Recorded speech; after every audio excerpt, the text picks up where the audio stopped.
Do you see who's with us? Do you see who is with us? I'm so excited about this, dude. I'll tell you, it's going to be hard because we're going to cover a ton of topics tonight. But there's about a 10 or 15-second delay between what we're saying and the comment section when people are typing, right? Because they're typing as we're talking. So we got to keep that in mind because I'm sure there's going to be a ton of questions tonight. Why don't you kind of introduce yourself? Give us just a 10,000-foot flyover of who Fred Ashmore is, and then we'll get right into it. I guess the easiest way to put it is I'm a poor boy from Maine, just running around outside the box, trying to stay ahead of everybody else. It's pretty simple, pretty basic. I put my pants on one leg at a time, just as John Force told me back when I raced with him out in California. That's awesome. You don't jump into the double pant leg thing? No, I broke. Believe it or not, I can actually do a true cheerleader toe touch, but my old knees got busted pretty bad here a couple of years ago, and I still do it, but yeah, I save it for special occasions like parties or weddings. There you go. That's a way to do it. I actually saw some wedding photos. It looked like of you from a little bit earlier this year, maybe, or late last year.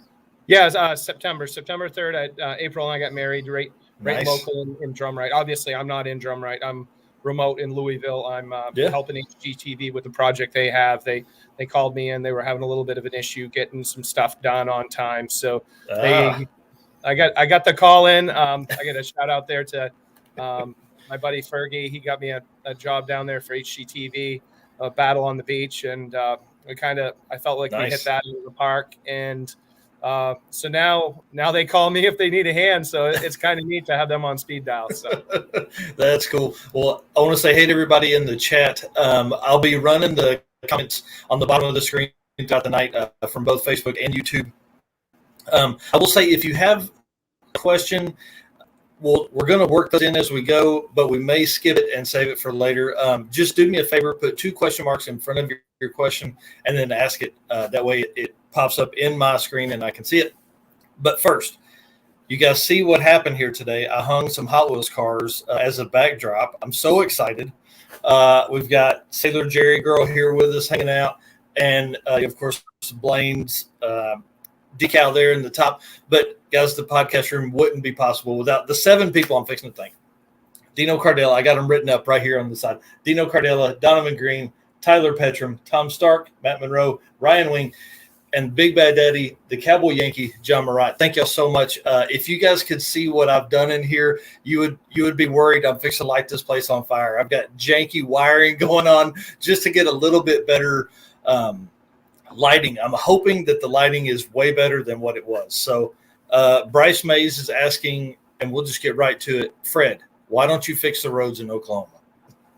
Hey, I've got too many jobs to do. If fixing the roads in Oklahoma could be a job all on its own, and that wouldn't be much time to do any of the other fun things I do. So that's exactly right. Yeah, somebody else, not on me. That's right. Those Oklahoma roads are pretty questionable, dude. Now here's what's crazy. If anybody has watched any of the podcast stuff you've been on, everybody talks about your run and your coast to coast stuff, but your story starts so far back that I want to start there. I know everybody's going to have questions about that stuff, and we're going to get to it, I promise. But let's start, like, the way it sounded to me, your dad was a car guy, and then you obviously were born into it, and so it just goes right from there. Yeah. Is that really kind of right? Am I following that? Yeah, definitely. And I tell people, you hear people say, oh, I cut my teeth on a wrench. I honestly can tell you, I was working in the garage with my dad long before I ever went to school. I knew what a 1/2-inch wrench was before I could count to 10. It's just kind of walking around the garage and, just recognizing things and being there to hand dad a wrench or, to just be there in the shop and take in everything he had. My dad, we grew up really, I'm not going to say poor because we didn't know we were poor. We were rich in family. Yep. Everybody was always there. And I just always found my peaceful place in the garage with my dad at a really young age. I got a great story about it. So probably I was really, really young. I'm going to say it had to be around 79 or 80. So I was 5-ish, and my dad was building a truck, and I was out there helping him, and it was right around Halloween, and I didn't think much of it. And we were working on an old Ford crew cab that my family had. I just replaced it with another one. Yeah. I don't know if you noticed or not. And my dad told me, he said, before I go to town, remember to remind me to measure the pumpkin. And I was like, yeah, Dad, I got you. You know, I've got this. And so I just kind of disappear for a few minutes. And I go in the house and I look at my mom and I said, Dad needs the pumpkin. And she's like, pumpkin? What does he need the pumpkin for? Here I am, a little kid. And this pumpkin was probably just a basic gourd at the time. Here I am, like wrestling out through the door with this pumpkin, and my mom's looking at me like I got 3 heads. And I walk down the porch and across the muddy boards by our house. My brother knows what I'm talking about. And I walk up to my dad, and he turns around. He's like, why do you have the pumpkin? And I said, you told me to measure the pumpkin. Well, I didn't realize the pumpkin was a rear differential at the time. So I thought the pumpkin was a big orange pumpkin. And he laughed about that for so long. But it's probably one of my first and fondest memories of how young I really was when I started working on cars. So, oh, that's so cool, man. That's a funny thing, because there's so many phrases we use as car guys that make no sense to normal people, except that like a pumpkin is a pumpkin and you're carrying it. It's Halloween. You're that's pretty cool. The crazy part was the timing of the whole thing, because if it wasn't around Halloween, the story would have never even happened. Yeah. It was just. Uh-oh. I'm hoping that's not on my end. I got a little choppy on your end. Don't even believe that. Are we there? Yep. Okay, I got you now. Sorry. All right. So, yeah, just weird, crazy timing is all it was. And you know, it's one of those memories I have with my dad from a really young age. And my dad is ageless. He's 77 going on 78. And, you know, if I showed you an old picture, if we had one to pull up, he looks so similar to he did when I was a boy, that everybody that's come across him always said that guy just doesn't age. Hang on. Let me get one pulled up here, because and then this will lead this to some stuff later. But there's a Foxbody you built, and I've got it on the back burner. We're going to get to it in just a second, but I wanted to share my screen here. Hang on, we'll see if we can get a picture of that here.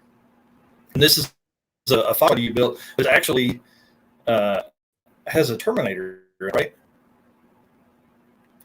Yes. Yep.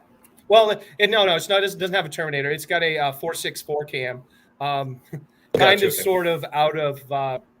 It's out of an 06 Navigator, but it's a combination of an 06 Navigator motor. Yep, that's the Cobra that I did the 19 C2C Express in, and that's my brother obviously there, and we just got it painted back from. I took it to my friend Scott Mosier. By the way, shout out and prayers to him and his wife. Claire's had a lot of complications from COVID. She's made it home, and hopefully, you know, everything will be better for her. But they helped with the paint and graphics on the car that year, and you know, great people. So yeah, that's my dad in the background of the old greasy, dirty thumb and the greasy white T-shirt, and you know, my brother's probably happier than I am that the car's actually done in time to go on the run. So. That's cool. Yeah, there's some pictures of your brother that we'll show later too. So it seems like you guys are kind of like my brother and I do tons of stuff together. Well, we always have in the past, and the interesting thing with my brother Arthur is he always answers his phone. It doesn't matter what time of the night it is or anything else, and trust me, there's been some times he definitely probably didn't want to answer that phone, but. You know, he's never bailed me out of jail. Let's put it that way. But nice. Put my Humpty Dumpty ass back together again when I've got all stoked hell a couple times. So, but yeah, Arthur and I are very similar and very different at the same time. Most people don't realize how smart that guy is. He went to Ithaca and Cornell at the same time and had a triple major in math, science, and physics. And he got tired of it. He was bored. And he stopped doing it. It just wasn't challenging for him. So he came home and started out as a journeyman. And before he knew it, as a journeyman, he was teaching electrical classes. and he got his electrician's license, and he's been set ever since. And really, That's awesome. We do a lot of stuff together, and not as much maybe as we have in the past. But I'll tell you, anytime I've called and say, "Hey, Art, can you give me a hand taking this transmission out tonight? I'm in a pinch or a pickle or anything."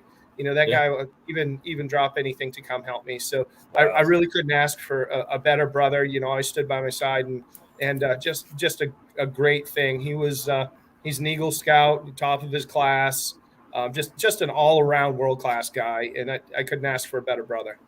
That's cool. So with him being an Eagle Scout, you and I kind of discussed that on a phone call last night. You're an Eagle Scout as well, right? So what was it like growing up at your house? And like, you guys are always in the woods, you're always doing stuff. Like, does your dad lean into that and push you for that as well? I'm going to be 100% honest, and I can't thank my dad enough for this. My dad never pushed us to do anything. He implied he always wanted us to be the best at what we did for ourselves, not for anybody else. Yeah. And my mom and dad ruled with an iron fist. If one of us got in trouble, we all got in trouble.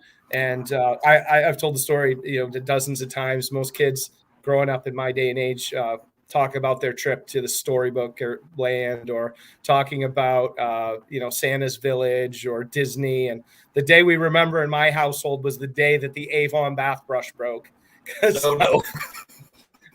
When we got in trouble, we were getting the Avon bath brush, and I'm telling you, the day that thing broke, actually, I can't remember if they were whooping me or whooping my sister, but we all kind of cried for joy whether it hurt or not. So that's awesome. Yeah. So it was always the Avon bath brush, huh?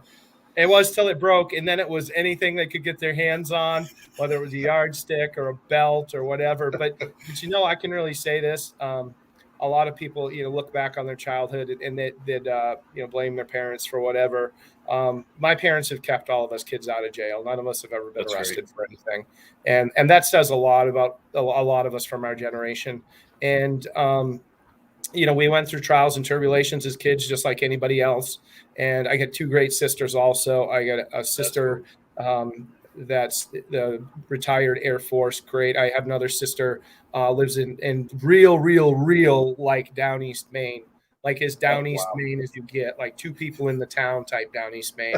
And they're all hard workers. They all, they're all just, good people in general. And I'm just, I'm the one, that's always causing havoc in the house and stuff like that. So, to sit back and look at my upbringing with my brothers and sisters, people have always asked if, would you change anything? Would you want that four-wheeler, maybe your parents promised you, or it was actually three-wheelers at the time. Four-wheelers out yet. So, and I say no, because it really, it made us kids want more for ourselves and want to earn what we got as we come through life. So I really had great siblings.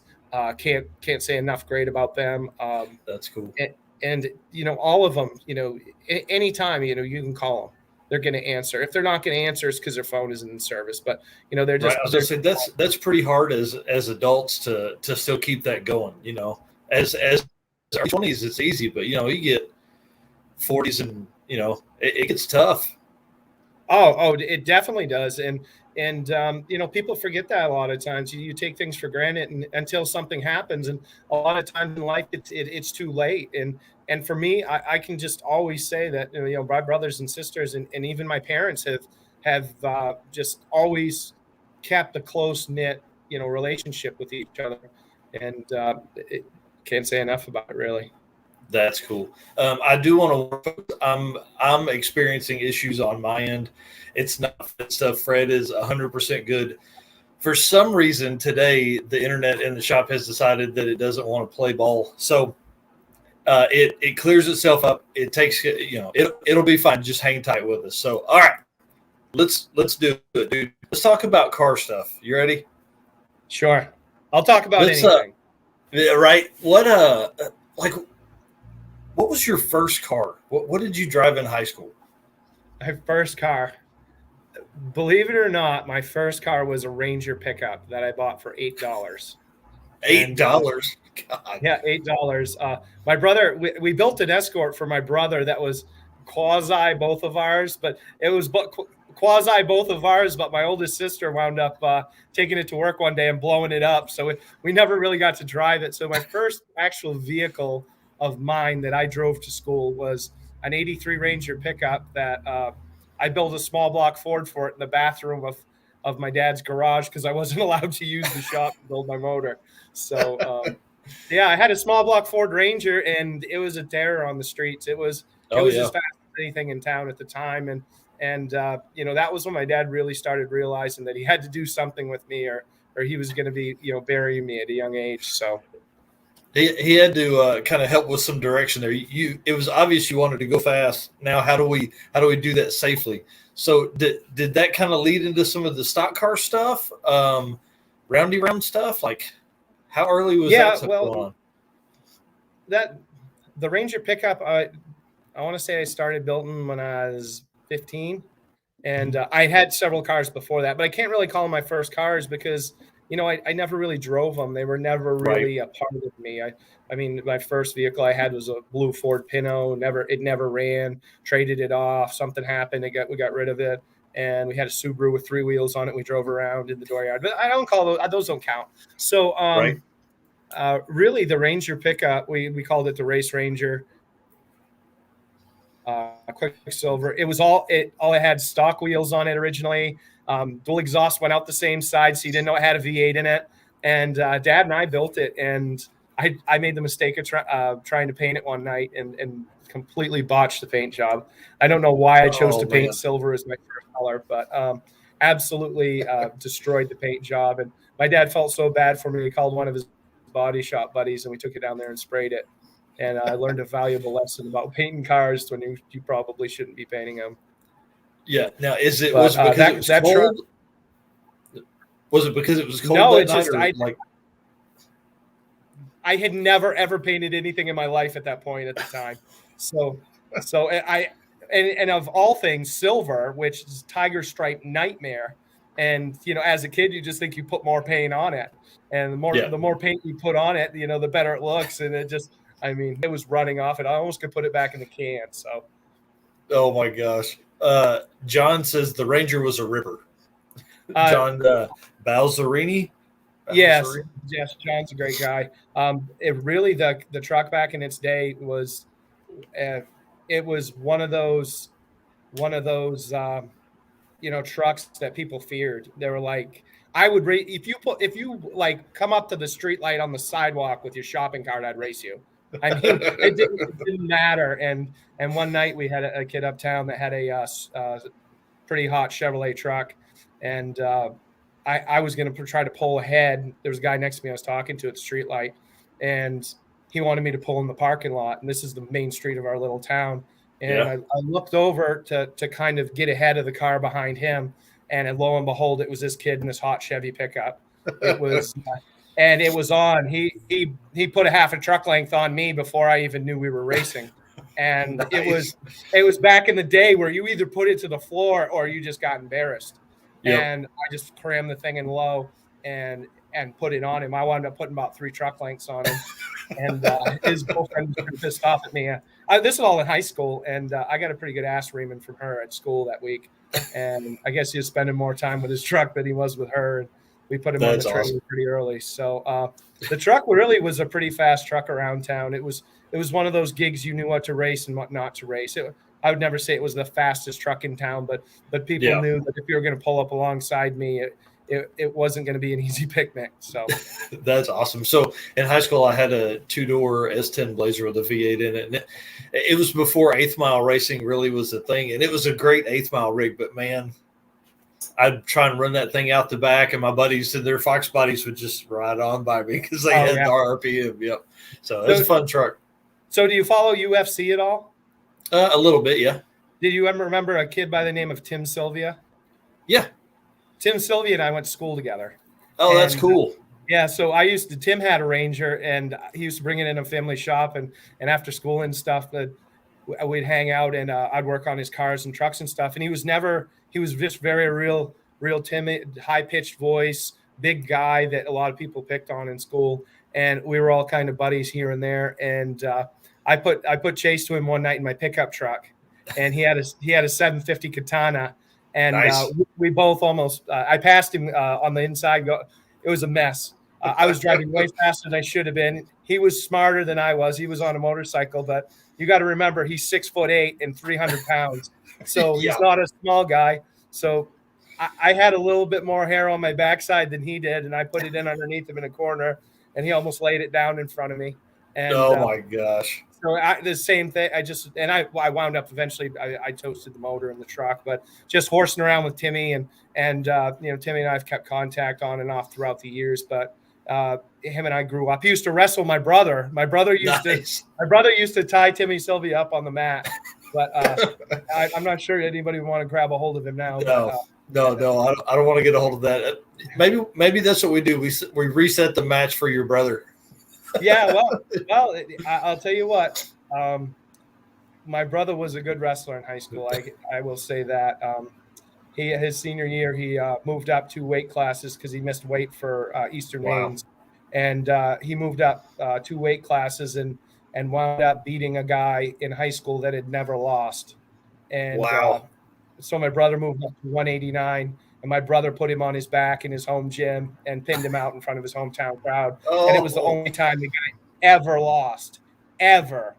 Wow. So Timmy, I in all means would beat my brother. I'm not saying my brother would beat him. All I'm saying is in my day, my brother could run his own gamut when it come to getting on the mat. So. That's awesome. My little brother's here talking about the Blazer. It had just some shorty headers, and I was trying to go up to get exhaust done on it, and I thought I'd made the appointment for this one day. Well, it wasn't. And so we drove it. It was probably 6 miles or something like that, open header through town to get to the muffler shop, and then 6 miles back home, open header. It was it was pretty interesting. We got pulled over and we're going home. We couldn't get the exhaust done, so it was a fun time. Oh, those are the memories that people forget about, and then you get talking in a forum like this. It made me think of a couple stupid things I'd done similar to that, and I took we brought my stock car to one of the car shows uptown. It was called Jordan Snack Bar, and we took it home. Didn't take it home. We took it to the show. And the guy needed the trailer I was borrowing to do something. So he came and got the trailer while I'm at the car show. So everybody's taking off in the 32 Fords and 57 Chevys and Camaros burning their tires. And I got in my stock car and I pulled out to the end of the thing. And the guy's looking at me, he's like, where's your trailer? And I'm like, and he just goes, inside, Mikey Jordan. I pulled out his parents owned the snack bar. And I started rowing the gears in that stock car out in front of that place and drove it home. And I had to pass the trooper station. The state trooper station was about a mile up the road on the left-hand side. Nice. And I just figured if I was going fast enough, I could get to my garage before they got in their cop car. Right. They would have to hear it go, wait, was that somebody on the limiter in 4th as they come past?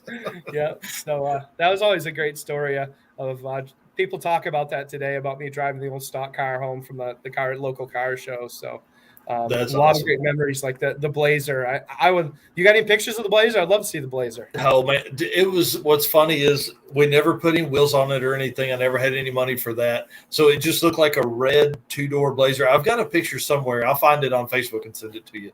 But we call it perfect. We call it perfect because just like me, I couldn't afford to paint mine or make it fancy. I think I wound up putting some turbine wheels. I got at a yard sale for $20. Yeah. And the funniest part was they were GM wheels, so they weren't 4x4.5.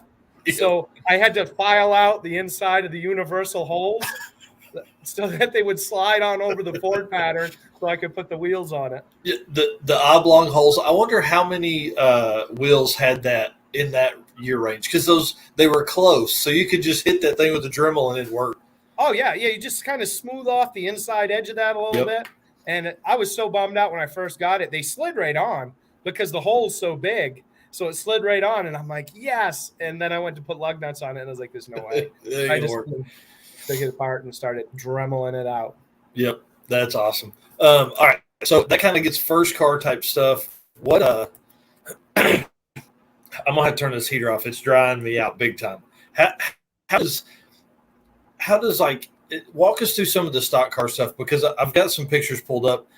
It looks like your stock car racing number was number 22. Can you tell us like where 22 came from, and then obviously how you got started and all that stuff? Well, I'm not going to say the easiest way to say it is my dad and I had a little bit of a falling out before I went to college. And I just think it was him wanting me to be more of a responsible young adult. And I wanted to be a hellion. And my dad still wanted to rule with an iron fist. And I wanted to be an adult at the same time, but act like a kid. And so we had a little bit of a falling out. And I kind of took off to college with a little bit of a rift between my dad and I. And so I went to college in Wyoming, and there I drove my Ranger to college with my buddy Kevin Crowley and Brett Alexander. His son Wyatt races, and Tom Patsis was another guy who worked for my buddy Brett. But anyway, long story short, we had a little bit of a falling out, and while I was in college, my dad started talking to me a little bit about stock car racing. And so I came back and I started crewing on a car for my friend Jamie Watson. And I didn't fit. And strangely enough, it was my current wife's dad was part of the stock car crew. And oh, nice. Yeah. And I just didn't fit. I just didn't have that fit there. I felt like my knowledge was much more vast than what I was allowed to be able to do. So my dad said, let's go get a stock car. Well, we found this old stock car that my buddy Bobby Merchant had behind his shop, and we brought it over. And it was the worst. There it is right there. It was the worst car you've ever seen. I'm pretty sure it had T's and faucets in it. That's how bad the cage was in it. Oh my gosh. It was water pipe and everything else. And I really didn't have any sponsors. So I told Dad, I said, yeah, I'd race. I said, but I want to pick my number. And he asked what it was, and I said 22. And everybody's always asked me. That was a cool car. That was a lot of fun. 22 is my birth year. So if you add 1, 9, 7, and 5 together, that car right there, that was 1, 9, 7, and 5 equals 22. So that's my lucky number. And nice. That right there was my last stock car I had. It was that car was the lethal weapon that pretty much got banned. They were tired of seeing it come around. What? Yeah, it was a combination of the connection between the seat and the pedal and just the no die attitude. That last car was a great car. What happened is when I got divorced around 2010, I wanted to go stock car racing again. And I had a really good friend by the name of Andy Saunders, who was a great shoe guy. The guy could drive like there's no tomorrow. And he had a crew with him, but he had retired a few years earlier, won every track champion he could. I think he won multiples at different tracks around the state, one on every track in the state of Maine. And so he had a crew, but he didn't have a car. So I bought a car and started maintaining it and starting getting back into it. And we won everything. And every time we put it on the track, we won. Awesome. It was a storybook that, I just, couldn't have written. Sad thing was, first night we took the car out, we were leading 100 lapper. We were out front, and the motor expired in the car. Oh. And so we brought it into the pits, and about that time the race finished up. We had about 10 laps to go when it blew up. And my childhood hero was in the race. His name was Johnny Fippen. And there's a big commotion after the race. So everybody, thought it was a fight. And so we headed over there to where everybody was gathering around. And Johnny had a heart attack in his home after the race. And my brother and I gave him, CPR for 45 minutes. And Johnny passed that night when I got back into racing. But childhood hero, guy you loved, everybody loved him. And it was kind of a moment in my life where you're looking up, you have somebody in your arms, and you look up and you see the people around you, and there's nothing you can do about it. But you also know that there's so much so much out there to live for. Yep. And so, you know, we kind of dedicated the rest of our season to him, and we won it all. We won everything. We won. I mean, I think we were the first in the line to the food concession stand. I mean, every bit of it didn't matter. If you're walking to the bathroom and somebody's next to you, you're like, not today. Yeah, I might bump you to get in that stall. So that's exactly right. So yeah, it was a crazy year, and people started coming up to me and they said, "Oh, why is Andy driving your car?" And I'm like, "He's driving our car because we're a team, and we have the gel and everything's working." And meanwhile, I'd been out of racing, stock car racing for a good amount of years. I got banned from the racetrack. I wasn't allowed to come back. I mean, lifetime ban from the racetrack. Nice. And it was a good one. It was on the news for like 5 days. I finally weaseled my way back in the gate, and we started racing again. And people are like, "Oh, well, you can't drive, but you can't drive. That's why Andy's driving your car." So at the end of the season, Andy asked if he could buy me out of the car because he wanted to try to do it on his own. And I said, "Yeah, sure, no problem." And so I went out, and Dad said, "Why don't you go build another car? Why don't you go see if you still got it?" So I went out and I found that SVT Focus. The guy drove it to work that day. He drove it was on the lift and still had the plates on it. So I raced that car. It was still registered and insured for the year I was racing it. And I brought it to the shop and I started gutting it. And I sold everything off the car for more than I had in the car. And that's awesome. And then I just started doing all the stupid stuff we do, figuring out ratios and transmissions, figuring out, left side cross, rear wheel steer, everything I could possibly know about the Focus. And it was, I want to say like three races in, and I got the thing gathered up, and it was just a nightmare. I mean, it just, people would say it wasn't a matter of if you were going to get to the front, it was when you were going to get to the front. Right. And you're on purpose starting about 8 back just for fun. So yeah, it was you'd win the week before, so you'd have to start on the back, and it was really great because I had so many great friends. You had a picture up there of Greg Marquis, Emma Libby, her dad and her raced with me. Zach Audette and I were the nemesis of each other. Banging, bashing, pounding, crashing, Steve Heath, all those guys are just great old friends I raced with forever. And, so one night I was in I got a call from Emma's dad, and he says, "Hey, is there any chance you could bring your car in early?" And I was never early. I was always there like half an hour before the heat race or whatever, get my car up before you're like off the trailer onto the track. Yeah. And I was like, "Sure, what's going on?" He goes, "Do you have a clear hood?" I said, "Clear hood." He says, "Do you have like a blank hood you can put on your car?" And I'm like, yeah, I guess. Why? What's going on, Ed? He goes, "I got something for you." And I'm like, "Oh, shit, here we go." Was he going to put a big sex toy on my hood or something? Right. Because he thinks I drive like a jerk or whatever you want to say. But so he goes, I bring it in, I park the car, and he goes, "Why don't you go up and draw?" And I'm like, "Okay." So no. I drew, and I came back down, and I looked, and he put the hood down. And he says, "What do you think of that?" And it's the biggest friggin' honey badger you've ever seen on the hood of my car. It says the honey badger. And I said, "What is that all about, Ed?" He says, "Because it's clear you don't give a shit about who's in front of you." He goes, he goes, "I can't think of a better thing to put on your car." And I raced it like that for a while. And one of the funniest races I was ever in was they got kind of wise to me. They knew that they could kind of, I was either going to try to dust off that high groove and go around on the outside or just drive it in way deeper than everybody else. And we come off turn 4. There's about 2 laps to go. And I'm stacked, 4 rows back on the outside. And I'm thinking, I'm going to dust off this outside groove and I'm going to go around them on the outside.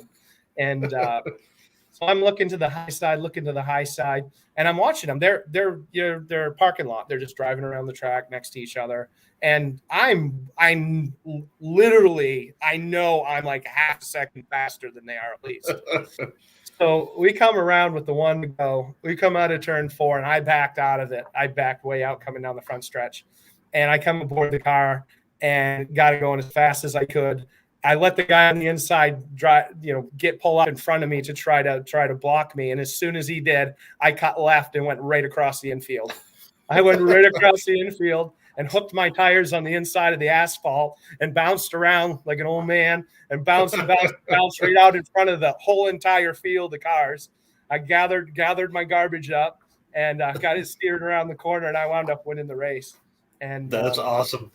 And I come around the front stretch, and people were cheering, people were booing, calling me names. I didn't care because they wanted the 2 people out front to win because they hadn't won, and I couldn't let them have it. Like, nah, that's not going to happen here.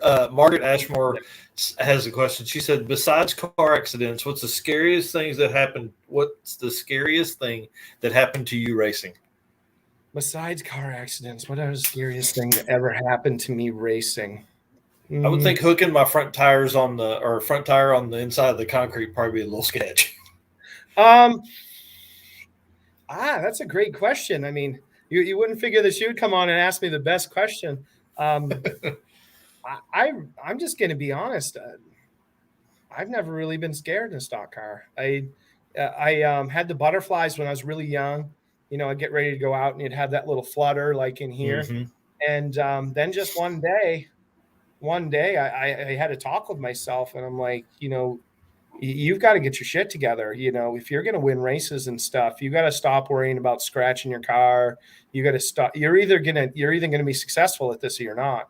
And just one day, it was the strangest day. I can tell you exactly when it was. I could tell you the car I was behind when it happened. It was number 97, Barry Elston. I come down the back stretch, and I didn't do anything to my car that year. I pulled it out of the woods. I vacuumed the leaves out of it. I got some scab tires on it, and I just said to Dad, "We're going racing." And beforehand, I used to paint up the car and go to the pretty car contest and all that garbage. And that year, I pulled that car out, vacuumed the leaves, got the motor running, got it warmed up, ran it through a heat cycle, changed the oil, put some tires on it, and I got out there and I was behind Barry Elston, and I drew rather well. I think I drew in the top 5. And I got in the car and just drove away from everyone, and the butterflies were gone. It was like this exercising of this demon that had been in you for all this time. And I went out, and it was really the first actual race I had ever won, and won. Like there was no controversy. Nobody got disqualified or something like that.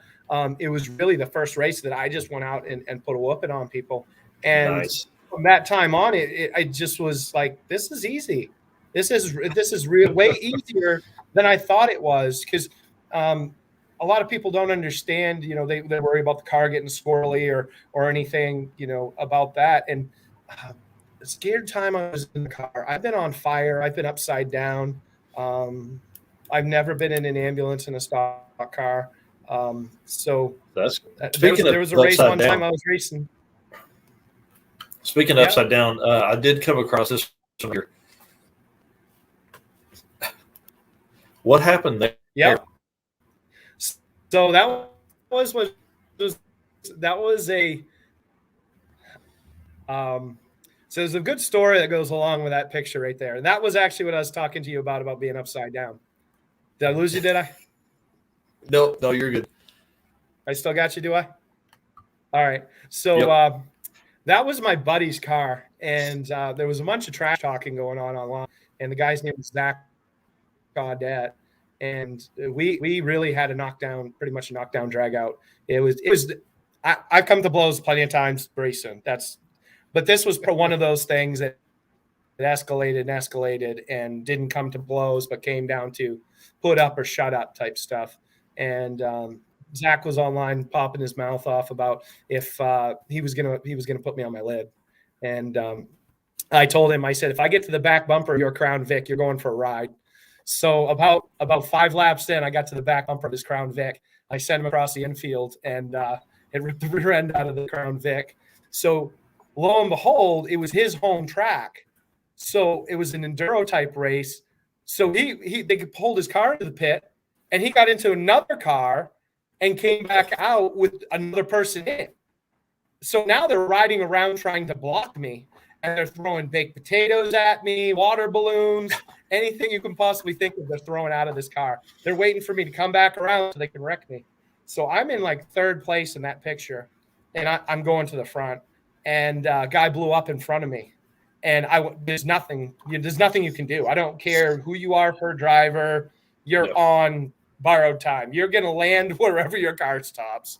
And that's what happened there. I got into the corner, and I got sideways and got down in the dirt. And you were just along for the ride, and the car went over upside down, as you can see. And so they stopped the race, and they come over, and I'm hanging upside down, and I'm not a really small guy. And they're like, are you okay? I'm like, yeah, turn this freaking thing. I wasn't even scared. I'm like, flip this thing back over. And I shut it off just as soon as it went over so it wouldn't fill the cylinders full of oil. And they flipped it back over, and I pushed the button or turned the key. It's an enduro car, fired up, and I drove it into the pits, and the windshield smashed, and the roof's caved in, and the mirrors are ripped off of it. And my buddy Andy Saunders is there, and I say, what do you think, Andy? How bad is it? And he goes, you don't need those mirrors, Fred. He said, windshield's busted pretty bad. He said, other than that, the tires are up. So from the back, okay?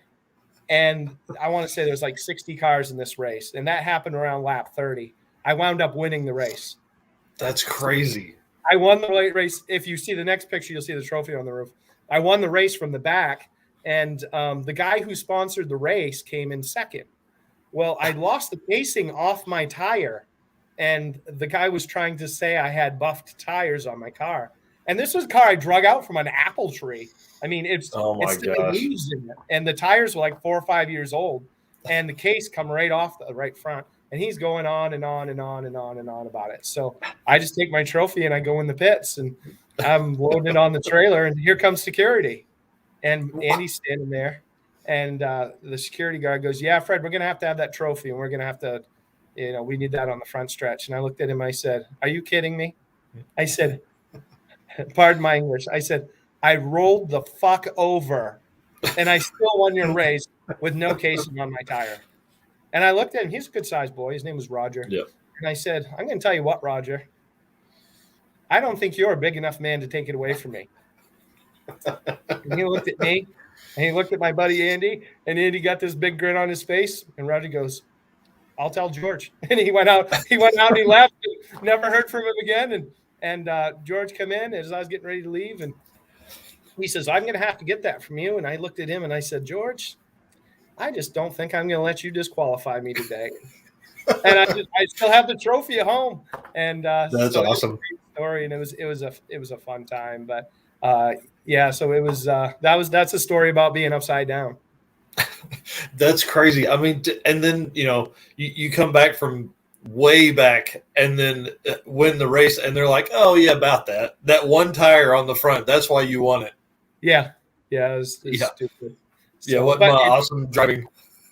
So, but yeah, and the funny thing is those guys, they were relentless. This wasn't like, oh, I just drove around I had people that were coming out on the track, coming back out in extra cars, like trying to take me out. So I would come down the back track. I'd come down the backstretch, and here they'd come like up the track to hit me, and I'd back out of it, and they'd drift up in front of me, and I'd spin them out, and across the infield they'd go like a pop. And then they'd get unstuck or whatever, and then, or if the car got wrecked, they'd go back in and they'd get another one. It was one of the strangest races I was ever in, but what a crazy story and funny finish. That's awesome. Margaret asked, "What's your favorite race car?"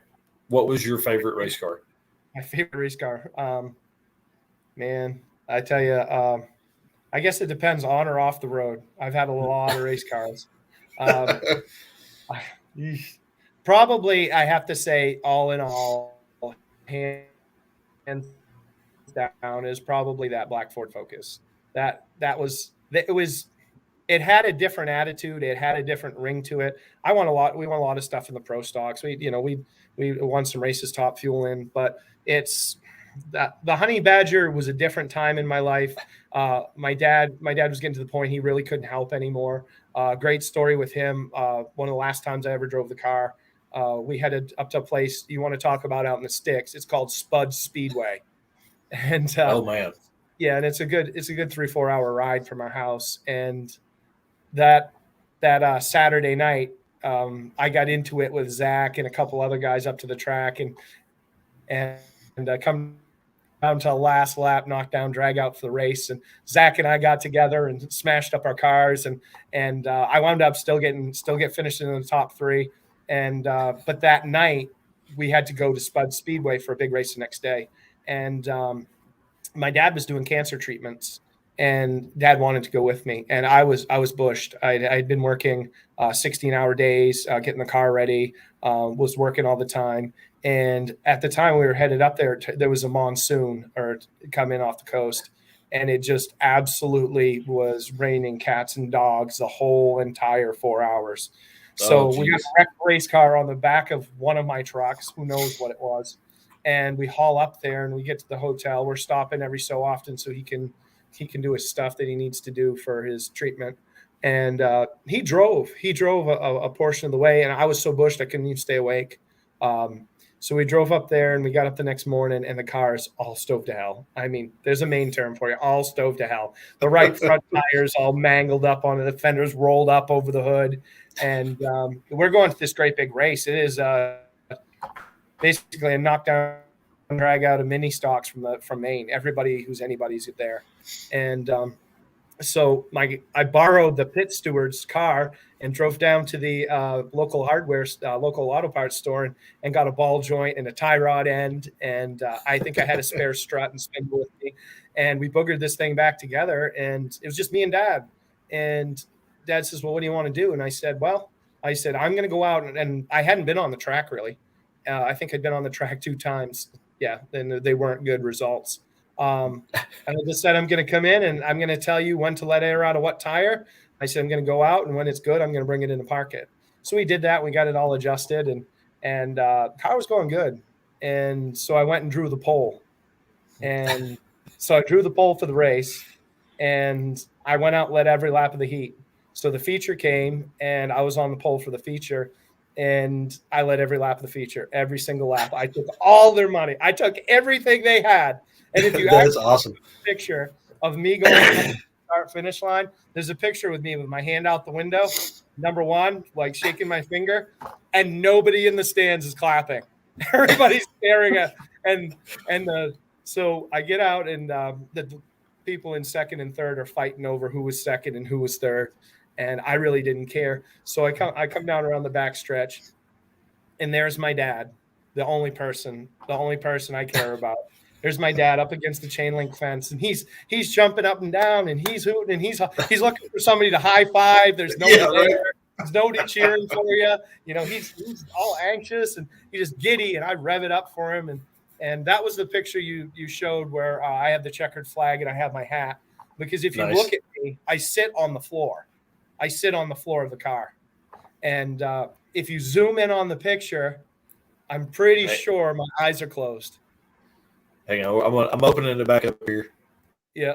So if you open it up, I'm pretty sure it's the one that I have my eyes closed. And so we come around and we pull into the thing, and second and third place are fighting who got what. And they announced the winner of the race. And you talking about this one here? Oh, let's see. It hasn't loaded up yet. I bet it is. Yeah, that's the one. So if you zoom in on that picture, my eyes are closed in that picture. That's awesome. So they announced my name, and they go, and the winner of the Spud Speedway 44, whatever it was, I think it was a total of 50 laps or something, is Fred Ashmore Jr. from Hancock, Maine. And it's dead silence. And the guy on the sweeper is like this. And that's all you hear. And I just that's hilarious. So I head out, and I found that picture online. And that week, Zach was pissed because I had won and stuff. And I put the picture on my Facebook, and it said, "So easy, I did it with my eyes closed." Oh my God. And That's awesome. So it was kind of a ribbon I gave a bunch of people for a long time. But that was a great race. And it was probably the reason why I say that car is my favorite, because that was really one of those times it was just me and Dad. And it was really, it was our saying goodbye to stock car racing. Dad was older. I'm telling you these stories. I had a blast. I had an absolute blast. But it wasn't fun anymore, knowing your dad isn't going to be sitting next to you in the seat. There's not going to be anybody to talk to on this 3 or 4 hour ride. You're going to be hauling the car, you're going to be fixing the car, you're going to be driving the car, you're going to be racing the car, and you're going to be going home by yourself. So that was my goodbye to stock car racing. That was our last hurrah of stock car racing, and we went out with a bang. We put it on him, and it was just a blast.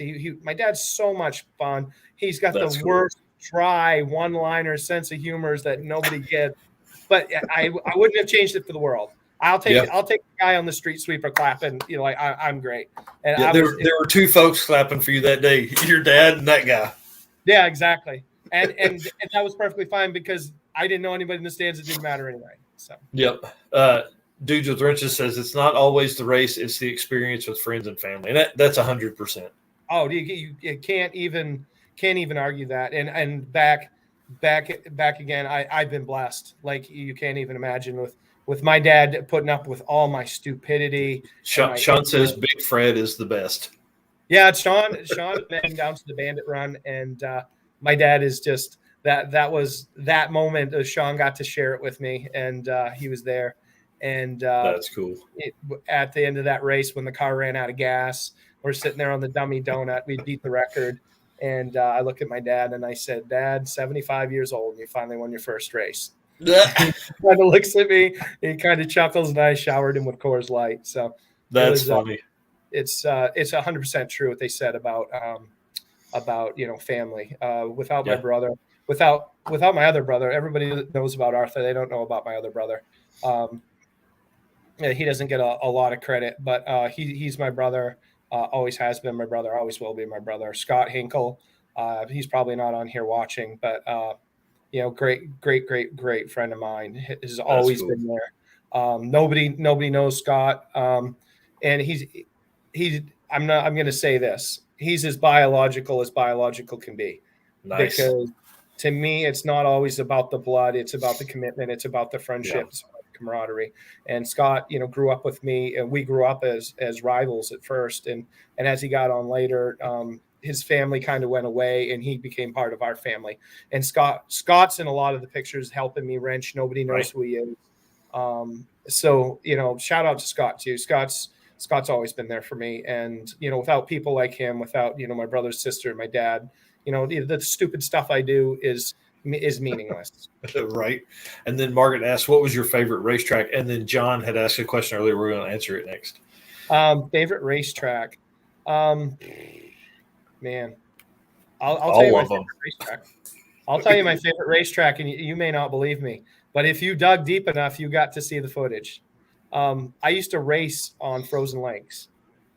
Oh, nice. Yeah. So my favorite all-time racetrack was stock car racing on Moosehead Lake. And it was an experience of no other that you can compare to anything else. Like, is that as slippery as I think it is? We had chains. We had chains on our cars. So it was really, it was the most fun you could have on 4 wheels. That's crazy. When you went into a corner, you knew somebody was going to bang into you. You knew that it was like real life Wreckfest. If you've ever played Wreckfest online, it was real life Wreckfest. And you would set yourself up accordingly. You go into the corner, and this guy was going to drive in deep. So you'd let off early, so he'd slide by in front of you, and you'd try to get back into the gears. And the second race I was ever in, the first race I was in, the car wouldn't run. The second race I was in, I got up to the track, and the guy, one of the locals, comes up to me. This is another track a couple hours away north of us in Greenville. And he comes up and he's talking to my dad, and he says, he might be a big deal down on that asphalt, but he's going to get a lesson up here. So, yeah. Well, we went out and won the race 3 times. Nice. They would not concede. We have it on video somewhere. I'd come around to get the checkered flag and they'd throw the yellow. And they tried damnedest to not let me win that race. But in the second race up there, we put a win on them, and they finally conceded and gave me the trophy. And I stopped racing on the ice. I had a hernia that year and had to have surgery and stuff. So it really wasn't safe and wasn't the right thing to go back in the stock car. So I hung it up. But I'm going to tell you, if any of the Moosehead guys are watching, man, I'm going to that was the most fun, the best racetrack. My race. Do you have any pictures of my race car hauler? We used to drive that out on the lake and unload. Oh, hang on. Yeah, hang on. I've got one of those because this thing was the coolest. Hold on. Oh, where is it? Nope. I guess I didn't save that. But tell everybody what it is. That thing was nuts, man. So what we did is years ago we'd go to lunch at the shop, and I drew this design of a race car hauler because we couldn't afford a ramp truck. We just did. We had a shop, but all of our money was accounted for. It was spent. So we found an old Ford van down to Dick Palmer's junkyard, and it was a 1-ton van. We cut the body of it and shortened it up so it was a crew cab, a 3-door crew cab with doors on the back of it, and then we made. Right here. I found it. It's coming. And that's and it was always that color when I raced it. I never painted it. I was headed to Lee, New Hampshire that weekend by myself. I was going racing all by myself that weekend. So we cut off. The dude with wrenches is in here foaming at the mouth. He wants this so bad, I can tell. So the body is actually made out of a house trailer frame, laid on its side and welded together with the rib cut out of it. The back 2 doors on the cab open so you can get your tools and stuff out. And where the rear wheel humps are Fisher snow plows cut in half. And so it had a 460 we got out of a jitterbug, which is the same thing as a skidder. And it always had a lag in the transmission. It has a C6 in it. But that thing would go 100 miles an hour, loaded or unloaded. And so that's crazy, dude. So. But yeah, we take that awesome looking. Sorry, go ahead. No. I just say we take it out on the lake and we'd unload my race car. And my race car for the longest time used to have a state police plate on it. And then one day they got a little bit mad and saw it parked in my driveway when I wasn't there, and they pulled it off. But nice. I finally found out that's where it went. One of my state trooper buddies told me they were tired of seeing a real state police tag floating around on the back of it. So back for race car. That's funny. John asked here, he says, of all the classic cars you found and saved, do you have a favorite or most memorable find? Most memorable find, I have to say, if it isn't my $50 Shelby, then there isn't one. The $50 Shelby was the coolest car I ever found, coolest story behind it, and it to me was a car that I kept to myself. Very few people ever saw the car. There's reasons for that, but I found it down in Tennessee, and it was in a junkyard. And I got into this junkyard and I was chasing cars around. And this was at one of those yards you just don't get in. Right. And I was walking around out in this yard, and I came down around this back side of an area. And I mean, there was everything in this yard. There was V12 Lincolns. There was Hemi Imperials. There was, that's crazy. It was one of the coolest junkyards, but it was all grown up. It was all grown up. And so I come back down to the front, and the guy goes, well, did you see everything? And I was like, yeah, but you don't have any Mustangs. And he's like, Mustangs? What do you mean we don't have any Mustangs? He goes, you need to go up here and around here. So I go out back, and we got to a point where I was walking roof to roof on cars because you couldn't get Oh, geez. There was Buick Specials. There was, old Impalas, just all kinds of really cool stuff. Crosleys. There was a whole pile of Crosbys. Looked like somebody dumped out a toy box. Nash Metropolitans, and I come around the corner of the Nashes, and I look, and there it is. there's a plexiglass window in a fastback Mustang. And I say, you got to be kidding me. I knew exactly what it was. And That's cool. I don't know what that is. Like that. So in 60, 65, 60, 66, not necessarily 65. I think maybe late 65s had it. Don't quote me on that. But this one was a 66. Had a Lexan quarter window in it where the louvers would normally be. And it was a Shelby Hertz. And it was hit really, really hard. And I got digging around and I get looking at it, and somebody had stole the axles out of it. And, but I got it. I could see the VIN number rolled up in the fender, and I looked underneath of it and I could see where the tags and stuff were. That's cool. And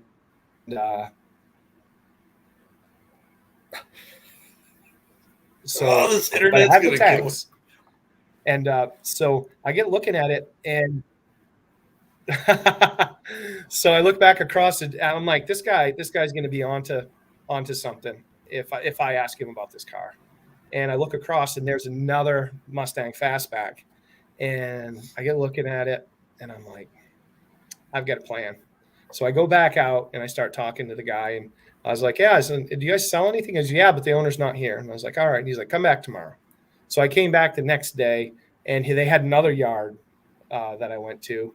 And I come back and I started talking to him, and I said, that one had all 30s cars in it. There was Franklins, there was, just the old Willys, like 4-door sedans and Aero Coupes and stuff like that. But so I get back over there and I have this plan. I mean, I really don't care about any of the other cars at this point. I think they're cool, but I'm looking around to see what I can find just to appease myself to say I at least looked. So I go back across the street, and meanwhile, I'm there in a stretched Lincoln. That's what I had to drive at my in-laws' house, was a stretched Lincoln. So I had to park it at Fred's Dollar Store down the road. I had to drive back. So I had to walk down to the junkyard. So I showed up, and I'm, like I always dress, T-shirt, jeans, whatever. And I start talking to the guy. I'm like, do you sell anything? And he's like, yeah, I sell some stuff. And meanwhile, they're not doing anything in the junkyard. They're just scrapping. Oh, man.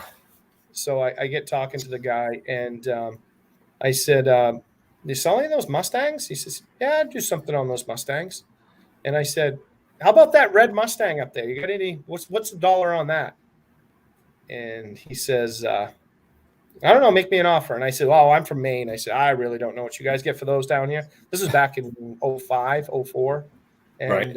He says, well, make me an offer. What do you think? And I said, I don't know. $1,000? And he says, I'm thinking more like $1,250. And I said, hey, if that's the going rate, I'll give you $1,250 for the car. I said, how about the one across the way from it, the one that's totaled, the one that's stove up but smashed up down over the bank? I said, there's some pieces in that I can use, and that's the Shelby. Yeah, oh yeah. So the Shelby's all wrecked. I'm making a deal on the car across the way. And he looks at me. He says, well, which one's that? I said, it's the green one. I said, it's been hit really hard on the driver's side. And I said, what are you thinking about that one? Would you throw that in for the $1,250? And he goes, give me another $50. You can have it. Oh my God. So that's how I wound up with my Shelby for $50. And that's cool. I wound up, oddly enough, so I grabbed the Shelby and put it away. And this was actually kind of intermittently. My ex didn't even know I had done it. I put the car away, and I sold the other fastback, and I came across it about probably 2 months ago. It's still in the same condition I sold it to the guy. Oh my God. How many of those cars has that happened to you? But not the Shelby, but the one I originally bought to get the Shelby. It still had the same doors on it and everything else. And that's so sad. So I sold that, and that covered, my expenses and stuff to get the car out of there. And I put the car away for a really, really long time. And I had an opportunity to buy a really, really rare 427 Fairlane. And I was to the point I wasn't going to fix the Shelby.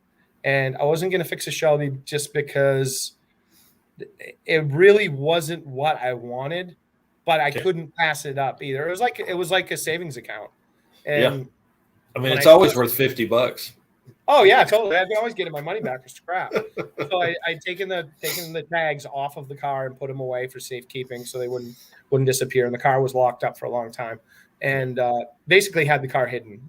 And so I had an opportunity to get this car, and I have a lot of Ford guys that knew about the car, but I wouldn't take people around it. I didn't want people taking the numbers off of it because the car was damaged so bad that somebody was automatically going to scream rebody. And I knew once the word got out, the VIN got out, that the car would be blacklisted forever.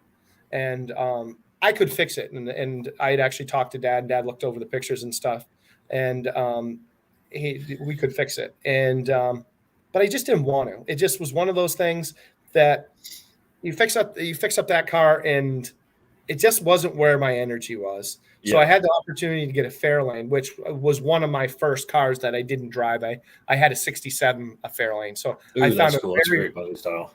Yeah, it's an awesome car. So I found a really, really cool 427 Fairlane that a buddy talked me into buying up in Wisconsin. And I didn't have the money to buy it. And when I first got the car, a friend of mine said, I'll never be able to afford a Shelby. He said, I can build one, and if you ever decide to sell that, would you sell it to me? And I promised the guy. I said, yeah. I said, you'll be the first one I call. And I said, I'm going to give you a number right now, to be honest, and you need to tell me if you are comfortable with this. So we come up with a number, and it's not ridiculous by any means. And well, now I've seen some of them on Barrett Jackson. Yeah. Well, I'm definitely not that guy. I'm not a Barrett Jackson guy. And we got talking about it, and he said to me, yeah, I can do that if or when you ever decide to sell it. And so I gave him the call, and he wanted the car. And one of the things he had said to me, and it was something I actually learned from a good friend, Emery Pratt, that if I had ever given that number out, that he would have never bought the car. Because Hot Destroyer into this and be like, oh, well, why is that? And but it taints the car, and it's not fair to the purchaser to buy a tainted car. So the guy paid me for that, and I went and bought my Fairlane. So that was by far the coolest car I ever rescued, and the car is being restored, and the guy's doing it on his own time. So someday it'll show up, and I'll know about it. And him and I have talked, and hopefully at some point I get to be able to get a picture with the thing. But we've always talked. We've kind of kept this close knit thing. And the strange thing is, it isn't like he's a really good friend. He's just a random guy that I met, and I really just kind of liked him. It was right. I kind of gave him my word, and for whatever reason, I gave him my word, and I kept it. And he kept his word too. He paid me what he said he would, and that's all I wanted for it. So that's great, man. That's cool. And so we're at 1 hour, and I feel like I've got to know some of these questions that I've gotten, because like you have such good, like the drag race stuff. So because I want to talk about your life as a car flipper as well. But dude, like we're talking about something, you're like, oh yeah, my days in Top Fuel. Like how the heck do you, like, tell us that story? How do you end up there? Oh, geez, Top Fuel. That's an interesting story in itself. I was just a misguided kid, 20, 25 years old. I had been kicked out of racing. I wasn't allowed to race anymore at local tracks, and I was working at a Mustang restoration shop, and the guy had a funny car, and he had a funny car, funny because he couldn't drive it. So it was had a Boss 429 in it that was stroked, and we got talking about it, and I wanted to wrench on it, and he never could get it running right. So it had an old Kinsler style injection system on it. And so I educated myself with it and got the car running, and we took it to a couple events. We took it to Carlisle one year and took it over the racetrack. And it's the weirdest story because I realized the guy was never going to race it. It was always, what was the excuse this time? You know what I mean? Right. And what it come down to, he was scared of it. He was scared of driving it. And I told him I'd drive it. I said, I'll get in it, and I can put it in the wall just as good as anybody else. So, nice here. So we went to we took the car down for the funny car. That's actually a great picture of the top fueler. That was the first day I sat in it, and that's English Town. That's cool. And the guy on the left was an amazing racer from the 60s. His name was Dick Gaylord, which I know it's funny and all, but he raced with Don Prudhomme. He raced with, Garlitz, the Hawaiian.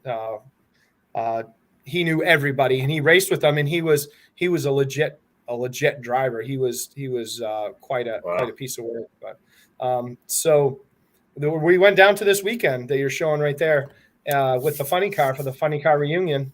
And the first thing I promptly did was get kicked out of the pits because I was doing wheelies in the go-kart, in the golf cart. I was doing wheelies and riding them through the parking lot. Well, it was a transition of Corvette week to the funny car reunion, and here I am doing wheelies through the parking lot in the golf cart, and I wound up getting kicked out. We had to go in the parking lot until our event, and we got in there, and I got the car unloaded, and here come the excuses. Oh, it's the starter's bad on it. Oh, the transmission doesn't.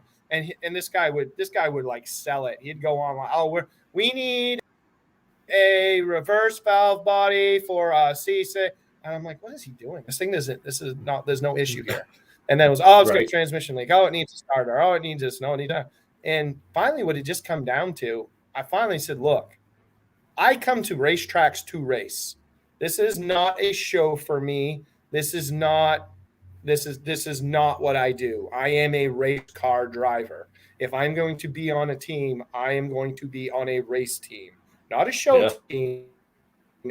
And he finally just looked at me and he said, I can't afford to break it.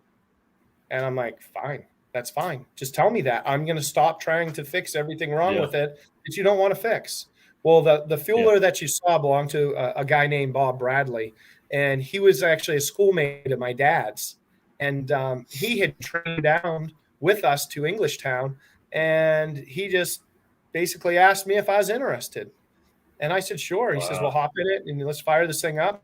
We'll put it through the gears and stuff. And, it really was, just one of those experiences that it's just started out, and it was me and Bob. And it was, hired drivers. He had a hired driver and would take it out, and I would wrench on it and make it faster or change stuff. And we raced all over the country. We raced in Cayuga, Canada. We raced cool. all of Bowling Green, Kentucky. We raced dozens of times, against Dom Paris. And, we went down to Florida, and they won't let you start them up in a residential area down there. So we took it over to Don Garlich's shop and, fired the car up over there to put it through the gears before we headed to California. And Don came out and he started talking to me, and he was really complimentary to me. He was a really good guy, and you could tell he had an abrasive personality, and you can understand why, because a lot of the people that were around that facility just weren't respectful of the guy's area, and they would like try to walk in the back gate and like paw through stuff, or walk in the back garage, and just places they didn't belong. And John come up to me and started talking with me and asked me if I'd be interested in helping him get ready for Winter Nationals. And so unfortunately I had to be back in Maine, and we hung out, and Bob and I, took care of him for the day. He was short on wrenches. We got him to where he needed to be and packed the car up, took it back to the stable, and I drove back to Maine. And Don was he said, Fred, anytime you want to come back, you always have a spot on my team. I appreciate your help. Cool. Anytime you want to come to the museum. His mom ran the museum. I don't think she's with us anymore. I could be wrong, but just a really sweet lady. He has a really cool, 39 Ford collection. And he just, let us go through the museum, and he was really thankful. I got a great picture with him with an experimental Dodge Dakota that Chrysler built for him. Nice. And I was talking to him about it. And he said, this is my last year of Dodge sponsorship. And he said, I want to say this was 03, like February of 03. And he said, I asked Dodge if they'd do me one more favor. He said, I wanted my own little personal truck. And a little blue Dodge Dakota, and it's got a 360 in it, little short bed. And on the side of it, it says Big Daddy's RT Dakota. and on the back of it, it says Big Daddy on the tailgate, if I remember correctly. But I got a picture of me and him next to it in my younger years. And Don was just, a great guy. But from there, Bob and I trampled the country in that thing. And we'd blow it up, and I'd rebuild it and put it back together, and we'd blow it up again. Probably, Bob was a great, secondary man in my life. He drugged this misdirected kid all over the place, and I'd sleep on the floor, sleep in the truck, and I just didn't care as long as I got to go have a good time.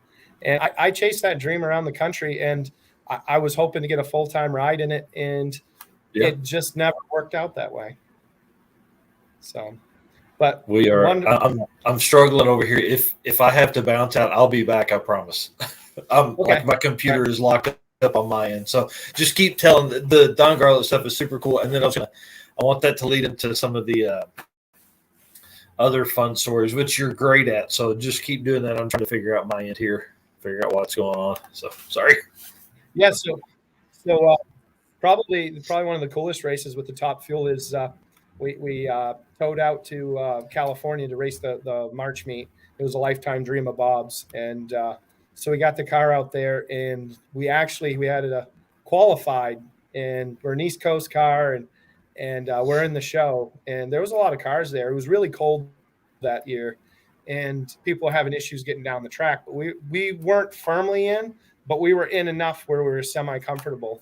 And we lost oil pressure on our last run. So we were worried we were going to get knocked out of the show. So I said to Bob, hey, I think we ought to push it up in the staging lanes. And Bob goes, well, we got to get it fixed, if we're going to run. I said, well, you don't have to run till tomorrow. I said, let's push it up in the staging lanes. And that way, any of the guys that are going to try to go faster than us, they'll think that we're going to try to put down a faster time too. And hopefully, they'll knock their tires off or whatever, or chatter them, and we'll wind up staying in the show. So as we were sitting there in the staging lanes, I had to go to the bathroom. And as everybody knows that's watching this, David Williams, you guys, drag race all the time. You sit in the staging lanes all day and roast, and your car moves 10 inches and every 20 minutes. So at an event like this, it's even worse. So I head on over the porta potties, and I walk up, and the door gets kicked open, and it's John Force. And John Force comes out of the door, and I'm like, whoa, geez, John. I said, what do you – I didn't expect that. I said, I thought this one was unoccupied. And he says to me, no. I said, they don't have special porta potties for guys like you? He says, nah, I put my pants on one leg at a time. And I kind of laughed, and he walked off I went in, used the bathroom. I came out, and it was him and Robert Height standing in there. He had just won the Funny Car Championship, I believe. And we're washing our hands. We start talking, and I'm telling him the strategy of what we're doing. And he's like, man, he goes, you Yankees will think of anything. And I said, yeah, well, I said, we're just going to try to stay in the show for right now. He goes, that's a great idea. He said, I might, it sounds like something I would have done in my younger years. And I said, well, the line's moving. Well, him and I talked for a couple of minutes, and Robert's standing there kind of, just listening to John talk. And so we get done, and John says, you're not busy later on. He says, come on by. We'll grab something to eat. And I says, okay, we'll do that, John. We'll see how things go tonight. I said, if I don't have to wrench on the car, I'll see you. And he says, good enough. We'll talk to you later, Fred. And Robert Height looks at me, and he says, did you want an autograph or anything? And I looked right back at him, and I said, nah, I put my pants on one leg at a time, just like the rest of you. And John started laughing in his face, and Robert Height's standing there like, what is he talking about? And John's like, slaps him on the back. He's like, yeah, to be there. And John explained it to him later on about the whole thing when I saw him in the lunch line. But it was a really cool experience running in California, and we got knocked out first round. But realistically, it was the adventure getting there. There's the time there. It spent time with Bob. We were there with Tommy Ivo. Not sure if you're familiar with TV Tommy Ivo. He was a famous movie star from back in the 60s and drag racer. And one of our crew members had his last front engine dragster he was restoring. So it was really neat to be there with Tommy Ivo. and hang out with all the cool people out there in California. It's a lot smaller world than you realize once you get out there. So Bruce, well, and like SoCal is like everybody's like, oh man, it's this big thing. But when you think about it, us car guys, it's such a small world. It's the it 7 degrees of Kevin Bacon for anybody, but it's generally 2 or 3 people away from you. Oh, do you know so and so? Oh yeah, I know him, and he knows them. So yeah, it was neat. I think his name is Mike Cool, the guy with Cool Blowers, Kuhl. And we went to Mooneyham's shop. I'll tell you, Gene Mooneyham and his wife and their son, so just cool. We went into their little shop. You see these really cool Mooneyham blowers, and they've got re-Teflon blowers sitting there. And it was, for a guy that's, 25 years old, 30 years old, it was just like the best time ever.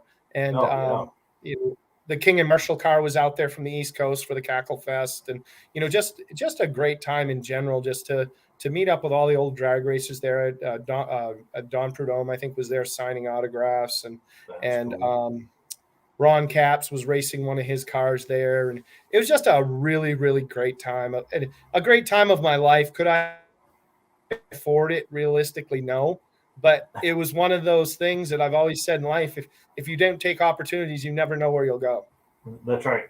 You can always, oh man, I should have done that. Should have all over yourself is not a way to live. Yeah, definitely. That's awesome. So, dude, we got to talk some coast to coast stuff. Before we get into that, I want to see if anybody has any questions for you, because I want to talk about Ashmore Speed and Performance and kind of like what you guys do. I mean, that's your name on Instagram. I didn't know if that's like Narcoleptic for a long time that was the way we kept up with everything. But like it looks like you guys have like a legit shop and do actual stuff. I just kind of wanted to see the story there and hear that too. Well, the interesting thing is I have my shop back in Maine, which is at Ashmore's Automotive Repair, is the PM shop, and really that's my dad's toy box.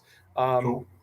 I took it over as a family business a long time ago, and we built some really cool stuff. And as my dad got older, I just realized he would not retire.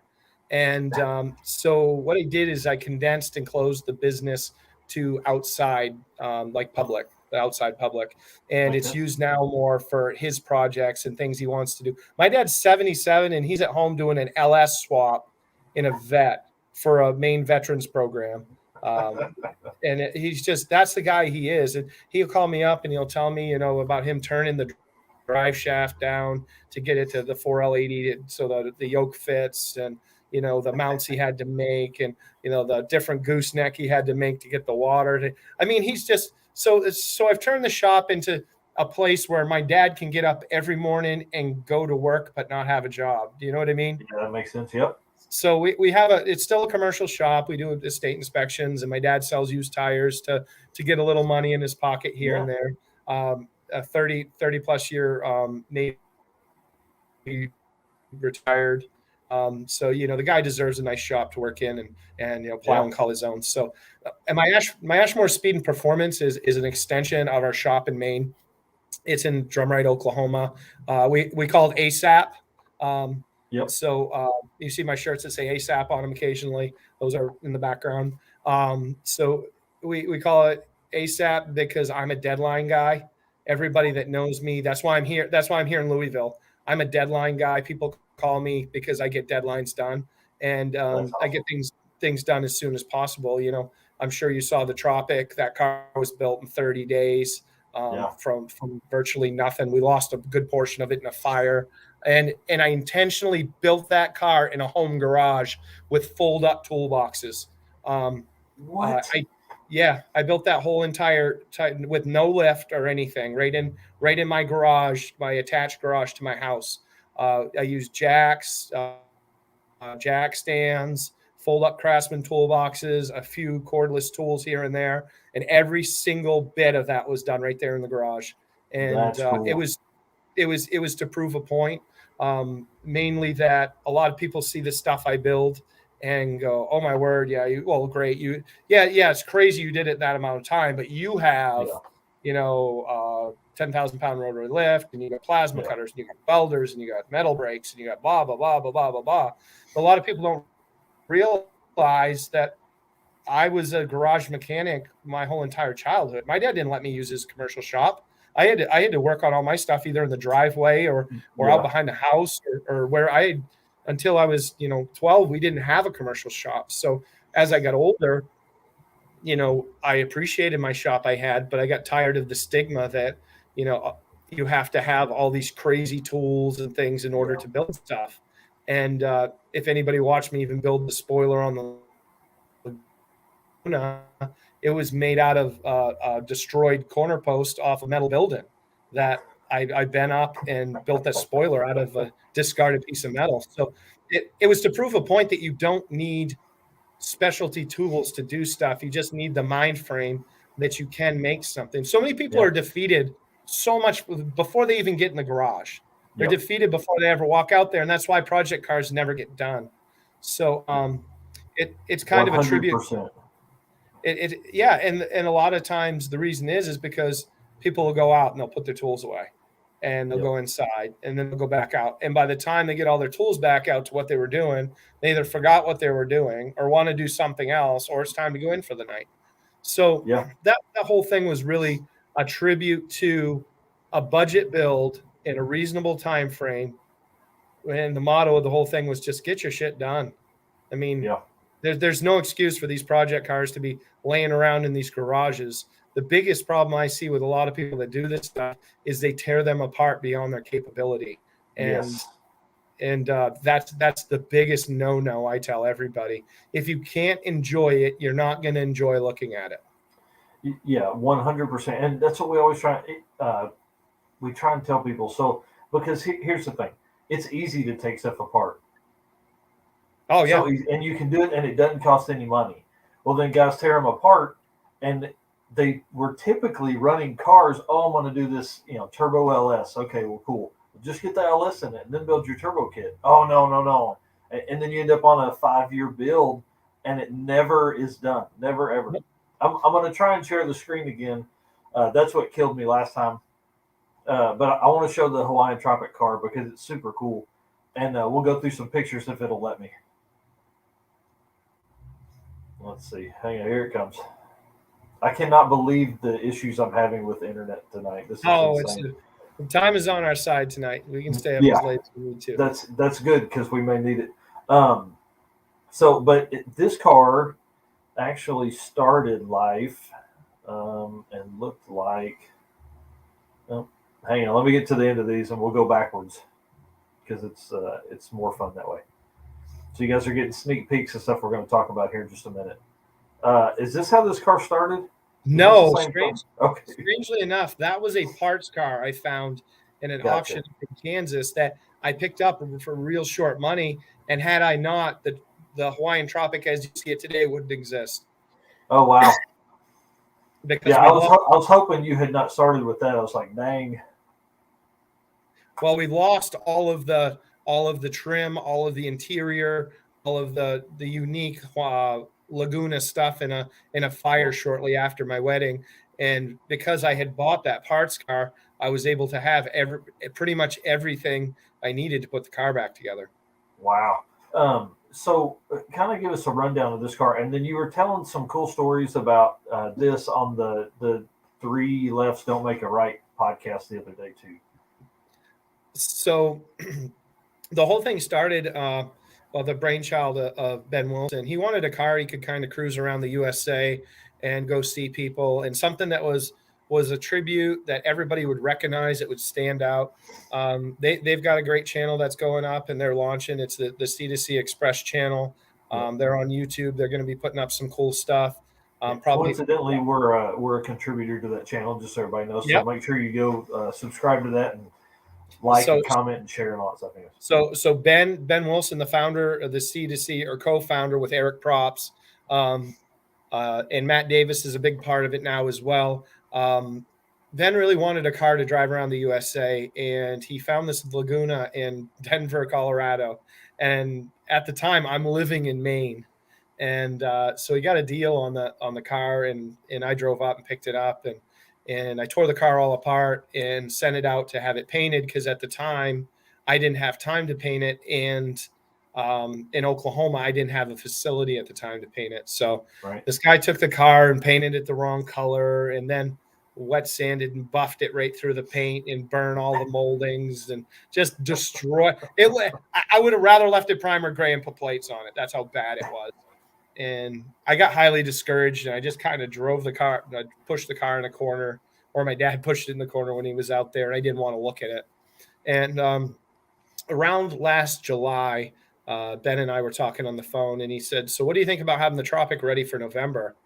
And at this point, I was going to have the 50th anniversary at my house, and I was going to get married in amongst this time. So I said, "Sure, of course I will." And at that point, I felt like I overextended myself. But that's why I'm a deadline guy, because by doing that, I put myself in the position that I have to get stuff done. Yeah. So I went ahead and said yes, and promptly put it off for a couple months. And so at my wedding, BJ Barger, son of Fink, he's another YouTuber. He asked if he could paint it, and I said sure. So he came down with his two sidekicks, cohorts, and so they came down. They spent about a month at the house getting the car prepped to paint, and so I went to Maine. I had a vacation. I had to go to Maine to see my family and our annual bird hunting. And I came back to a painted car. That's cool. I had built the spoiler and done all the little work and helped them before I left, cut the windows out and do all the stuff, that they, just helped along with that part of it so they could get it painted. And from there, it was just game on. There's just anything possible I could do. I did, and I had been researching stickers and trying to get every possible sticker I could to match the car down to a T, 100% the way it was in the movie. And there's no pictures of the car in the movie on the passenger side at all. So for the most part, I just mimicked what was on the driver's side, besides the Ben Charlie Safari sticker on the lower fender. So I mimicked everything that was on the driver's side onto the passenger side. And, the car came along really well. The night before I got ready to leave, the transmission service didn't go as well. So I pulled the pan off of it, and it was right solid full of shavings and frog eggs. And the car shifted and drove. But a lot of people don't realize the first time I drove that car was 3 days before I left for Connecticut. So the first time in 30 years that car had been on the road was 3 days before it went to Connecticut. And that's crazy.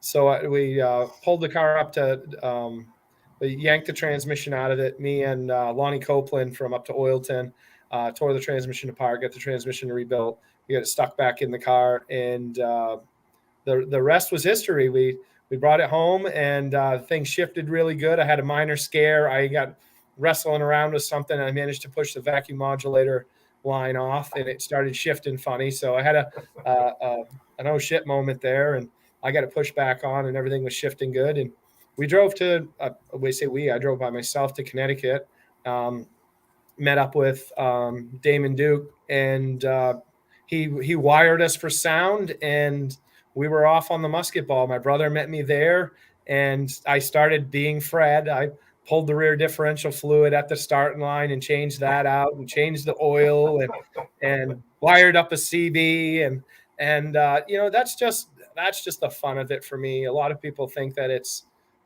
maybe I'm frustrated or I should have got my car together, but the car had been off the road. It needed the oil changed. I wasn't sure about the rear diff fluid, as far as, it's full, which is good because it means the seals don't leak. Yeah. But how long has it been in there? So, serviced that, and we took off, and it was a great. The first hour was the most fun.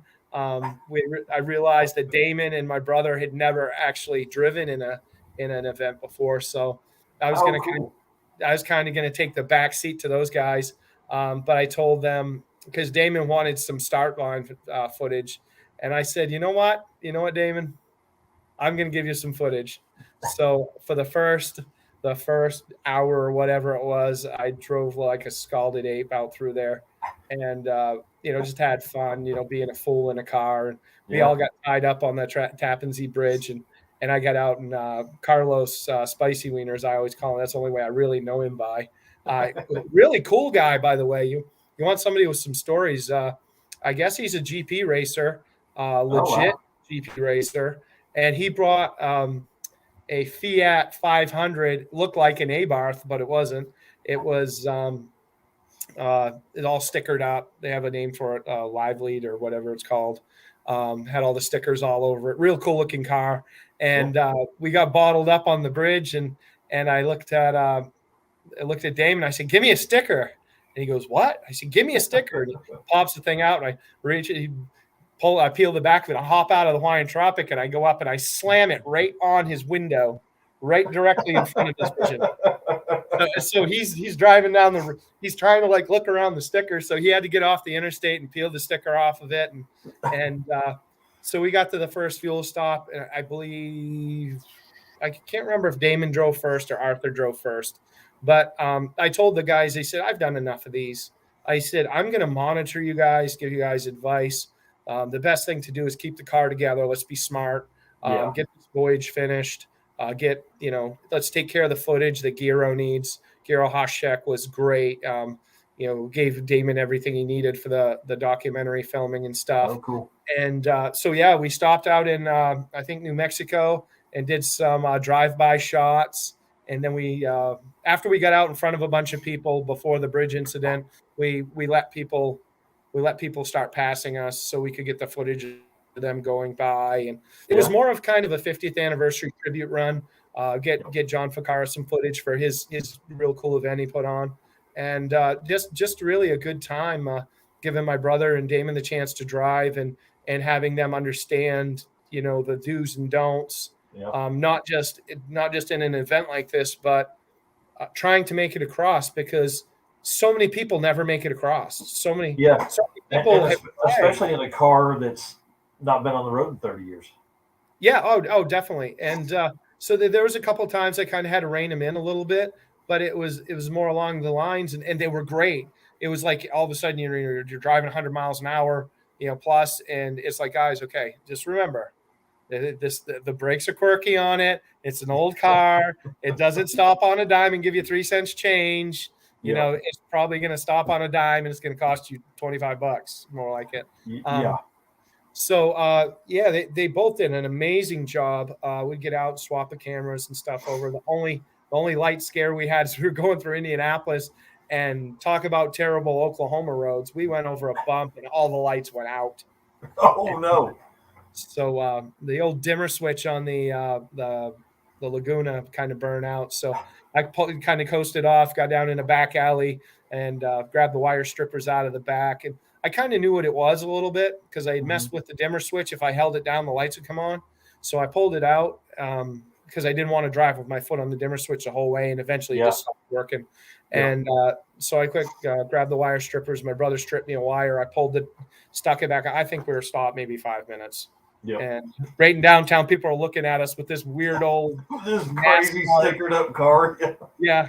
And working on it on the side of the road, but nobody said anything. We just kind of got back after it and got on the road. And, really everything was just really neat. It's actually the first time I ever got to sleep during an event, because my gosh, I'm usually always driving. And at the time I had a pretty bad cold. So, I let Artie and Damon take over, and both of them did really well. And then we got to the other end, and I called in a favor from James Snow, and he gave us a police escort down through the San Bernardino Valley. And so that was really neat. James Snow, great organization. He's in charge of the Cannonball Memorial Run. It's a fun for fallen officers' families. A really, really great guy, does a lot for the community. I believe he's getting ready to retire. There's Jason Riggs is another one, guy been shot multiple times, out living life and enjoying it. Hats off to him. Kevin Amsoil, all those guys out there, my hat's off to you. You guys do a job that nobody wants to do every day. And That's too cool. What did you guys have like any extra, fuel prep, any extra tank for that car, all that kind of normal stuff that you would do? Intentionally, no. Yeah.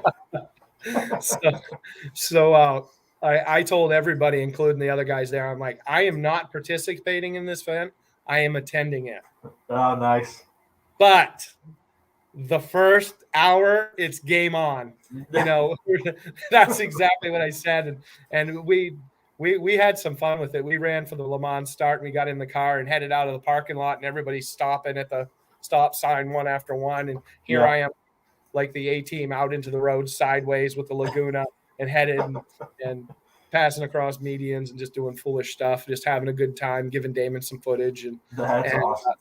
Just really had a good time for the first 30 or 40. We had a great time the whole time, but it's one of those things that you get behind the wheel of something like that. It's an older car, and you got people with newer stuff, better brakes, and you kind of ask yourself, hey, do I still got it? Can I still drive? Yeah. And for the most part, I guess I'm still okay. That's awesome. And I would think the first, especially with the Le Mans style start like that, the first 20 or 30 minutes are the most fun anyways, because everybody is in the same area. After that, you're going to get, fuel stops and things like people are starting to stretch out. But I would think the first, hour is probably the most fun. Oh, it definitely is. That the camaraderie of joking around and doing the stickers on the windshield see, I had a monstrous CB. I don't know if you've ever heard about the CB I have in my car. It's a Ranger. It's got 500-watt receiver system on it with a 10K striker antenna, and I can talk to the space station if I had to. Right.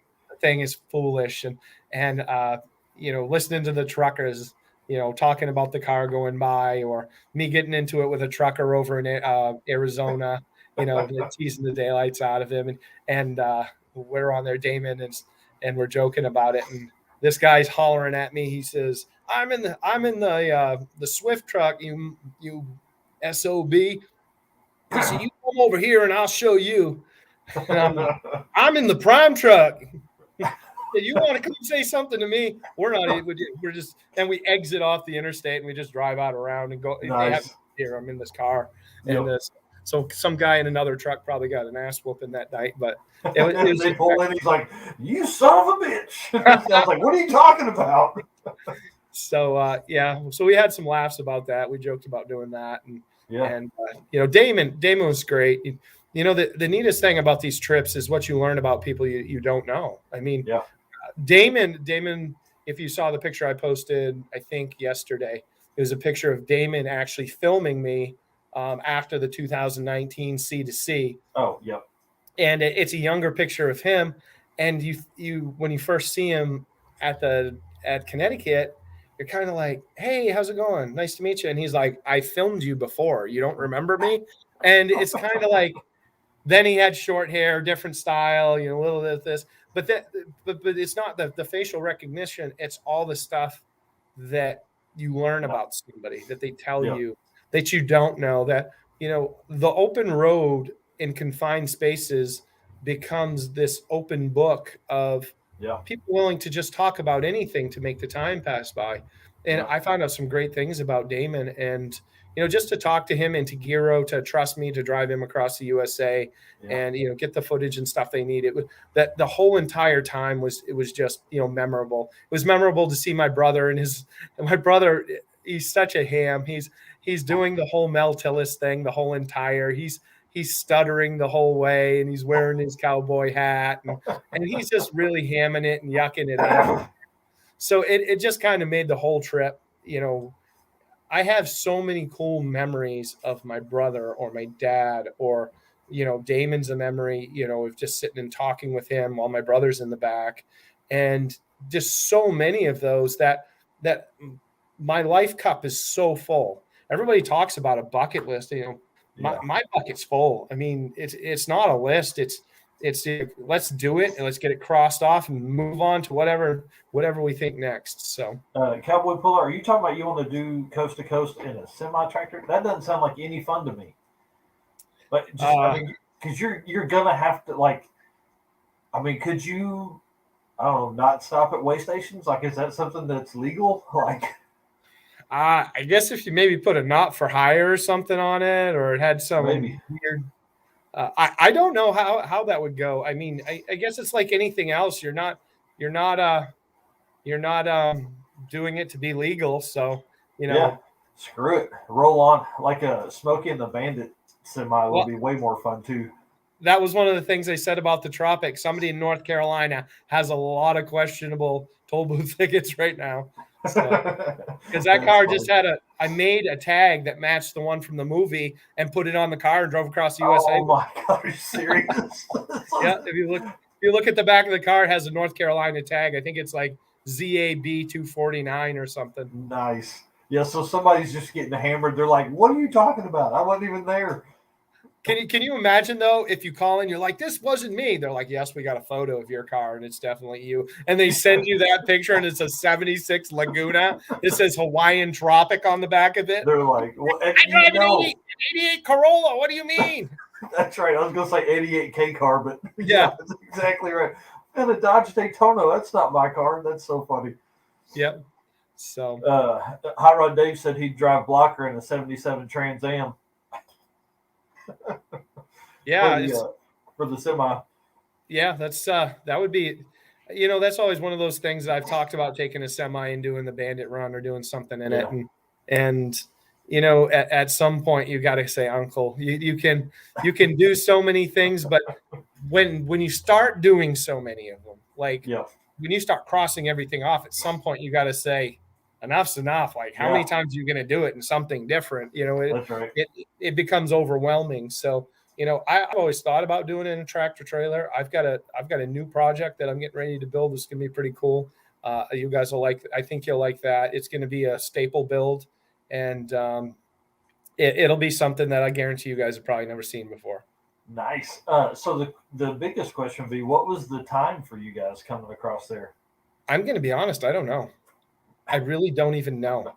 And the thing is because we weren't really broke down. We weren't, what, I know what the time was. I do know what the time was. It was a good time. There you go. That's the best way to put it. It was a good time. I don't even know. I other than us all leaving at the same time, I couldn't even tell you what time we got in. And it didn't matter, because it was nothing about the time. It was about the experience. And that's why it was a good time. Having my brother there to be able to say he drove in one, because when in the 2019 C2C, we were sitting in a restaurant and my brother is looking at me and he says, JR, because that's what my family calls me, JR.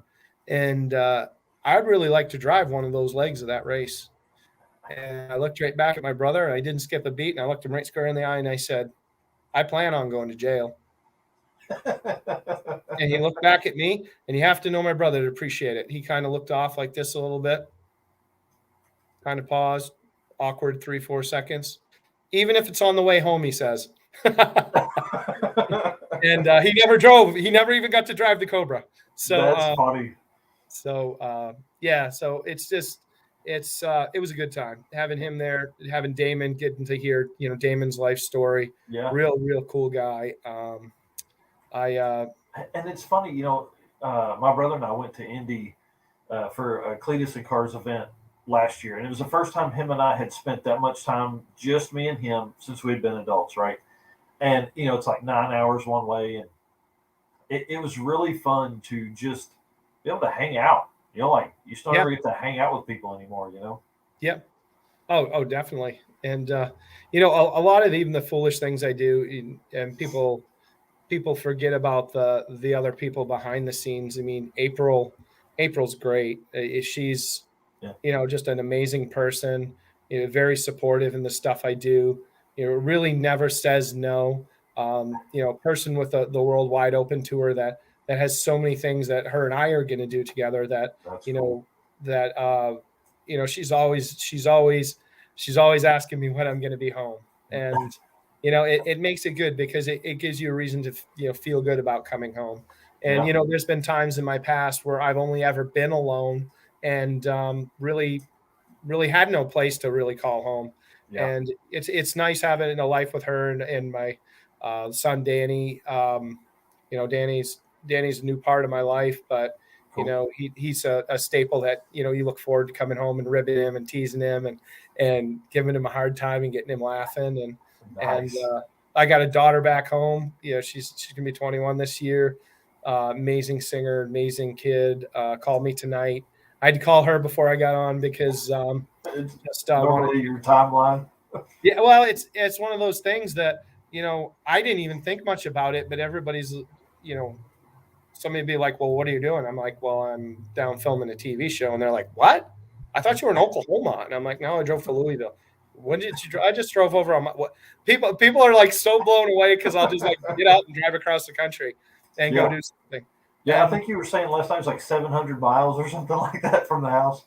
Yeah, it's 700 miles. I got up in the morning, left about the same time April did for work, and I was here in time to get my COVID test and stuff done, and awesome. You know, just take a look over what the mess was I had to fix, and you know, come back and go to bed and get something to eat at Waffle House, but yeah, there's so many integral people in my life that have meant so much and done so much for me.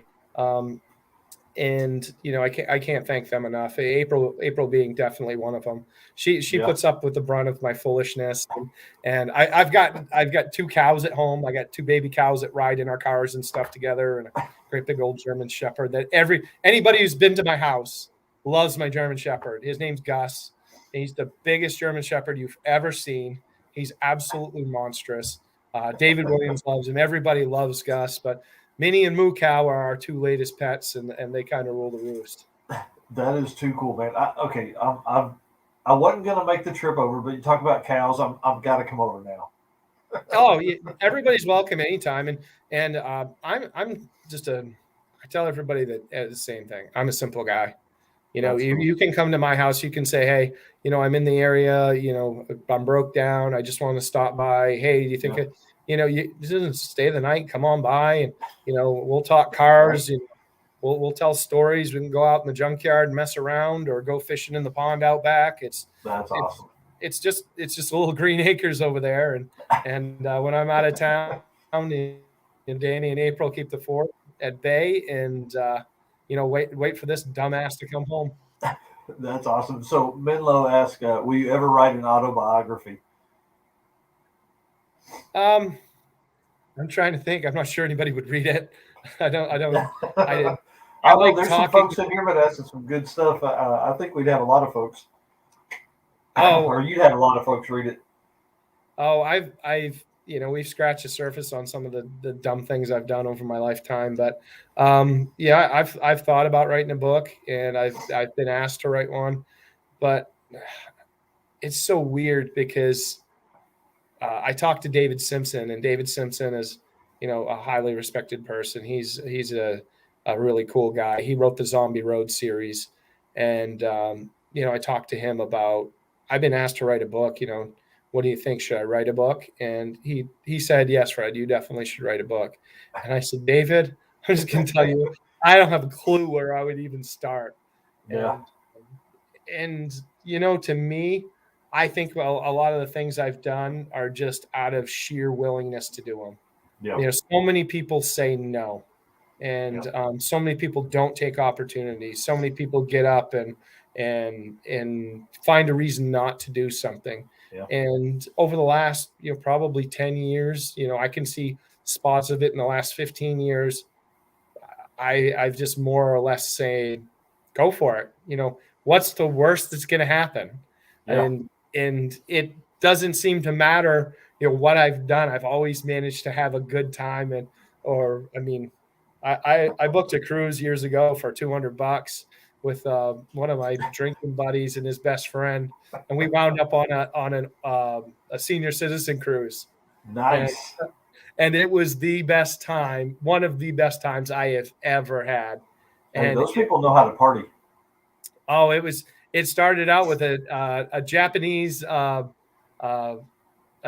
guy who did cover songs in a karaoke bar, and we were sitting there, and he was singing a country song. It might even been David Allan Coe, and so my buddy says to him, he says, "You play any Merle Haggard?" And he goes, "Merle Haggard?" And I I never seen a guy manipulate his voice like this guy did. I couldn't believe it. So he didn't play Merle Haggard, but he had a little computer and he'd look it up. And so we hucked it up. We had a good time, and we grabbed the older women. We danced around and drank some beer and got all drunk and hungover. And the next night we went into the bar, and the bar's busier. The old folks had told their friends, "You need to go to this bar." Crazy dudes. There's these three guys in their like 30s, and just drinking and having a heck of a time. And then all of a sudden we're sitting there, and we hear, "Doom, doom, doom, doom. Could be holding you tonight." And the whole place just erupted. And we, of course, we're hooting and hollering like a bunch of idiots. Before you know it, we have like as many people as you can cram into this like piano bar, because you'd move around on the ship. Yeah. And it was rocking every single night. And people just come in and they would just be looking forward to go to this stupid bar and see just what type of ignorant antics we were going to do. And that's awesome. But just everything, it just seems like I've been very, very fortunate and blessed that the things I've done in life have turned out so well, because many opportunities I've had that didn't turn out so well too. Nightmare Cars here says, ask him about the Floribama. Oh my word, the Floribama. Oh, that was a night and a half. I almost stole a cop car that night. The doors were locked. That was very interesting. The bouncer wanted me to stop dancing on the railing, and you think? Yeah, but I think when I got off the railing, I wasn't somebody who really wanted to toss out of the bar. But we had a good time. We drank a lot of beer, drank a lot of Long Island iced teas. Ben just you know those like cardboard carts you get like cases of beer in. Yeah, they're just the flats, and Ben would just keep buying flats and flats full of this Long Island iced teas. And I don't know, I think my butt might have got signed that night. Probably, I think it was one of those ridiculous nights. It was that time in your life sounds like you and I would have got along really, really well. I'm kind of fun. And I usually have a good time. And the thing is the bad part is, and my brother learned this a long time ago, is there's really not much I won't do. I mean, him and I have been in bar fights and everything else over the years, and it's been an interesting life, and I could go on and on with the dumb stories. You're just getting rolling, like imagine you at 80, like all this life experience. Like, well, your dad's still just cranking it out every day. You're gonna be just like your dad. I told everybody, and I used to coach college basketball. I didn't know if you knew that or not. And I coached college basketball for several years, and I was really a big passion of mine. I had a really good time doing it. I met some great kids. They always gave me 100%, and I always got 100% out of them. And it was one of those things that I told those kids as they were young. I said, live when you're young, because you don't know if you'll ever make it to be old. Yeah.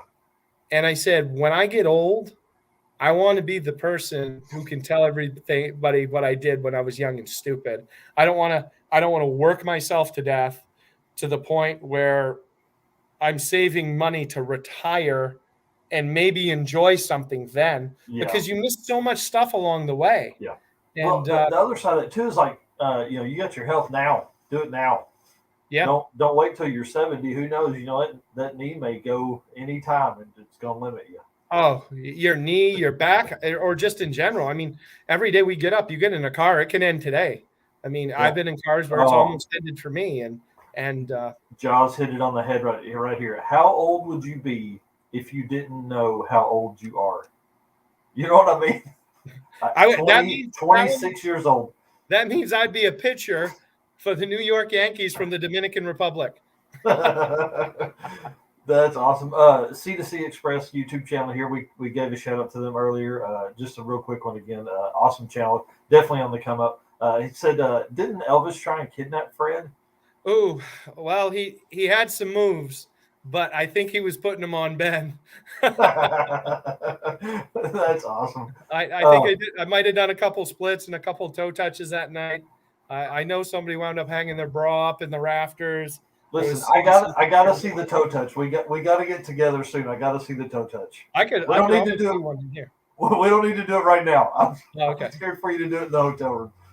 People downstairs be like, "What the hell's going on up there?" Oh, fortunately, I'm on the bottom floor, but a lot of people didn't know I could do it, and I do it randomly. And as I said, I'm not really a small guy. I weigh like 265, and to see a guy my size do a toe touch, it's kind of funny. Yeah, that's pretty awesome. Okay, so we talked about the Hawaiian Tropic car. No fuel mods for that car to do the cross country. But dude, tell me about the Galaxie, because that car looks like so much fun. The Galaxie, it is a. I'm pulling pictures up now. It is street legal stock car with no cage, and has a almost 200-gallon fuel tank. That's the easiest way to describe it. It's everything you want and don't want in a car. It's got reliability. It's got fuel mileage. It's got rattles, squeaks, bangs, clunks, wind noises. That car I wouldn't think would be super aerodynamic, but it's probably not bad. I describe that car at 135, 136 is trying to throw a dry sponge into an oscillating fan. That's a great way to put it. There's a lot of front area on that car. Yes, there definitely is. It just looks so cool. It's coming up, guys, I promise. It just looks so cool. It's such a neat, and honestly, the funny thing is I borrowed that light bar on the front of that car and borrowed it from a buddy I used to stock car race with. And I was talking to him and I said, I'd had it for a while. And I finally said to him, I said, did you want your light bar back? And he's like, Fred, I just want to say I contributed something to such a cool car. There you go. So it's been on the car since I built it, and that license plate folds up. I didn't know if you knew that or not, but the front license plate folds up so all the air can go inside of it.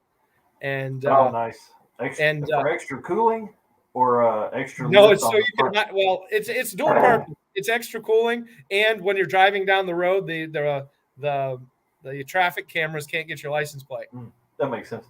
Jaws says I've stared at that car for hours. Looks like a lightweight factory drag car with a single overhead camera. Yeah, a matter of fact, it's very. I'm not going to say it's a tribute car because I don't like to get into that stuff. It does have a single overhead cam in it.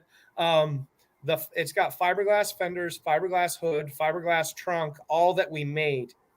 We built the we built the box, the plugs, and it was done right in house. A guy from down the street come down and we built all the plugs and stuff, and made the trunk for it. And is that boat flake on the roof? No, it's garage floor paint. Oh my God, that's even better. So what happened is the night before I left, it's a great story. You probably have the pictures on there somewhere. That's Pam Yates, great lady. She signed the car, sweetheart. And the guy dropped the tank off to put in the car, and it wouldn't fit. What? And I was like, it wouldn't fit the car. This was one of my favorite shots right here. That's a great one. I haven't seen that one in forever. So that's right in my hometown of Hancock. That was right before I was leaving to pick up Andy Laverdier. I believe that is it. It may not be.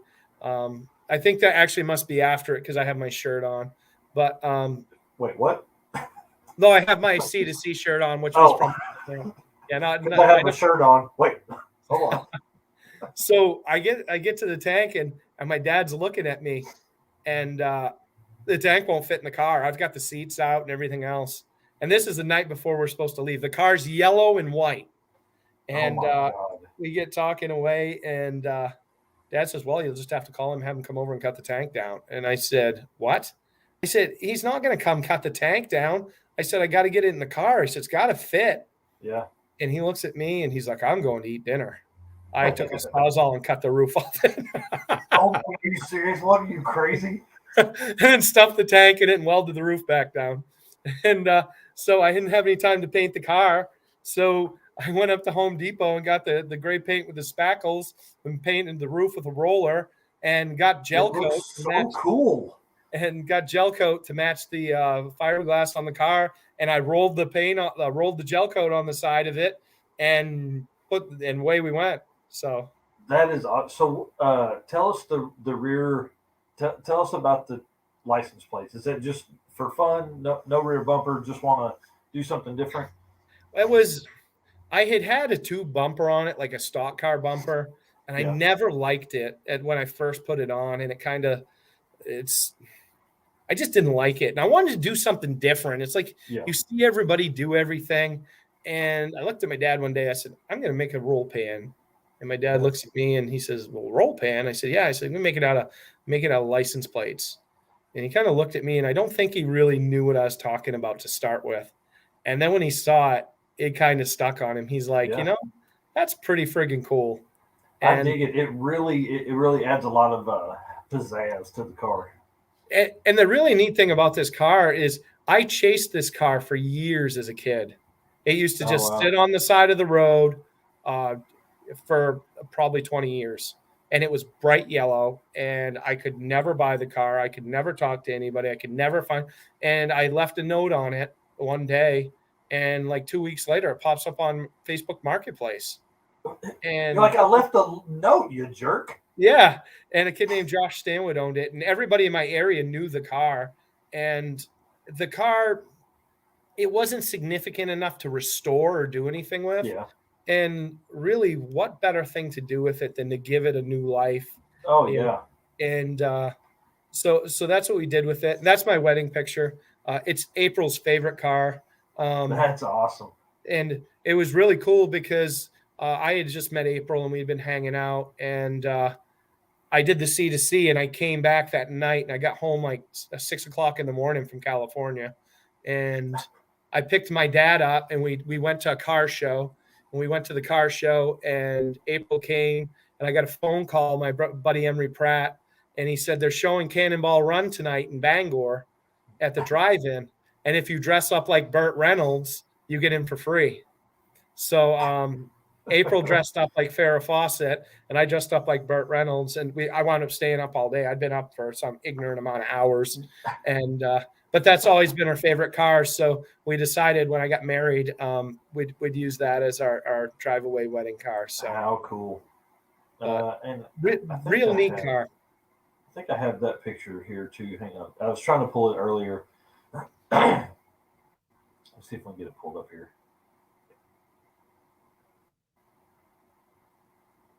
Come on.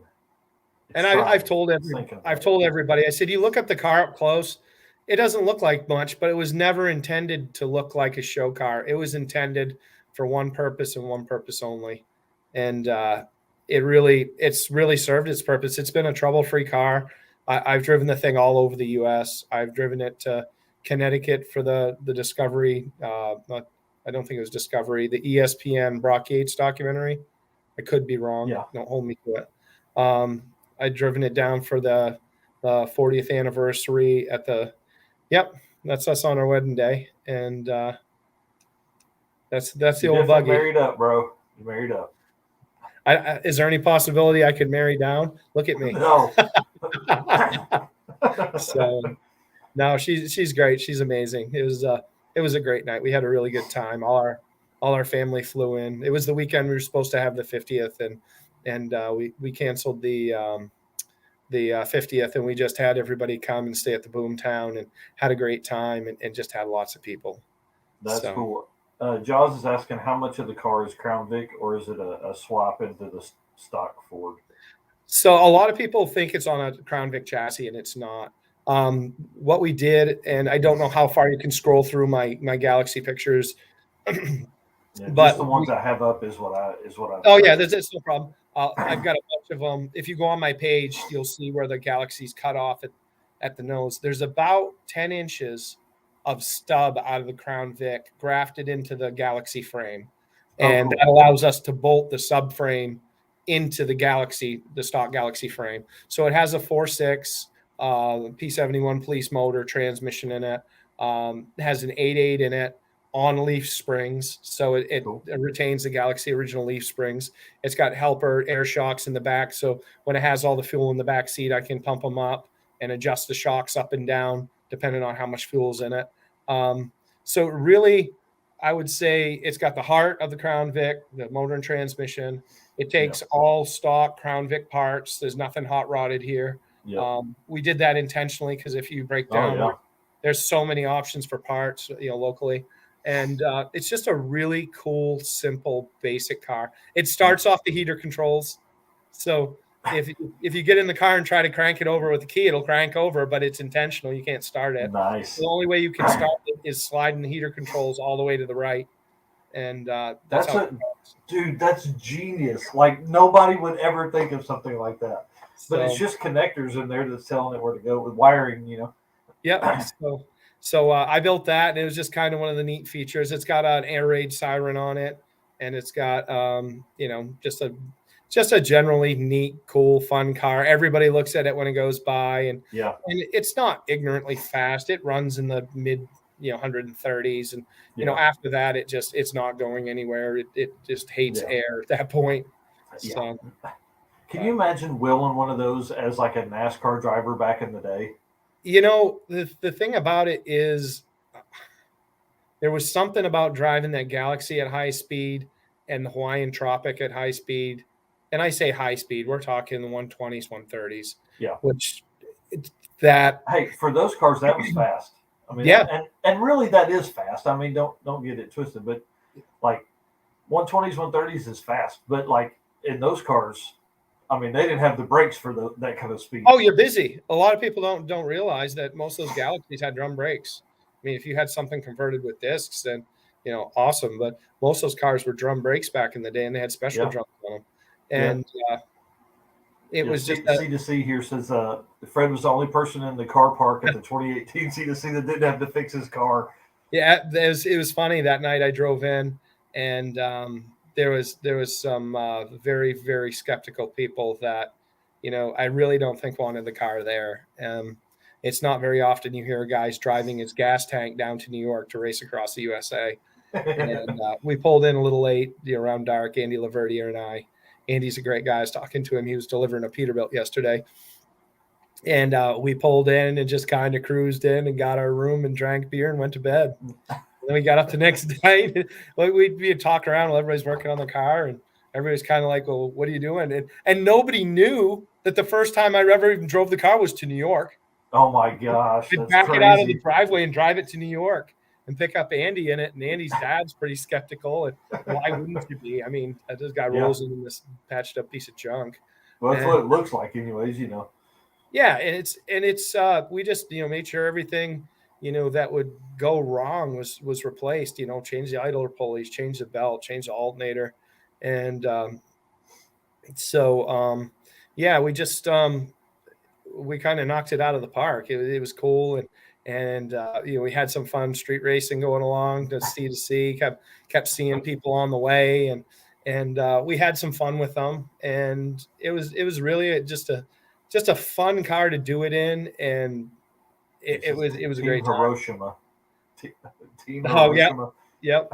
A lot of people call it the tanker, and we got pulled over in Texas, and Andy had left the light bar on, so we never got out of the car. We just climbed over each other, and at one point I wanted to see what fuel consumption was, so I climbed out of the window. And I took the headliner out of the car while we were going down the road. Andy was holding the wheel. So I unbolted one end and Andy unbolted the other. And I climbed out the window and dipped it in the tank because I didn't have a fuel gauge and to see how much fuel was in it. And we were going down the road, and I just held my hand on it. And as I pulled it out, when it got wet, I had a general idea where it was. So we wound up after that, Andy climbed over me and we kept going. And it was really foggy in Texas. We wound up getting pulled over, and Andy was sleep deprived. He did really just, zombied out. It was his first, coast to coast run. And he's like, we're getting pulled over. And I'm like, well, it ain't because we're speeding. And we're laughing about it. And he pulls up, and I'm in the passenger seat. This big old country boy, state trooper from Texas, walks up the side, and he says, license, registration, proof of insurance. And I had it all ready to go. And I panicked. I had these pillows that I used to drive with. So I grabbed one and I gave it to Andy. I said, put it behind your head because you rest your head against the gas tank. Oh, nice. So I had him put his thing behind it. So he's done that. And so it looks like their headrest kind of. But if you look around, you have to look down and in and you can see the tank. Yeah. But I said, officer, can you tell me why we're speeding? Why you pulled us over? I don't believe we were speeding. And he says, you left your light bar on. He says, it's a violation. I said, oh, it was really foggy this morning. Really sorry about that. He said, what brings all you boys from Maine down here to Texas? And I didn't skip the beat. You know what I said? You want to guess what I said? Oh, I can't imagine. I said, we're on a high-speed endurance race from New York to Los Angeles. We're kind of in a hurry. Can you speed this up? And it worked. They say you do not say that. You do not talk. And he looks at me and he goes, yeah, I'll be right back. He hustles back to his car. He prints out a warning. And I said, hey, I'm going to climb over him and he's going to climb over me. He's like, okay. And he reaches in and I snatch his stuff. He goes, you guys have a good day. Good luck. And my God. Magnum PI'd out of the ditch. And away I went. And we laughed about that the whole way. But everybody says you don't ever tell them what you're doing. And it was instinctual. I just was like, well, I guess if we're going to jail, we might as well go to jail. And you seem to have a pretty good read on people too. You know, that helps a bunch. Like, he was a great guy. At that point, you probably kind of, had a little feeling. What kind of, one thing I think you probably get all the time too is like, what kind of mileage does that stuff get? We put a 430 gear and a 31-inch tire on our cart, which is a Grand Marquis based. Yep. So it's 2-valve, 4.6. Yep. And I think we get about 11 miles a gallon on the highway at 70. So what kind of miles were you, MPG, were you getting in that car? It's crazy weird because I want to say, if I remember right, across country, because we have no gauge. Yeah. We have no gauge. So I put the 188 gallons in it in New York and topped it off at the Red Ball. And best I can tell, because when we got to the Red Ball, Travis Hilton was there, and we wanted to go get beer. And he was like, well, what can I go get beer? And I said, go take the Galaxie. So he took the Galaxie and for a ride and went and got beer. And he'd come back and he's like, that thing's awesome. And Travis wound up being my co-pilot the next year. But I put the gas back in it in California and drove the thing home without ever stopping for fuel. That's insane. The best I could figure out, I think it was around 14-ish.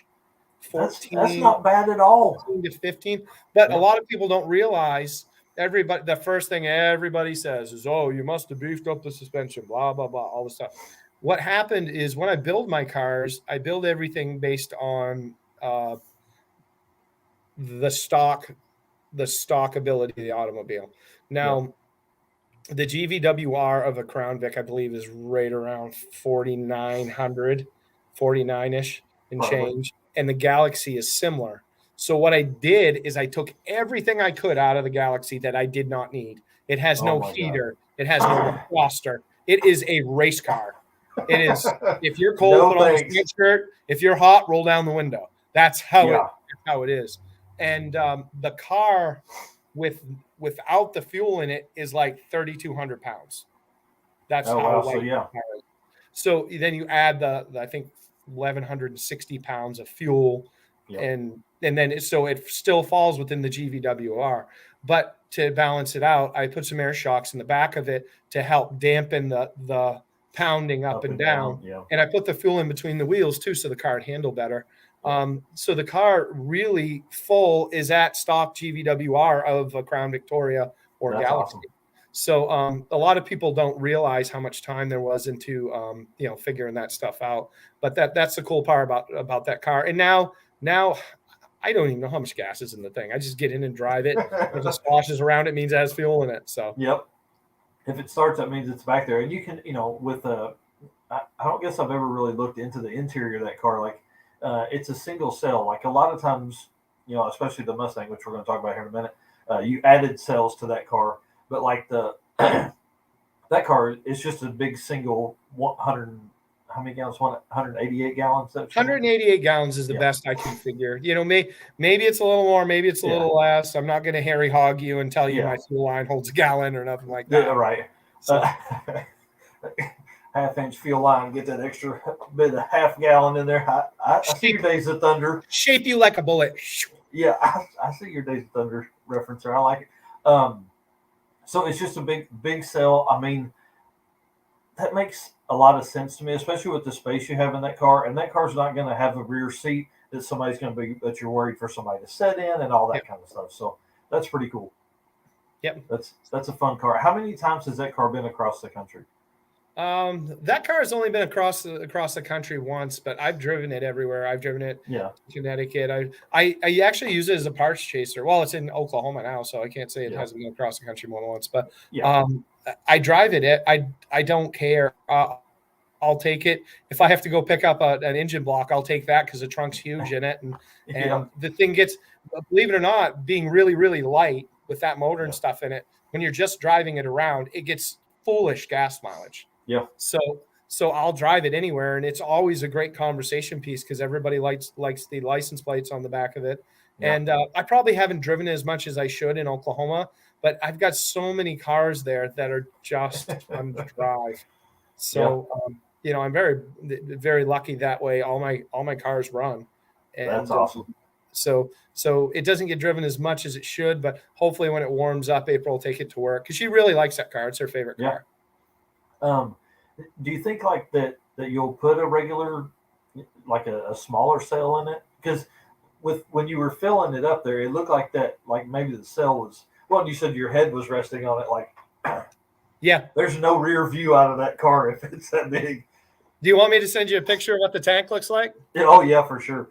I may have to send it to your phone. Let me see if I can. That's fine. That's fine. Can you send it through Messenger and I'll just pull it up through here? Let me see if I can. So I'll go to. Might take me just a second here. Yeah, no worries. And then Jaws was asking, asked Fred about the 427 Fairlane. Oh man, which one? Well, I was going to ask too. I have two technically, but I really have one cool one. Well, then we definitely need to hear about the cool one. All right, I'm seeing if I can quick find this picture here because it's. Okay.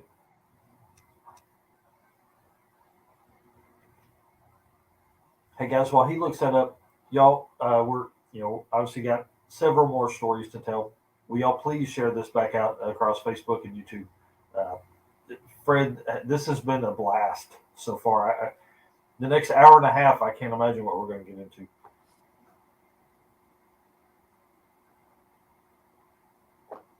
Did you get those ones? I'm going to pull it up here real quick. Oh, it says it's still sending, so it might be a second. Okay.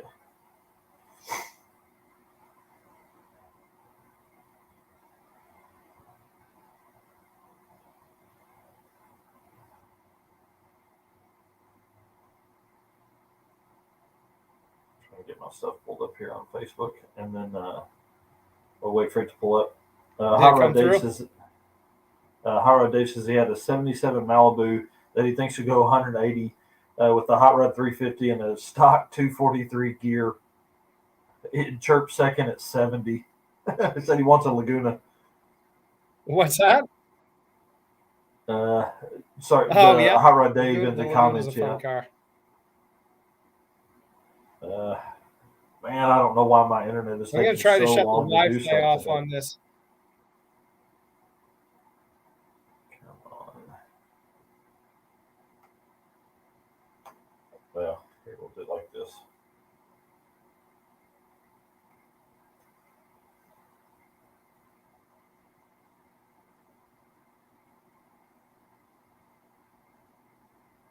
No, it doesn't look like they came through yet. Oh, here we go. Here we go. And we'll just show them here to folks from my screen. That's awesome.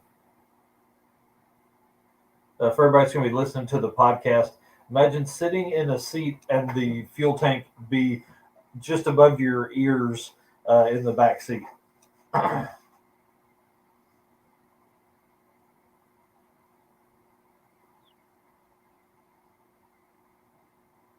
I feel like this may be like a senior picture that you've recreated. No, that was just kind of a cool thing my daughter and I did, and it was down at an old house I had bought, and everything Cool. just kind of fit there. Like you said, Yeah, it's perfect.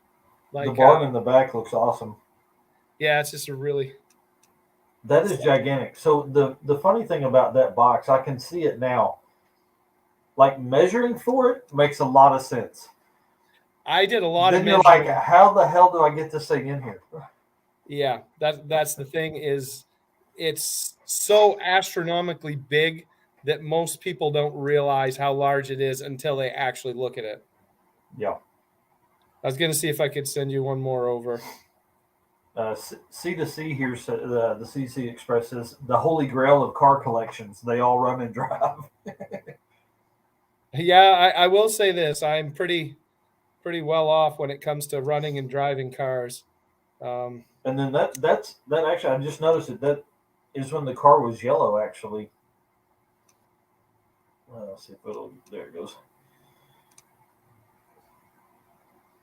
You're a wild man for cutting the roof off of that car and then putting it back on. But it was either that or cut the fuel cell, I guess, huh? Well, it was just one of those deals that it was. I had a goal and I had a deadline, and it was. I'm not going to say sink or swim. I've always been that person that tries to persevere and make things happen. There's been sometimes in life there's just things that you have to say uncle. You're at the point where you're pushing it to the point it could be dangerous. And when I say dangerous, it's it just you have to know that edge. You have to know that balance. And fortunately for me, I've always kind of lived on that edge, but I've also stepped over that edge where I know where to stay home, don't do this. You've done enough dumb shit. One of these times you aren't going to come home. You learn as you get older. I call it wisdom. You learn from your mistakes. You fix them and you just keep going, and you don't dwell on them. If you dwell on things, it takes up valuable memory that you have that can be used for something else. Yes. Don't let anything 100%. live rent free in your head. There's so many more things to do in life that matter, that the stuff that's happened in the past, it doesn't matter because you can't change it. So you just keep moving on, setting your goals. I've got some great goals for this year. I'm very, very anxious about a few things, and hopefully they'll all come through. Arthur and I are getting ready to build a Baja. Well, not getting ready. We have a Baja truck that's built. We want to run the Baja in 2022. That's the next one to get done and get that out there. Oh, that's too cool. That'll make for good stories. What's the setup on that rig? It's a Ranger. I think if I remember right, he knows all the specs on it. Mm-hmm. It's Class 7 truck.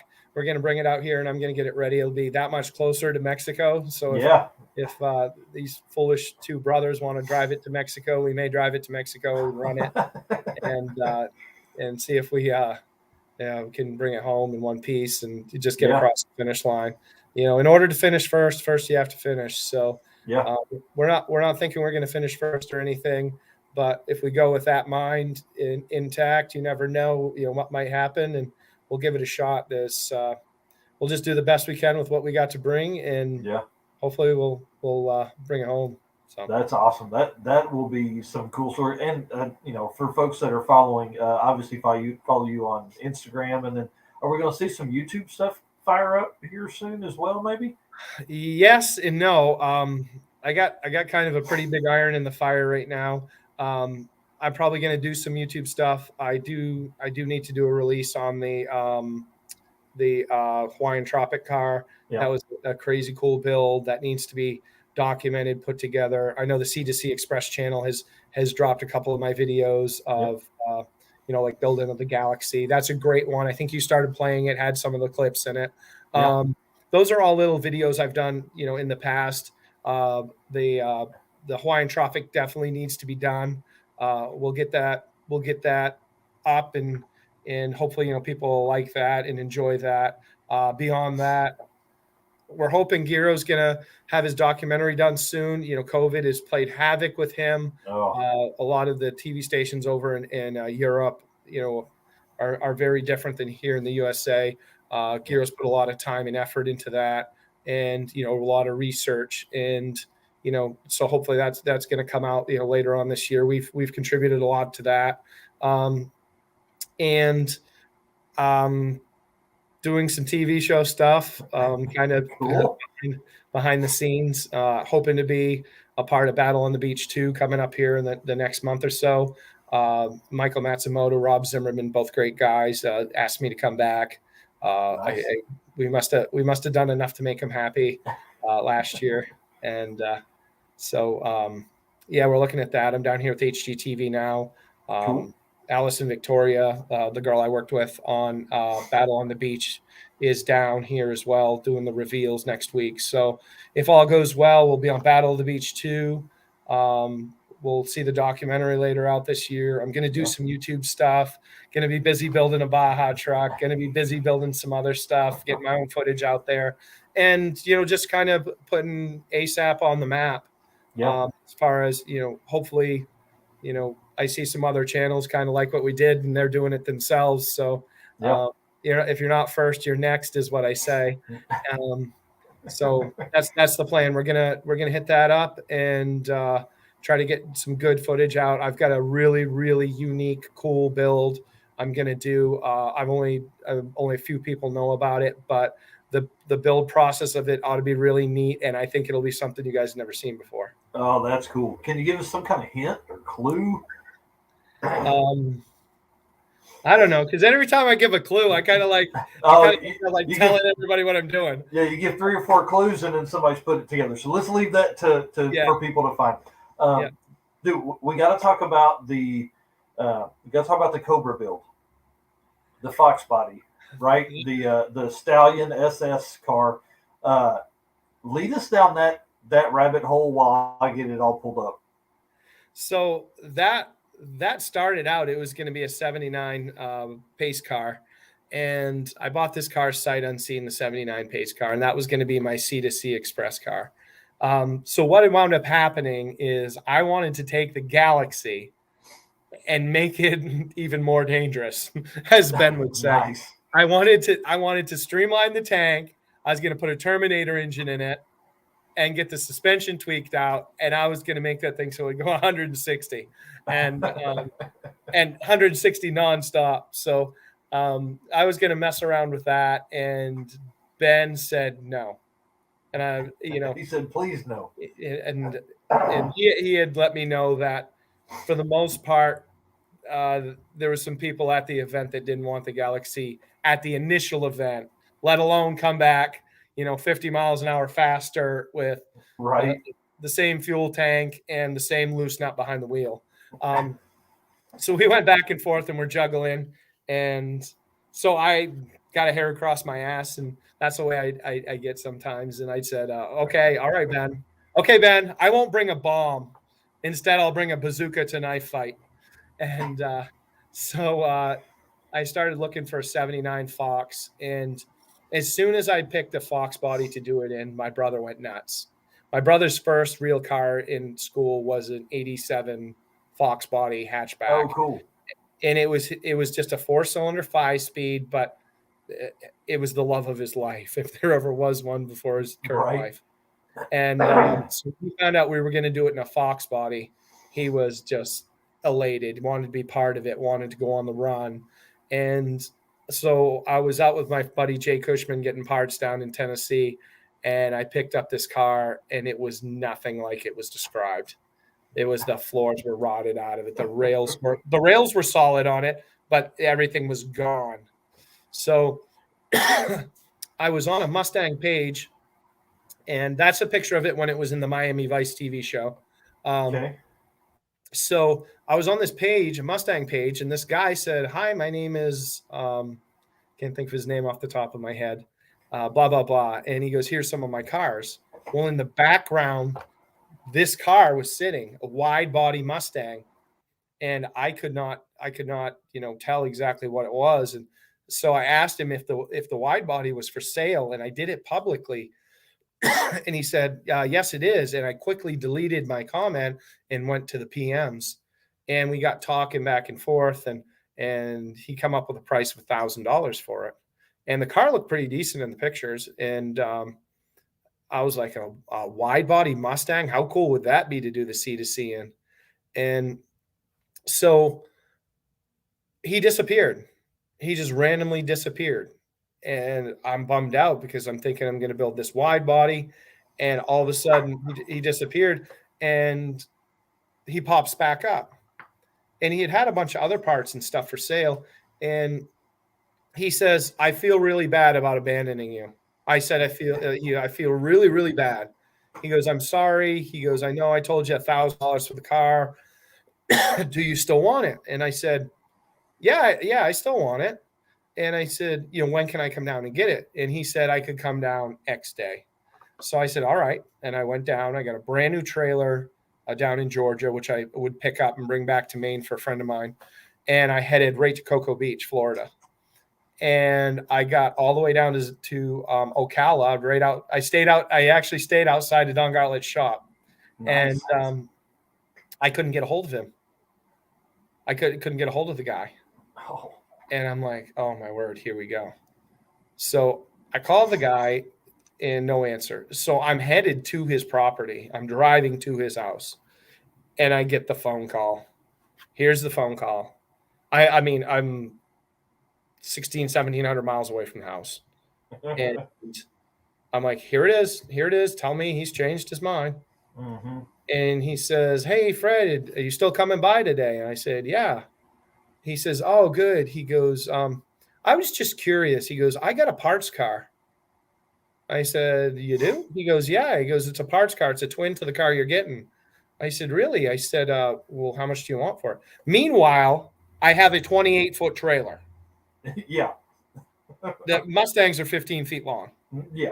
So he says, well, if you want it, you can have it. I want it. So I go down, and it's a twin. It's an absolute twin to the car. Wow. And it's completely rusted out. Everything's rusted out on it. So I cram I put the real rusty one. I get into the trailer. So I managed to get in the trailer. The good car, lo and behold, has no suspension under it. No K-member, no rear axle, nothing. So I wind up going down to Lowe's, building a cradle, hauling it out with my F-350 to the trailer, and cramming it into the trailer. Brand new trailer.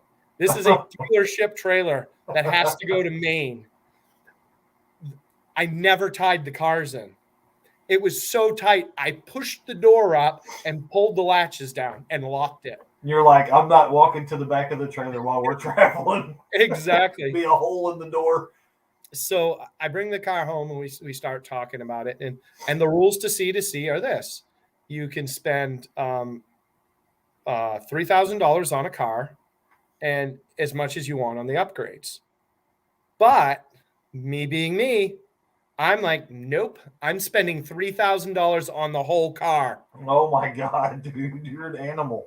And so I get on Copart, and I said, I go on and I find 2000 Cobra, and it's in Copart down in Massachusetts. And I bid on it, and I get it pretty cheap. And I get down there, and they have stolen everything off the car. Oh my God. And I'm gonna link the video of the build from C2C. So I'm pissed, and I go inside, and the lady goes, "Don't say it." And I said, "What?" She goes, "We've got all your stuff." I said, "Excuse me?" Well, my buddy who bid on the car in Copart had bought a Scat Pack Challenger, like 3 months before that, and somebody had stolen the LED, the head unit out of it that controls the whole car. Oh my goodness! He went down to get it, and it was gone, and he was pissed. So when I gave them the money to pay for the car, it was short money. It was $1,000, or not $1,000. It was like $2,000 something with all the fees and stuff. And he told them when he paid for the car, because I gave him the money, had to do it through his Copart connection or whatever it was. And he said, if there's anything missing off this car, we're going to have a problem. So they went out to check the car before I got there, and it was missing all the Cobra emblems and missing the radio and missing just all the trinkets and little things that went with the car. I think that the taillights might even been missing out of it or something. And they went and told them that you're gonna bring the stuff back. So I was in there and had a whole bunch of parts and pieces that were in the trunk of the car that they had taken off. And so I wound up getting the whole car. Well, I brought the car home and got it running, and it had a knock in it. And I'm like, oh, here we go. So I started selling parts off the car to pay for the car. So I got the car paid for by selling parts off of it. And I was able to drum up enough money to buy a Lincoln Aviator that had a 4.6 4-cam with the D-port heads on it. And so I brought that in, I parted that out and junked it and paid for the motor. So now I have the motor and I got the Cobra motor, and I took the two of them and built one engine out of them. And it had 180,000 miles on it, I think, when I built it. That's awesome. And I took the timing chains out of one and put them in the other, and the new oil pump. And then I wound up selling the block and recovering my money back, a lot of the money back out of the Cobra, and started just little by little coming back ahead. And so I brought the Miami Vice car in and cut it off at the nose. It was really rusty and damaged from them dragging it around. Mm-hmm. And I fabbed up a new front. I cut the nose off of the pace car, sold all the pace car parts out of the pace car to pay for the pace car. Yeah. And cut the nose off the pace car, I believe it was off the pace car, and I grafted it onto the Mustang. And then I took the IRS out, put it up underneath. I think I had to drill 2 holes because the 79 didn't have quad shocks, and part of the IRS bolts up where the quad shocks were. So I had to drill the 2 holes where the quad shocks would have gone, and had a drive shaft made. And I converted all the interior, so I had the SN95 to new edge interior in it, and just started putting it together. Had Cook's headers on it. It was actually. I was watching the video in the and it's like a montage of pictures, right? And so I'm watching, I was like, that's like an SN95 interior. And so it just caught me. There's so much to catch on that car. It's just like C2C says, surprised everyone with the Mustang. First time you saw it at Alex Roy's, first time we saw it at Alex Roy's, it amazed us all. It was just, my brother came in one day and he said, "What are you up to today?" And he had seen, I said, "I'm putting the car together." And he said, "Well, of course you're putting the car together." I said, "No, it will be rolling in 24 hours. And he goes, "Come on, JR." And I don't know if you've seen it or not, but I have a little clip where I built the car in 24 hours. I completely pre-assembled the car, cut the nose off, welded the nose, put it all together, put it all out, put the suspension, the motor, the transmission, the rear end, and everything, and set the car and rolled it out the door. That's crazy. I think that's the link to the video that I built, that I put. I think that's such a cool setup. You know what I mean? So we did that, and then again, Scott and Claire always have been top notch back home. They take care of all the locals with their vinyl and stuff, and Scott's like, "Bring it down. I want to paint it." I'm like, "Well," I said, "I can paint it." He goes, "No, let's bring it down to the shop." Believe it or not, the picture of the car doesn't do the paint justice. That's cool. That car has flip-flop pearl in it. Oh, wow. And in the sunlight, the car was beautiful. We painted it the day before. I was trying to see if you could see in any of the pictures. It's really tough to see, but we dumped the pearl in that thing, and it had flip-flop in it. And on the side of it, Scott and I wanted to do something cool. So it's actually a mural that shows New York to Los Angeles, and there's a cannon shooting a ball out of it, chasing the old Ford drag racing Cobra across the country. The cool. snake with the wheels on it. Mm-hmm. So that's the actual mural on the door, and it has the St. Louis Arch and the Midwest corn husks in it, and it has the LA movie star on one side, and has the New York statue. That's awesome. So I wanted to do kind of a tribute because they didn't make a 79 King Cobra. So this was kind of like if they built a 79 King Cobra, what would it look like? Mm-hmm. And so we sized and stretched the graphics. And if you look at the hood ornament, if you have a front shot of the car, where the hood ornament would go on a 79 Mustang, it says C to C right there. So if you can zoom in on that little round right there, that actually says C to C on it. Oh, cool. Yeah. So we did that, and we made all the driving lights. I built the air dam and stuff for it. And the Stallion SS was actually from the original car when it was in the Miami Vice TV show.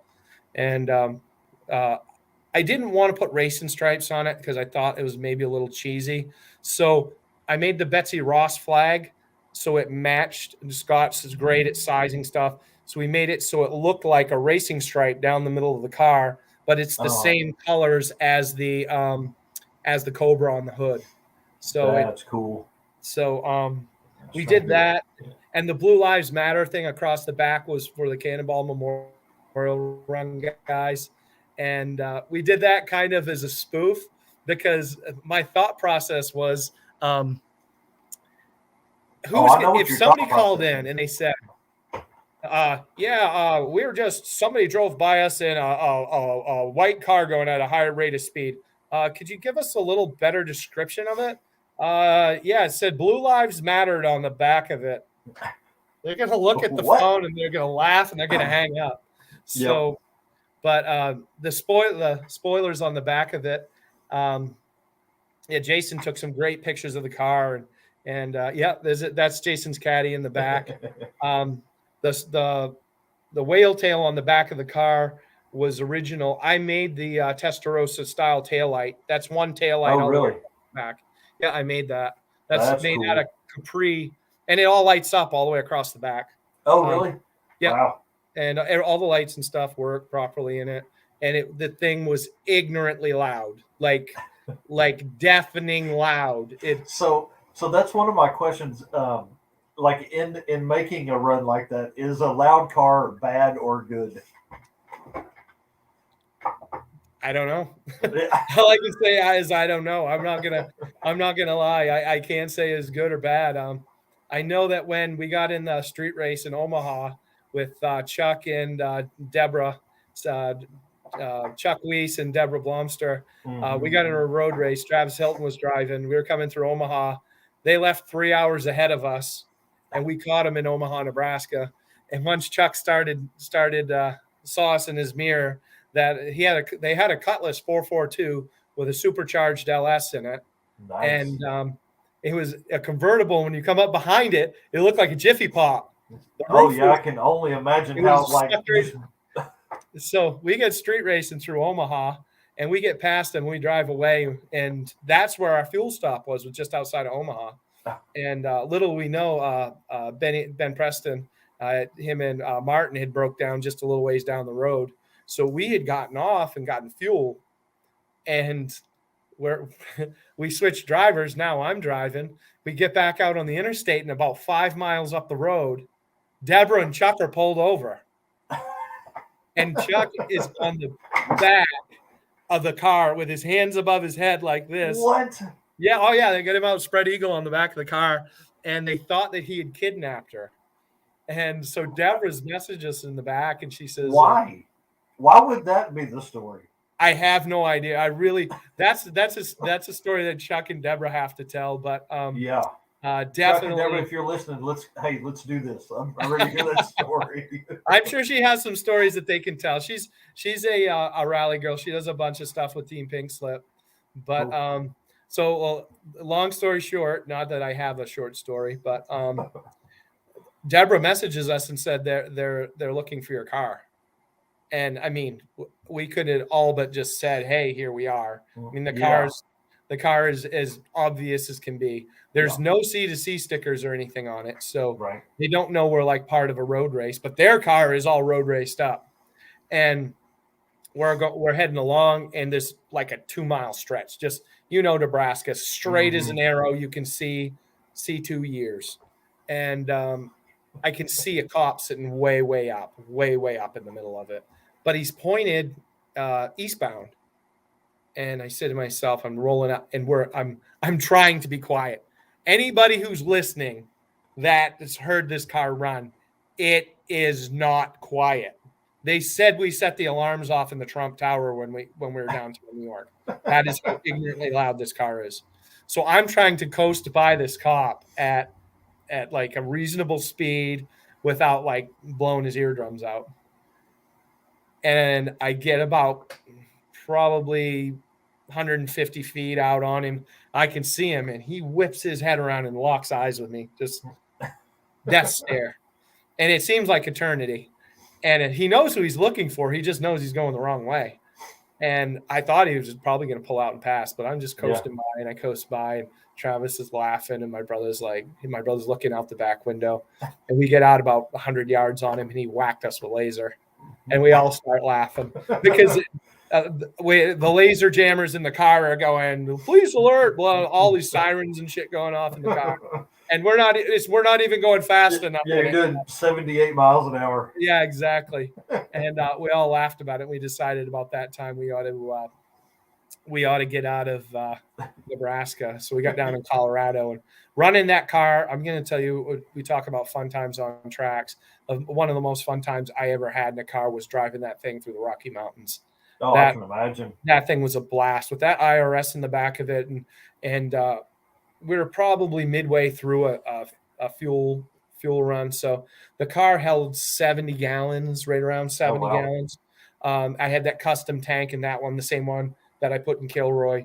And the thing just, I mean, you could come right in under a car going, 80, 90 miles an hour, and the thing would just do that little IRS wiggle in the back and just plant and go. It was just, the car just handled so well. And Travis really, really liked the car. When he got there, I'm sure he was kind of skeptical as to what type of piece of engineering is this the redneck Mainer come up with. But Travis played the best joke on us.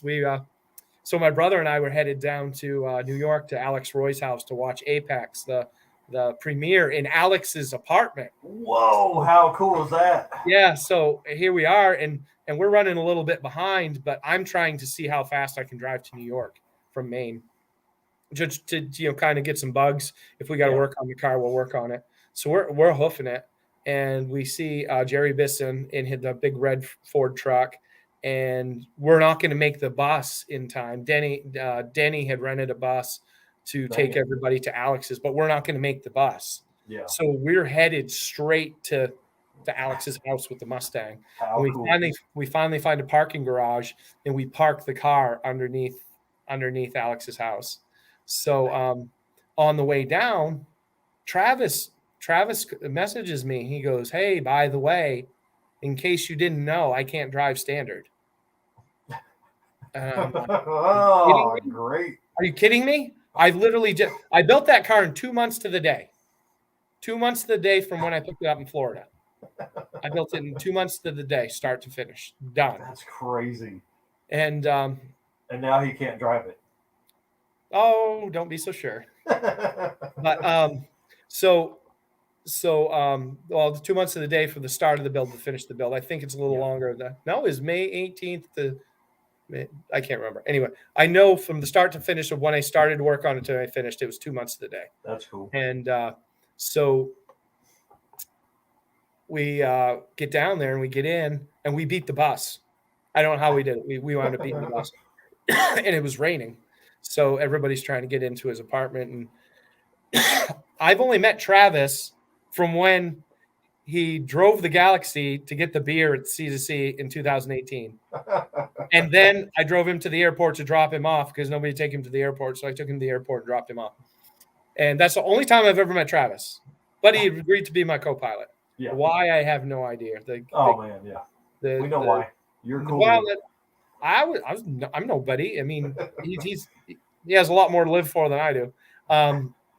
So we get there and we get in Alex's place, and I get all set in. And here's Travis. So you got to picture this kid. If you ever get a chance to look up his profile, Travis Hilton is an Abercrombie model. I mean, like down to a T. He's a lawyer. He has a perfect suit. He has perfect pecs. He has, the perfect muscles, everything. He's just that guy.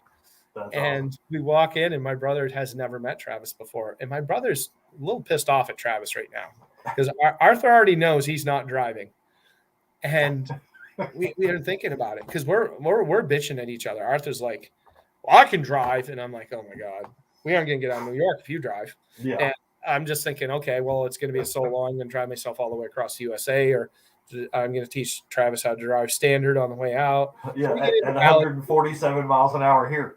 Yeah, and how do you shift to first? So we get there, and Travis, I mean, just beaming smile. Just, I think a friggin' sun shines behind his head when he smiles.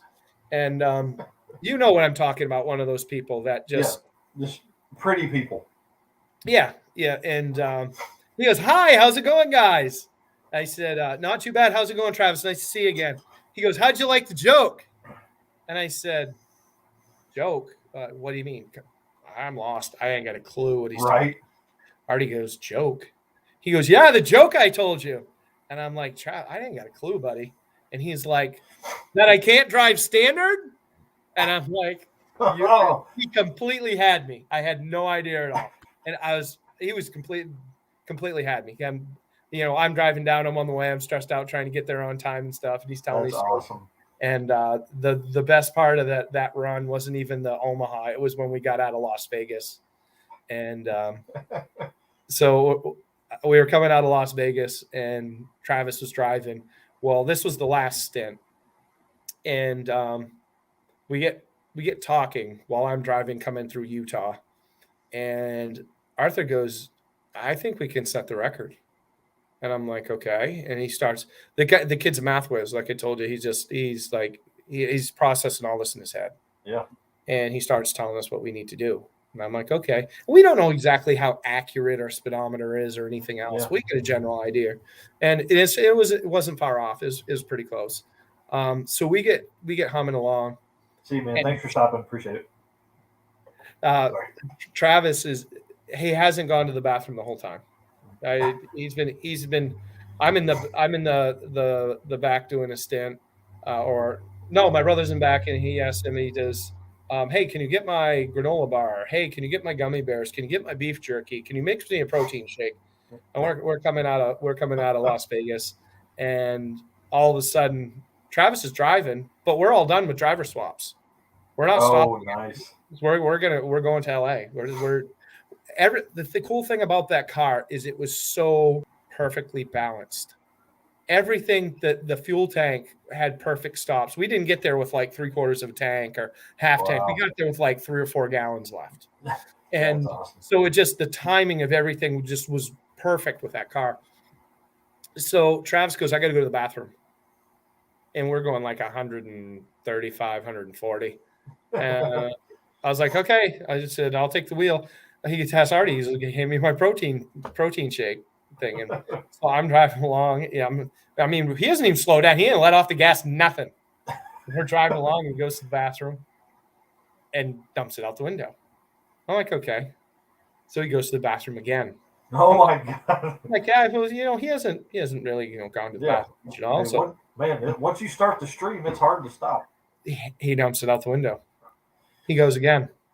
Oh my god! He's still pissing. By this time, I'm about dying. I'm driving from the passenger seat, okay, out of Las Vegas. We've made it through Las Vegas. Dumps it out the window. He goes again. He went 4 times. And I'm like, "What are you, a camel?" Right. And he just, nope, hands the thing back to Artie, and Artie does whatever he does with it. I don't know, throws it on the floor or whatever. And we go off and we finish and have a great time. We do really well. We're the first ones there. First ones across USA. Wow. And we're there all by ourselves. And our room won't be ready for 8 hours. 8 hours. We are road grime, like down our faces and sweaty, gross. Yeah. So Travis goes upstairs and we finally get our hotel room. People start coming by and Travis left that night. I woke him up and he freaked out. He thought he still had to race across the country. I woke him up that night and I had to take him to the airport so he could fly home for classes the next day. Oh my God. So the craziest thing about this is my brother and I had no luggage because I gave it all to Bradley Young because we had no place to sit. So when we were getting ready to leave at 3:00 in the morning, We opened the back of Bradley's truck and heaved all our shit in the back of it. And I pinned $20 to the dash. Picture. Yeah. Yeah. I had pinned $20 to the dash in Cincinnati, California. He broke down the entire way. No. The entire way. He did a complete head swap on it, everything else. He broke down the entire way. I picked my luggage up on the way home in Needles, California from him, still finishing. Oh, my God. That's crazy. I need that dude on, too.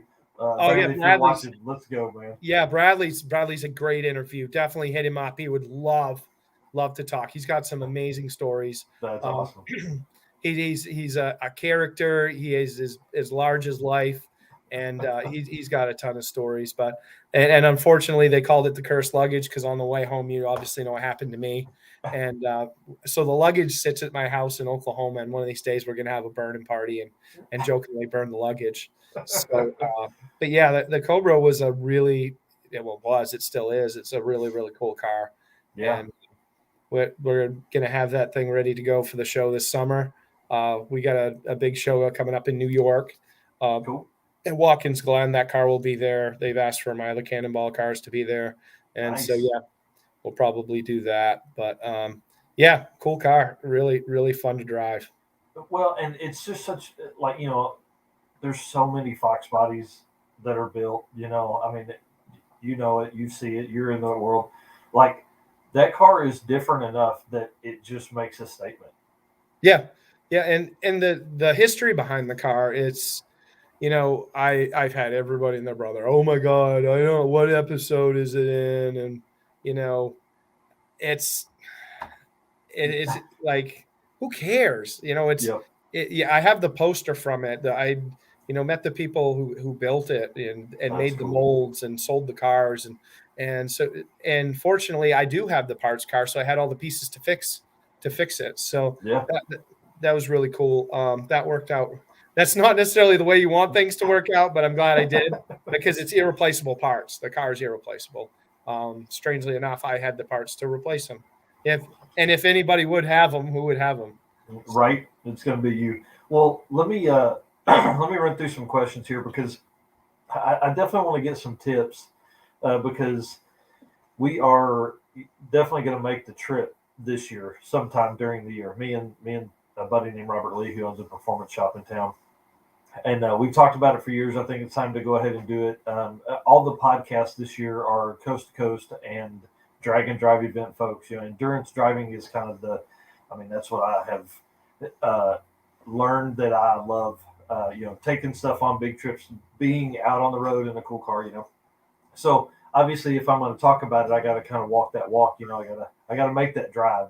Yeah. So minivan is kind of our thought process because it's incognito and easy for a first run for sure. So Bryce Mays and Matt Dennison were talking about some tips for fueling, and they were talking about having like a Ryovac on the fuel vent while they were filling to help pull the fumes out so it didn't like backfeed and all this kind of stuff. Yeah. Really.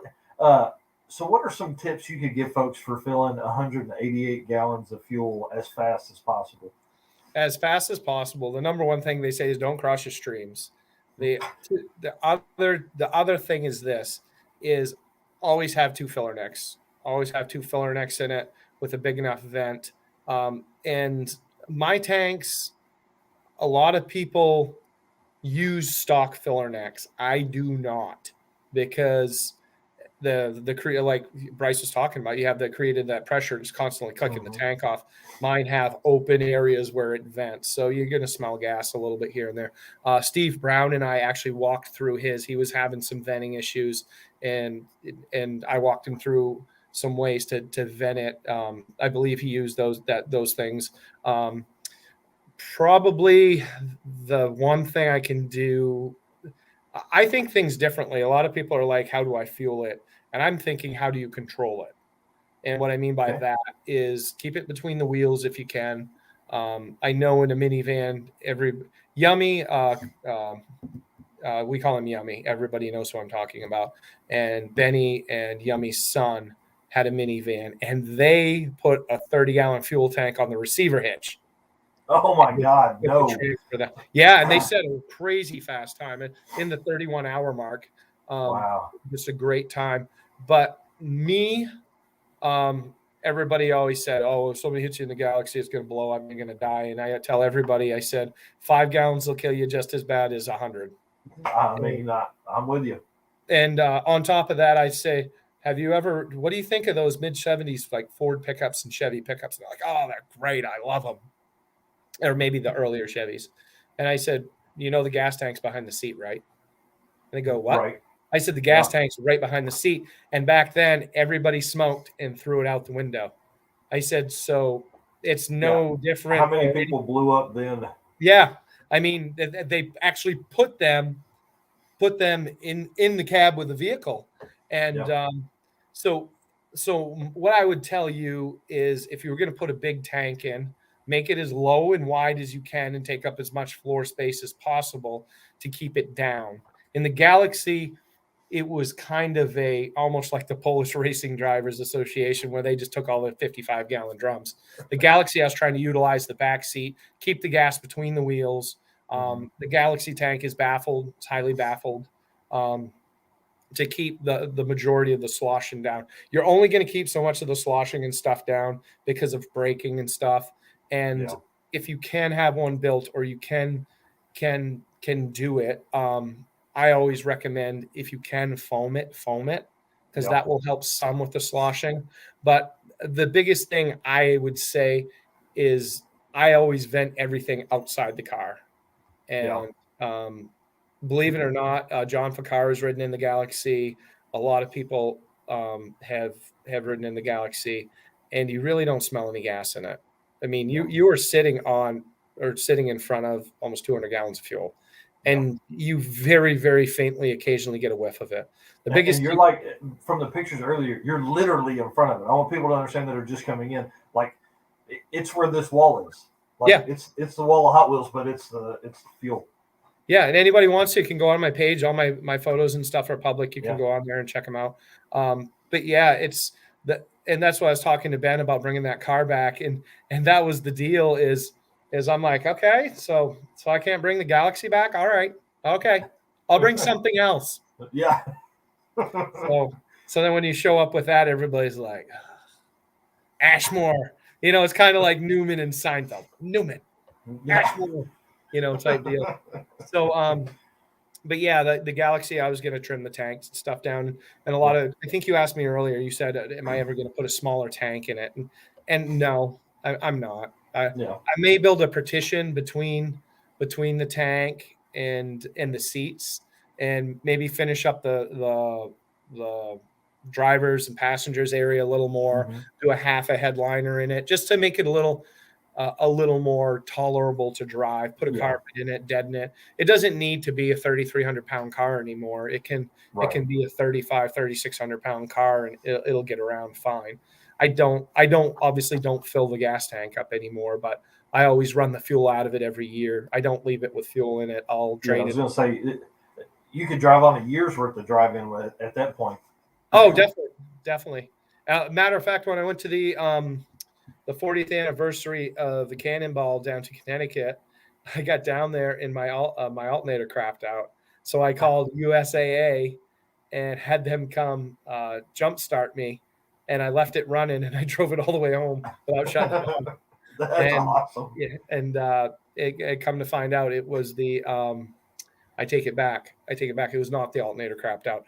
The red top Optima had shorted out. And so Optima? Wow. I've had no lucks with the red tops, none at all. In that car, I've put 5 in it if I've put 1. Wow, and that's wild. I unhook it now. I unhook it when I leave. And it sucks because the drivability of that car is 100% solely based on the Keep Alive memory, or the read-only memory. And that's, keeps your driving, restarting it every keeps time. it shifts well and everything. So it sucks I have to shut on.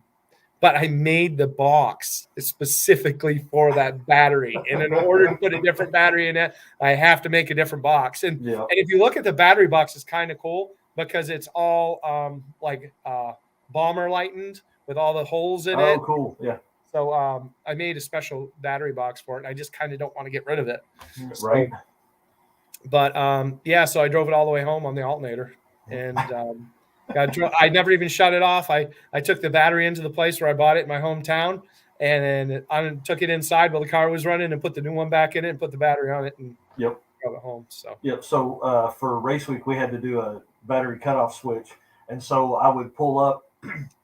We had to take it 2 tracks, and so I would pull up and disconnect the alternator and ease in, and they'd hit it and it'd drop. I throw it back in there, start it, cool, drive on out. Like, live that one. So yeah, get lucky. So right. You guys must have a bunch of stuff coming up. You're doing the sick week with David Williams and those guys. Yeah, it's going to be wild, dude. I'm so ready. It's in a month. It starts exactly a month from today. Wow, that's great. David's talked a lot about it, and he's pretty anxious. He showed me some videos today, him tuning a car, and I'm lucky my laptop's. It was blessed to have him doing some stuff with it. That Malibu they built in my garage that's so cool. It was so interesting because they asked me, they're like, "Well, we bought a car in Tulsa. Do you think we can maybe finish it up in your shop?" The thing showed up and it didn't even have a brake booster on it. I mean, nothing. There's nothing there. I went out back and junked out some Caprice. I brought it out with a loader and ripped all the brakes off of it and stuck them on the car and things. So, but it was crazy. At home. Night, Josh. Thank you for stopping, dude. Appreciate all the questions. So let's talk. You're talking about urination earlier. Like, what's the plan? Do you lighten your intake leading up to it? I mean, are you like, give me the small Gatorade bottle? I'm gonna keep my water intake the same. How do you handle that stuff? It's so crazy because I get asked this so often. Yeah. And as I've always said, if you don't put it in, it doesn't have to come out. Yeah, I mean, that makes sense. And realistically, when you're driving across the country, let's say it takes you 2 days, it's 48 hours. It's not unusual for somebody to fast for 48 hours.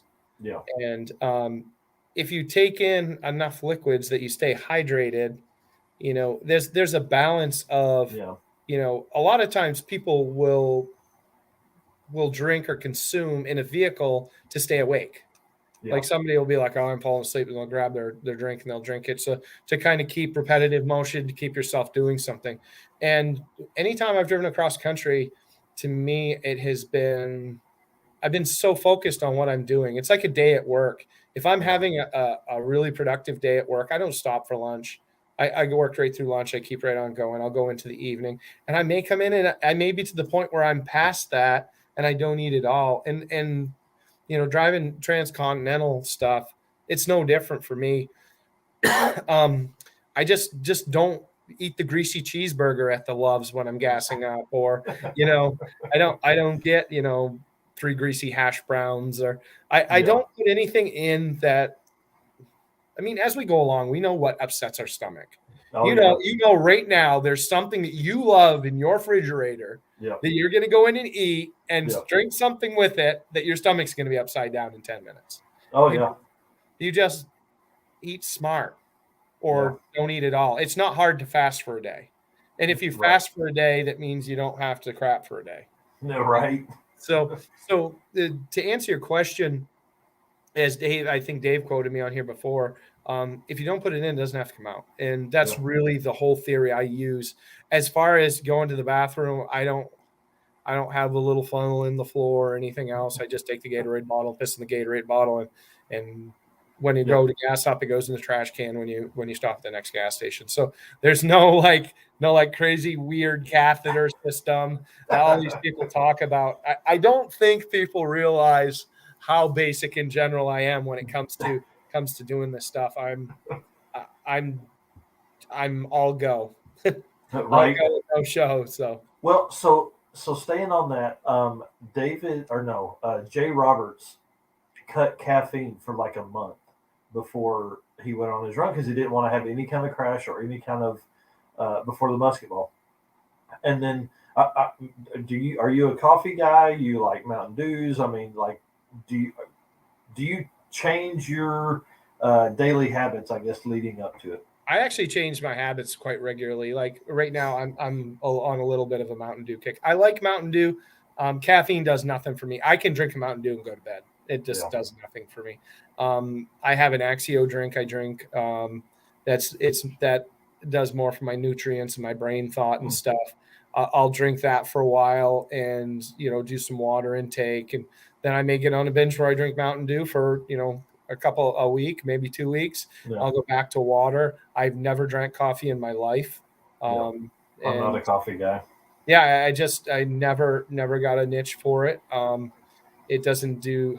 I've never figured out why anybody wants to pour something scalding hot in their face. Oh, man, and it just tastes bad. I can't help it. I don't like it at all. So, and on top of that, I can't drink anything hot anyway because years ago, and another story we could tell, I got in a bad accident and ripped my face off all the way down here, all the way up across the other side. What? And so now all my nerves are all messed up in my face.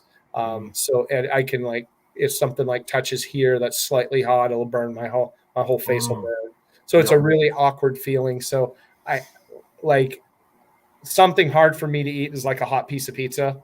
I can't. It's like if the cheese gets on my lip, it's like my whole face is on fire. Gotcha.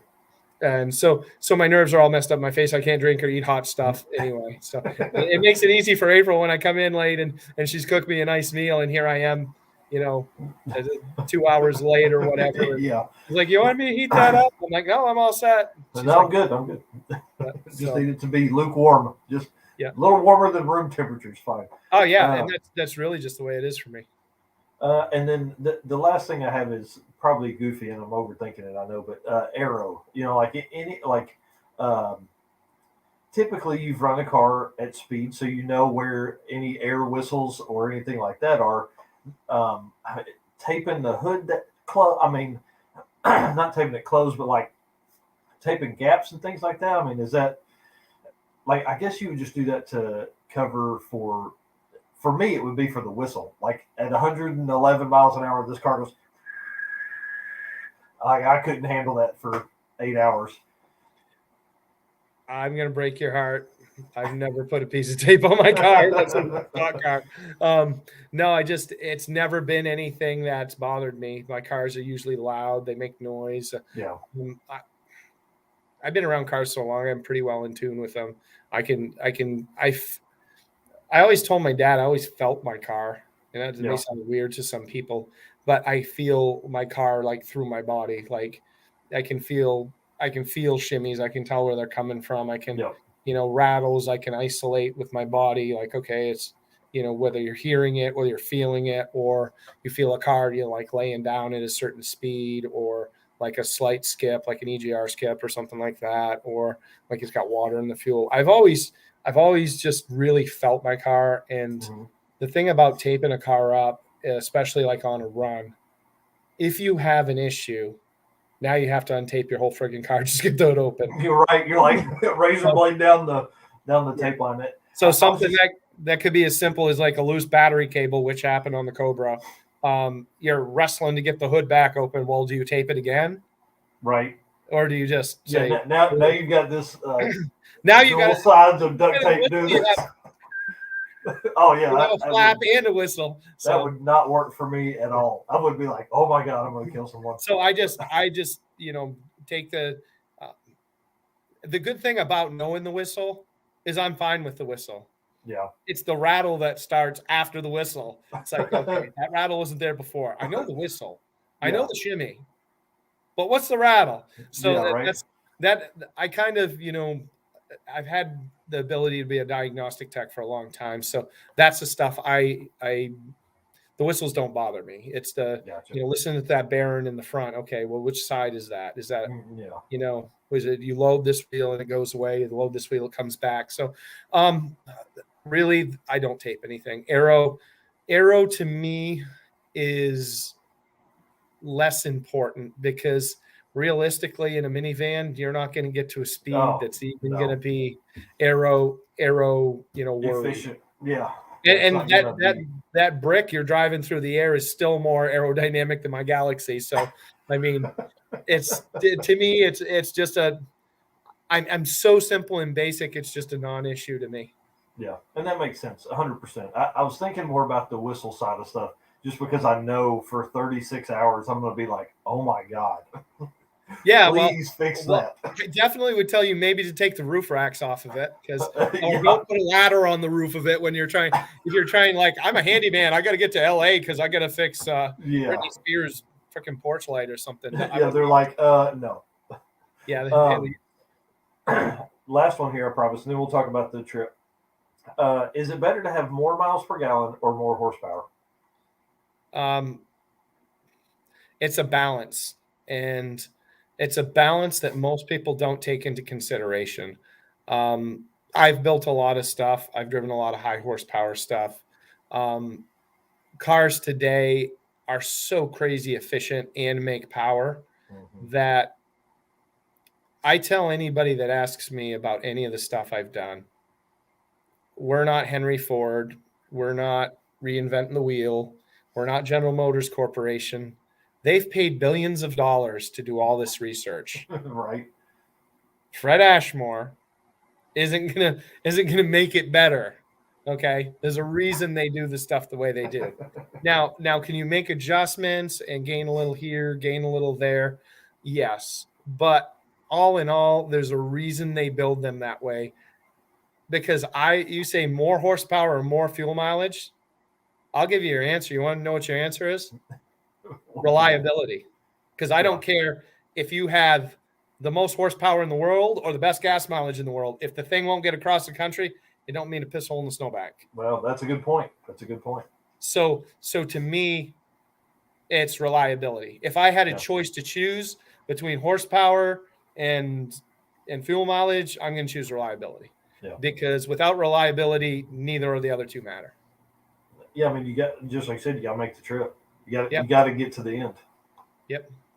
You may get the first 100 miles in faster than anybody else, but if everybody else makes it 3,000 miles and you make it 100, that ain't no fun. Exactly. You can say, "Oh, I was averaging 140 for the first hour and a half. Then I got arrested and thrown in jail." But if I had averaged 140 across the USA, I'd beat you. Well, guess what? You didn't beat me because you never got there. That's right. What did you say in that one live feed? The wouldas and shouldas or something like that? The wouldas, shouldas, and coulda of Cannonball. Yeah. Yep. That's right. All right, dude, you want to talk about this solo trip? Sure. Yeah. So kind of give people the backstory. What I want to know is, was there a car ahead of this that you had built for this, and then you ended up, like, it didn't make it for some reason, and you rented a car? Well, what had originally happened is it was along the lines of the Cobra build. I found a Hellcat, and it was wrecked, and I was going to take a Hellcat and build a Hellcat, and here we are, just back what we were talking about, fuel mileage or horsepower, and just doing a bunch of research on it. I was like, am I going to buy this and put it together? What sort of problems am I going to have with it? It's a wrecked car to start with. It's the only way I can really even afford to get one is a wrecked one. And there's still a big chunk of money. Yeah. And I started weighing the pros and cons. And then I started doing some research. There was heat soak issues with them. They had issues warping the front fascias on them and just multiple things. The idea originally was a police-based concept. For my solo, even this was even before COVID, I was talked about running a Ford Taurus, and gotcha. I couldn't find where the Ford Taurus was quite enough for what I felt I wanted to do. I believe it was around 145-ish mile an hour car. You could buy them, but most of them didn't have the twin turbo V6 in them. Most of them just had, a regular EcoBoost. And at that point, you're on the turbo end of it is how it wore out's the turbo. And so, well, and at that kind of, I would think RPM that you're at and speed and heat at that speed, is the twins a good way to go? Yeah. So, I had to balance, for a long time of trying to sort Tim Smith said it best. He said, "Yeah, but RoboCop had a Taurus." Yeah. RoboCop certainly did have a Taurus. But my question was, if it was a robot, then why did he need a car?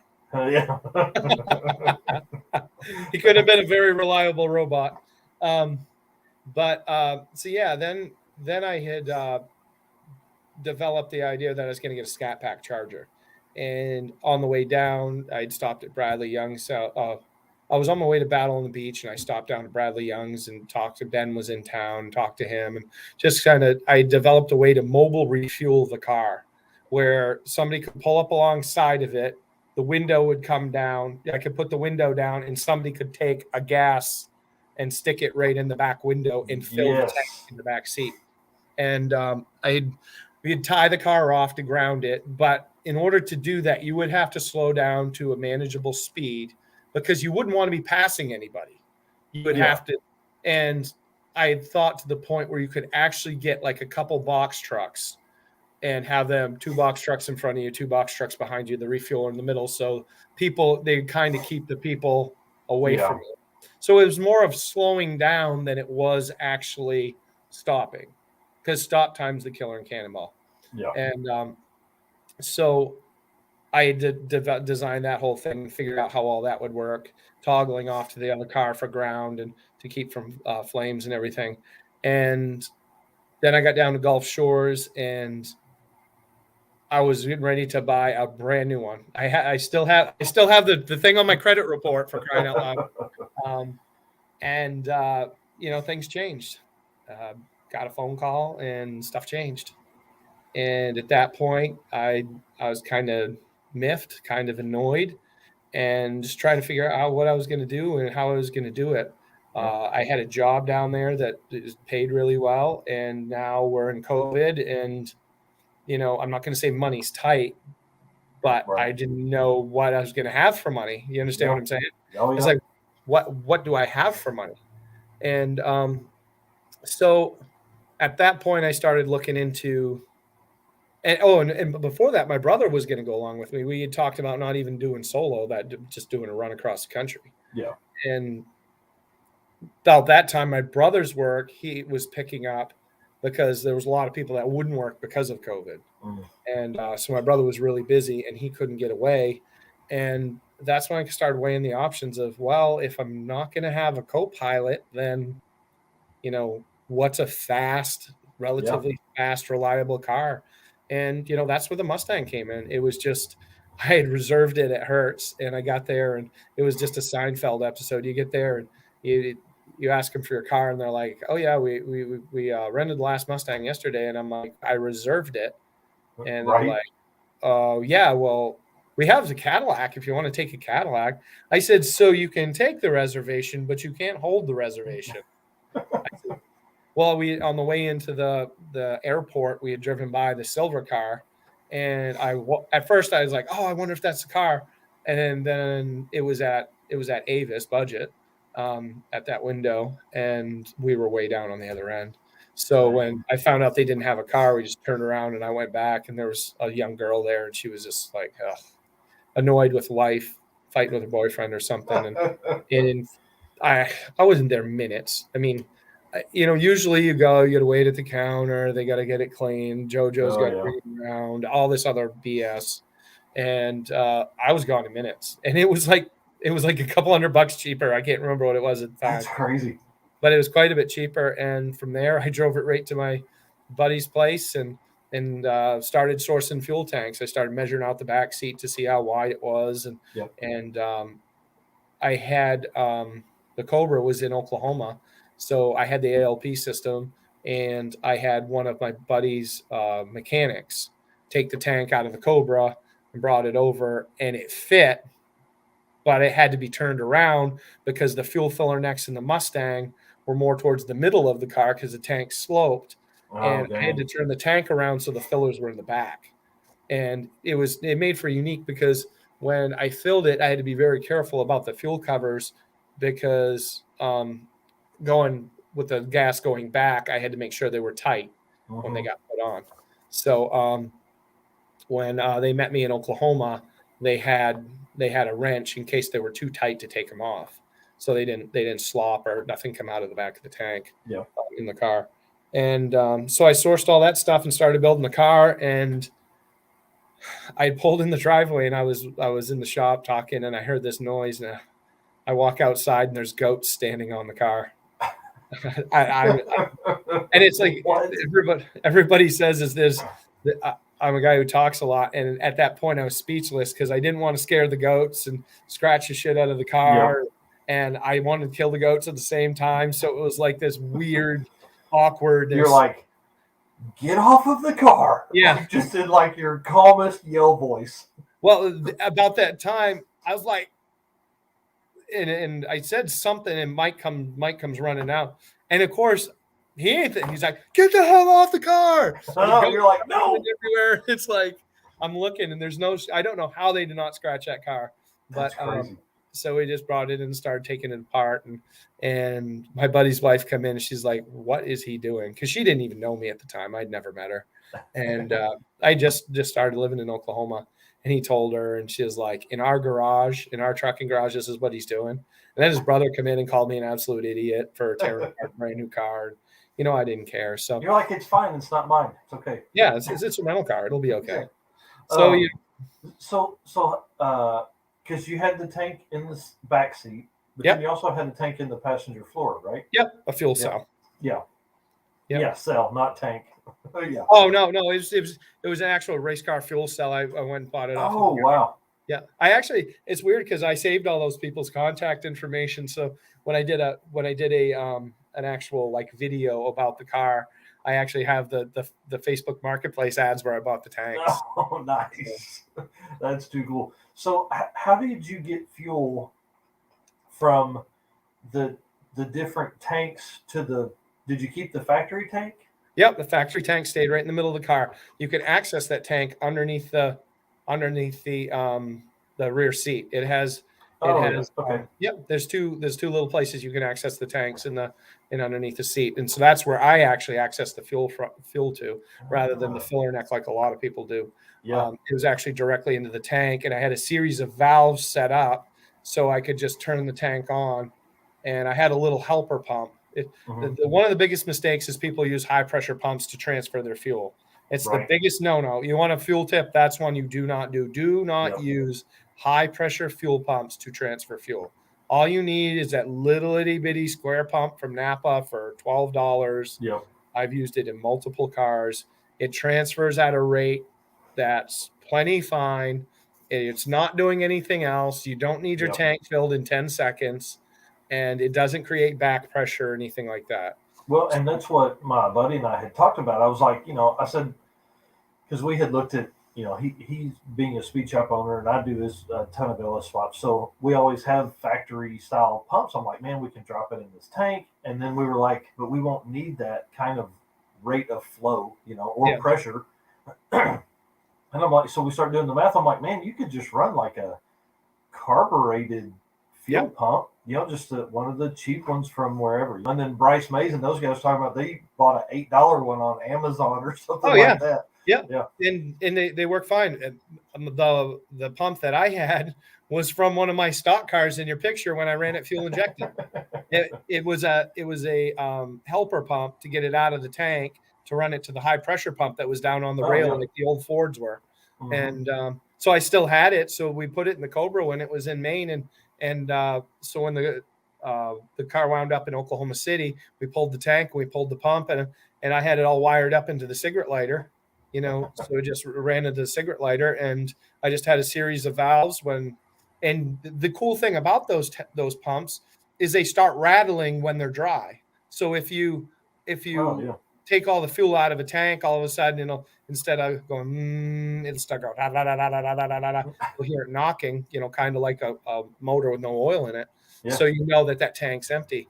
And the other trick to it I've always found is try to keep the pump equal-ish to the bottom of the tank, the bottom of the lowest tank.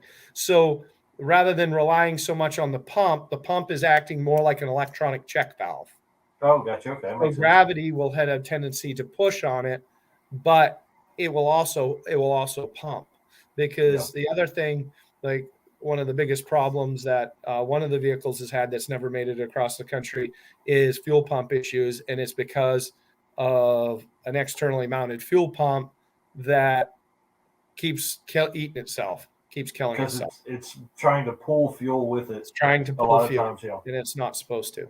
So the thing is you need that in-tank pump for that type of application, and then you can put it to a rail pump if you want. But most people prefer at that point to have it in tank. So when you, like in the Galaxie has a high pressure pump that's external of the tank, but it's below the tank. So it's not sucking up out of the tank and eating itself. The pressure from actually the fuel is going through the high pressure pump, which is down below the tank. Yeah, and so it's it's not just even feeding. it's barely even working.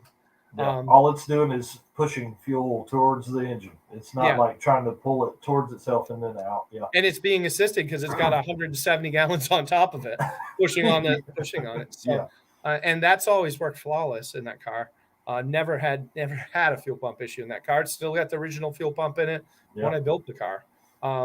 So I set up a series of valves, accessed it. Now, one of the things a lot of people didn't ask me about was how my ventilation and stuff for the car. Well, the vent ran out through the back of the trunk, but what most people don't realize is I vented the fuel tank in the car as well, because your newer vehicles run off pressurized fuel systems, pressurized tanks. If you're not, it can kick a light sometimes. Mine kept going on and off, which it didn't matter to me. I didn't care because I knew what I was doing. So I took that little. Fords have a capless tank. I'm sure you've seen them before. They have no cap. You just drive them in there and pump. So I took that little funnel that they give you and cut it off and drove it in the tank. I had one from another vehicle. I can't remember, but I took it and I cut it off and drove it right in the filler neck, so it always was vented, and I didn't care. That's smart, yeah. So that's how I kept it. So the car didn't care about pressurizing the tank anymore. It just kicked an evap leak type code and just left it at that. That's not going to cut performance. No. So that's how I managed to fill the tanks. And like I said, I just accessed it underneath the back seat there.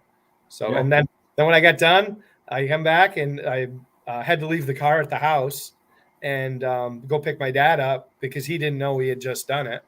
And so we picked him up my Super Duty, and he goes, "Where's this Mustang you were talking about?" And we called my brother, and my brother told him over the speakerphone in the truck what we had just done. But we had to go back because we had to take all the tanks out because Dad had no place to sit in the car. So because you left from that trip and then went and did something even. Just crazy as well, and did the Southern Classic.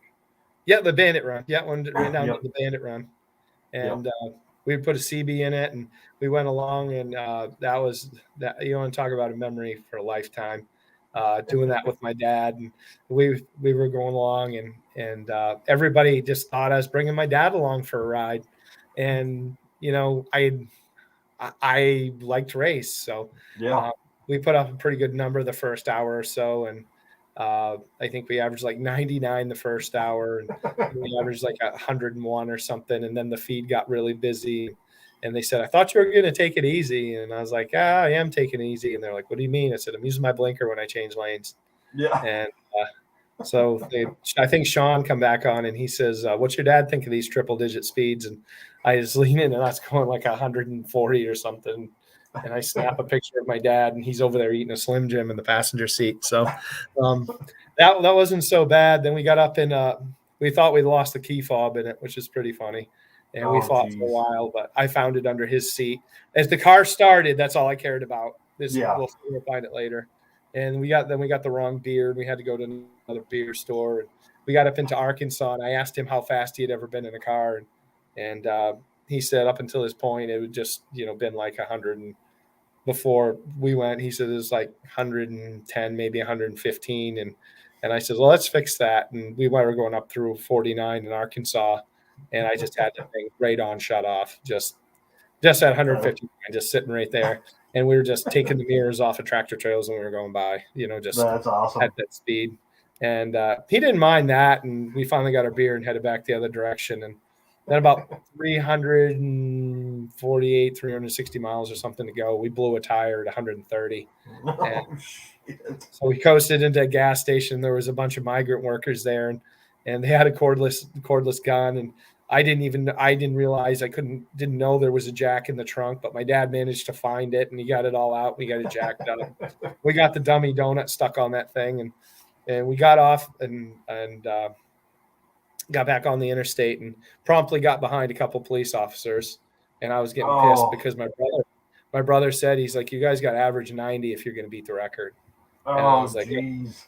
I was like, all right. So my dad's insisting we pull over and get fuel.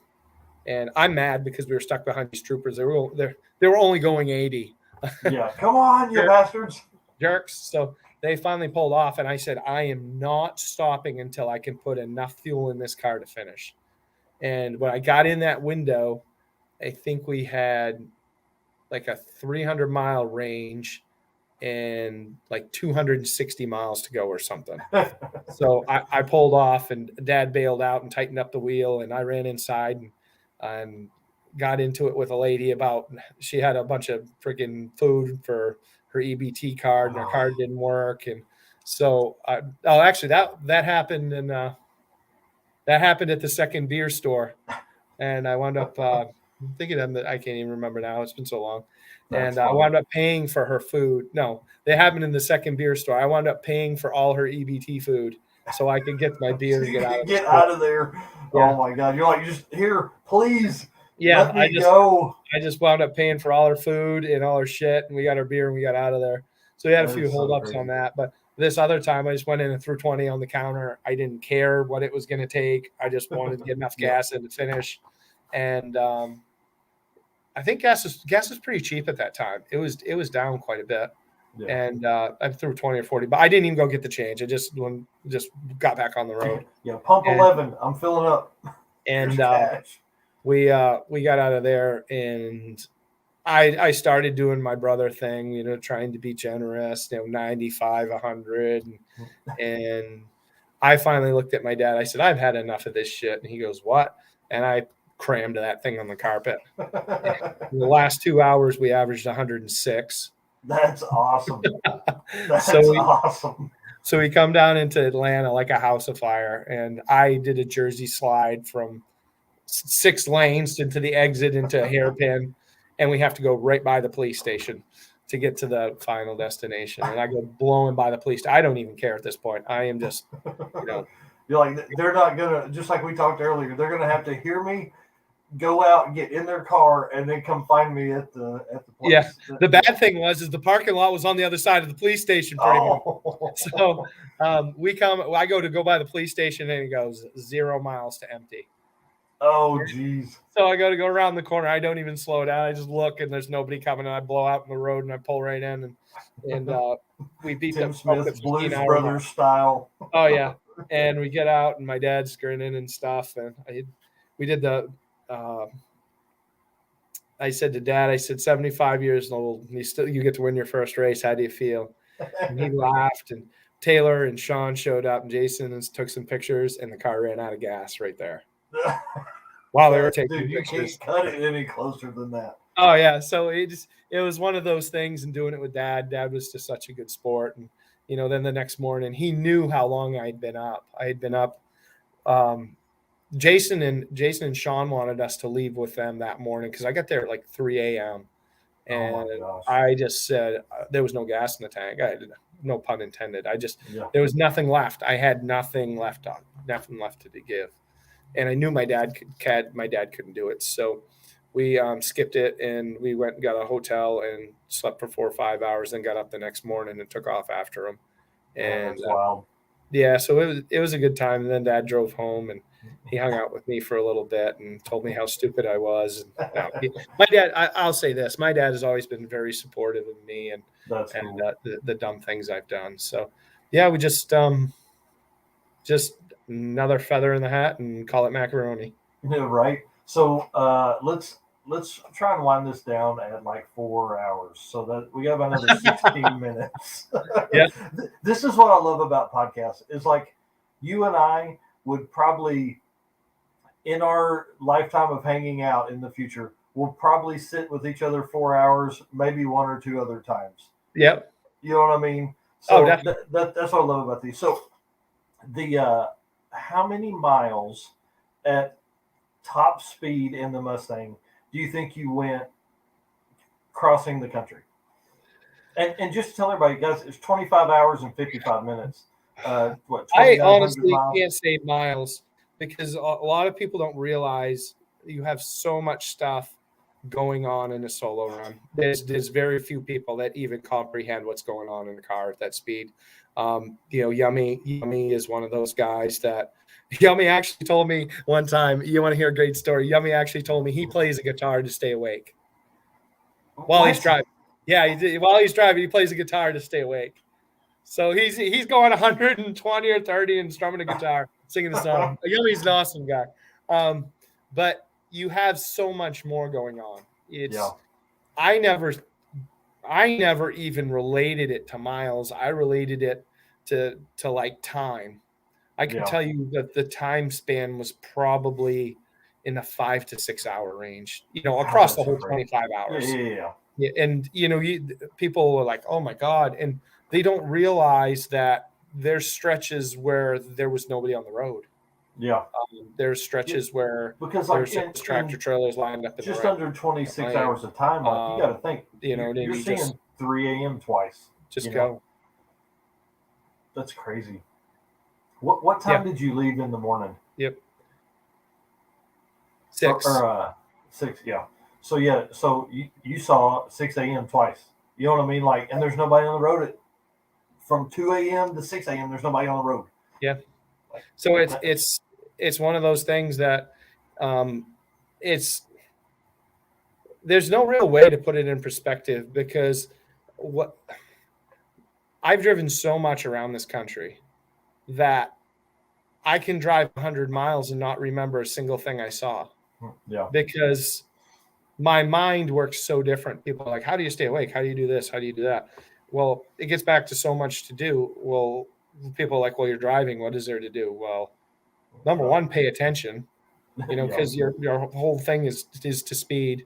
You're trying to keep up with, communication with my brother was a big thing, because I'm trying to communicate with him so he can give me times where I need to be to maintain whatever average or what we're trying to do. Watching for cops, paying attention to, a tractor trailer all of a sudden just going to be in your lane, or and you're going twice as fast as that guy is. Oh yeah, going twice as fast as that guy, and people don't even understand driving at twice the speed. A perfect example was Alex Palmer from GQ. He came up to Maine and come up to and had a great time with him. And he'd never been over 70 miles an hour. What? Yeah. He was a city boy. He flew in and we talked, we drove around, we had dinner, and looked over all the stuff, and just a really cool young kid. And I said to myself, is he really this interested in this? And it come down to the last day. And I think the first day I took him down to an old airstrip called the Blois, and tried to give him a feel of what it's like to accelerate in a car. And I stopped on one end and I got up going to dead stop. I got it going like 135 before we had to put on the binders and get slowed down. And he was like, yeah, that's kind of cool and stuff. And he goes, I'd really like to feel what you felt. So before he had to fly out, I picked him up in Bangor. We met for lunch and I took him up to the northern Maine route. And there's a stretch of road from Bangor to Holton, which is desolate. I mean, it's our Nebraska. It's just desolate. There's nothing up there but animals, and a few people here and there, a couple of meth heads. And so we got riding along, and we just kind of cruised at the different speeds of the records.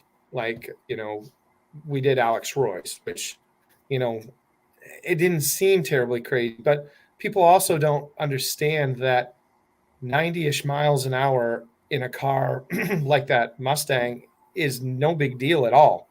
I mean, it's like a cakewalk. So you're driving along 90 and miles it's an hour. quiet, you feel safe. Like it's not like brakes or Everybody's like, yeah, that's okay, you know.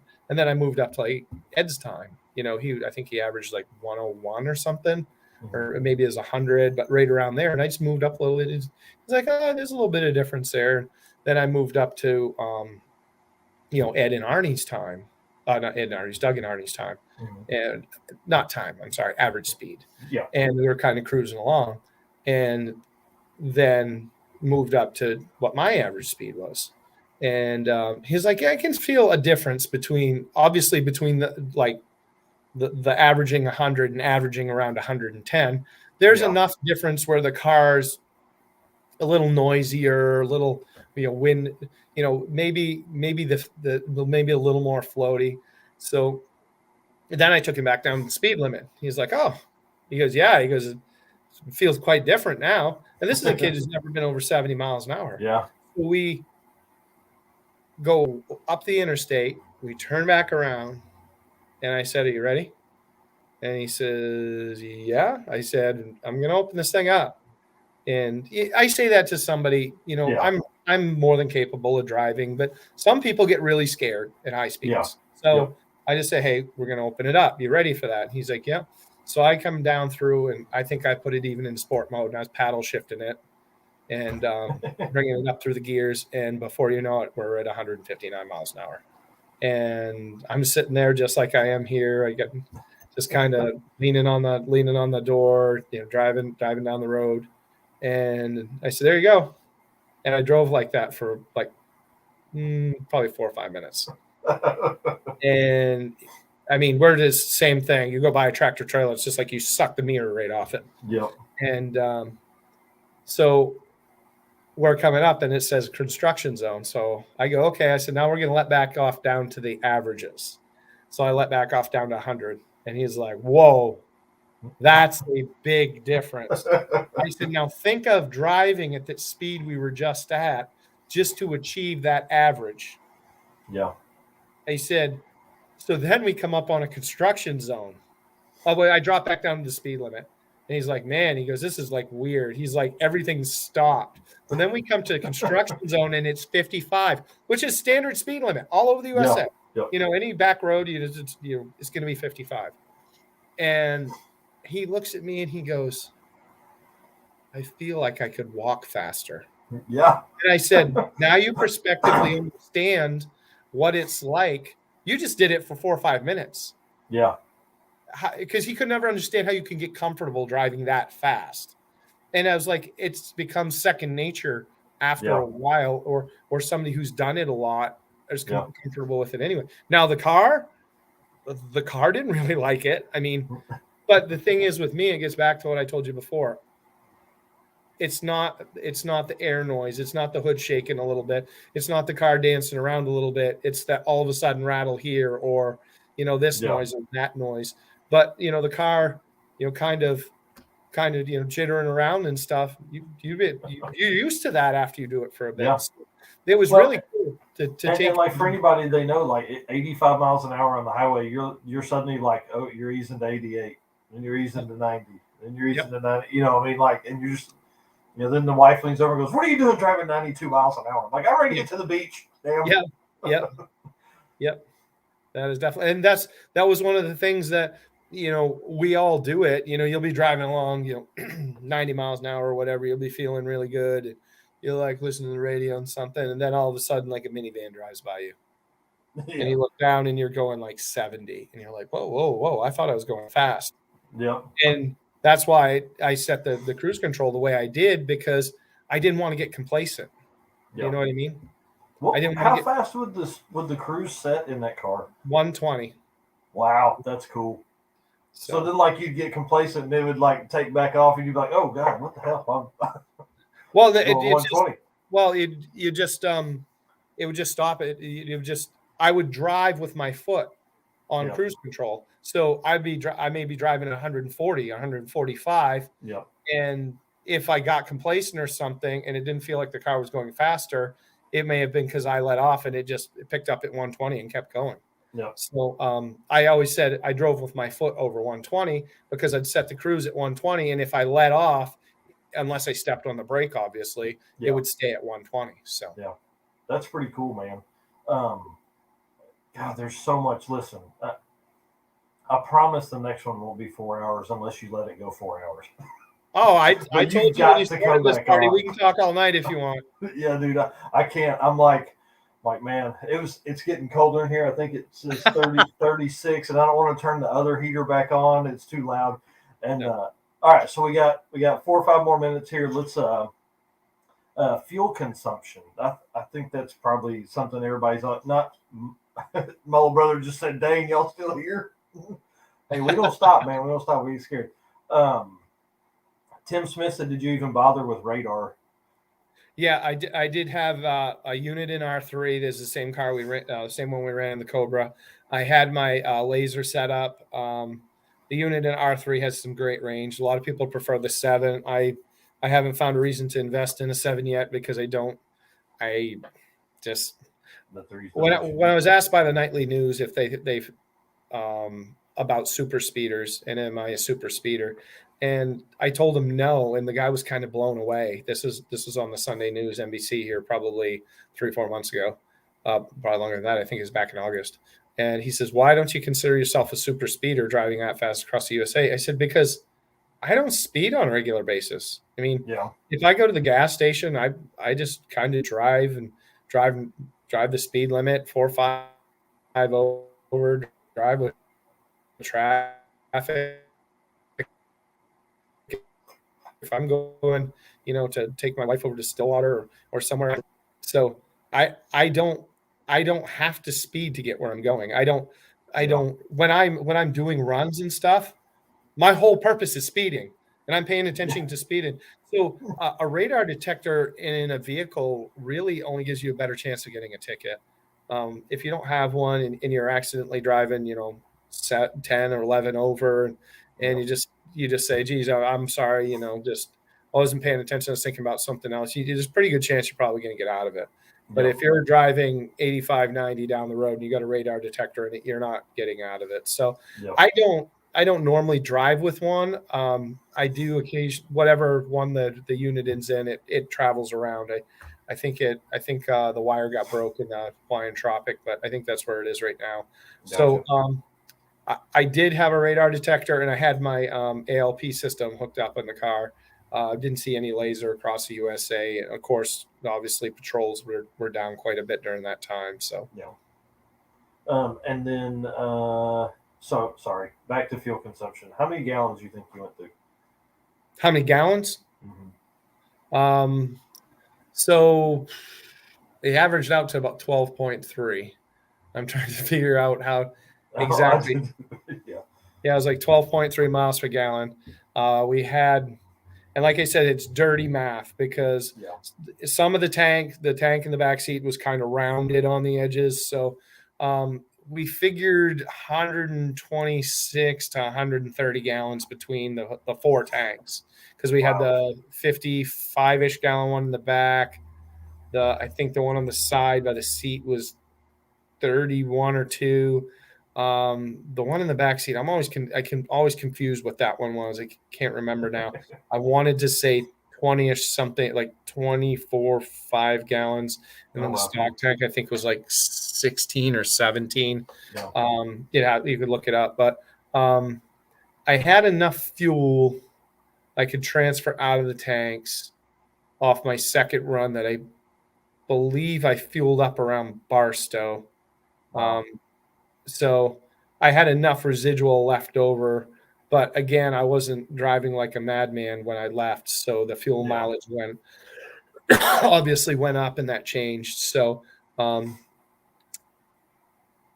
when I got to New York, I didn't know I had filled my main tanks ahead of time because the fuel was a lot cheaper in Oklahoma than it was in New York.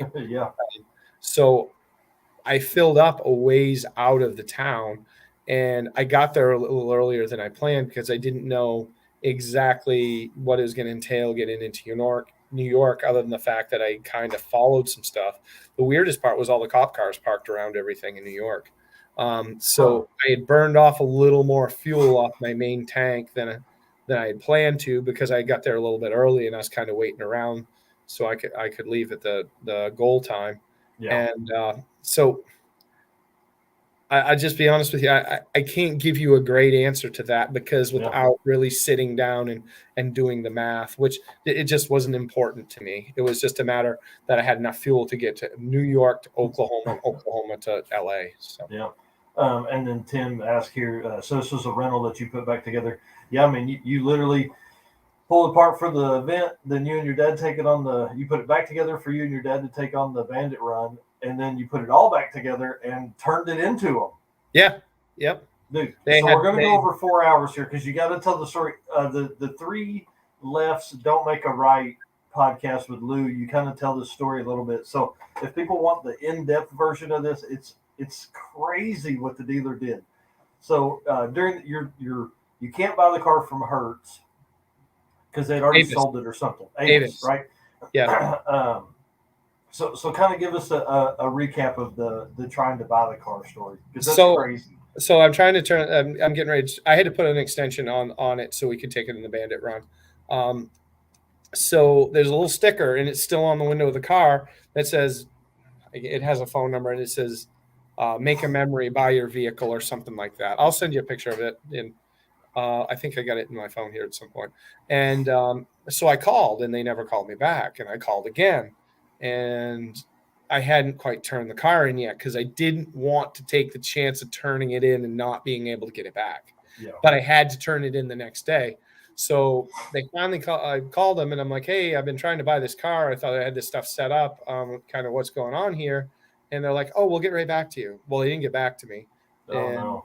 So then I called them back again, and they said, "Yeah, give us 5 minutes." I'm like, I gave you more than 5. I can bring the car back. I need to know if I'm keeping it or not. And they called me back in like 10 minutes and said the car was sold. So I had signed everything underneath the back of the mats and stuff, and just really said goodbye to the car. I mean, you say goodbye to it, just see you later. Yep. You know, somebody's going to own you somewhere, and it's not me. Yeah. And so then when the whole thing started, we started leaking a little bit of the stuff out, because to me, it was more along the lines of needed to put something out to know that it had been done, because to me, it needed to be sooner than later. Yeah. And I was taking a big risk, because being a solo run, that's what a lot of people don't think about. And everybody talks about the statute of limitations like they're all lawyers. The problem with the statute of limitations on things like this is everybody says they know them. It's X, Y, or Z. And that's not really true. What it comes down to is the legality you can be held towards for anything that happens. So say, for instance, I obviously wasn't scared of the limitations, other than the fact that I put it out there. Yeah. And then it was on me as far as what they chose to do with me, if they wanted to prosecute me for anything. But what a lot of people don't think about is they're like, "Oh, it's just speeding." It's not just speeding. Yeah. There's so much more that goes with that that people don't think about. You're not the only person on the road. Yeah. So there's also the possibility. There's so many other things that you can be written for, and some of them are misdemeanor and some of them are criminal. There's criminal speeding. There's driving to endanger. There's reckless driving, and beyond that, if at some point anybody could tie you to an accident or something that happened, the statute completely changes. Yeah. So everybody, spits all this jargon about knowing all the statutes and stuff, and they really don't, because any one of us that have done a run and put evidence out there, if say, for instance, like you passed somebody and you ran them off the road and somebody died in that car, and then you put this whole thing together, and somebody goes, "Oh, well, your GPS tracking coordinates and stuff says you were here when this happened," and somebody said that a silver Mustang went by them and ran them off the road. Right. Now it's not about the statute of limitations about speeding. Yeah. So people don't think about that stuff. They just automatically, everybody is a Facebook lawyer and knows everything. Yeah, Brian, we are.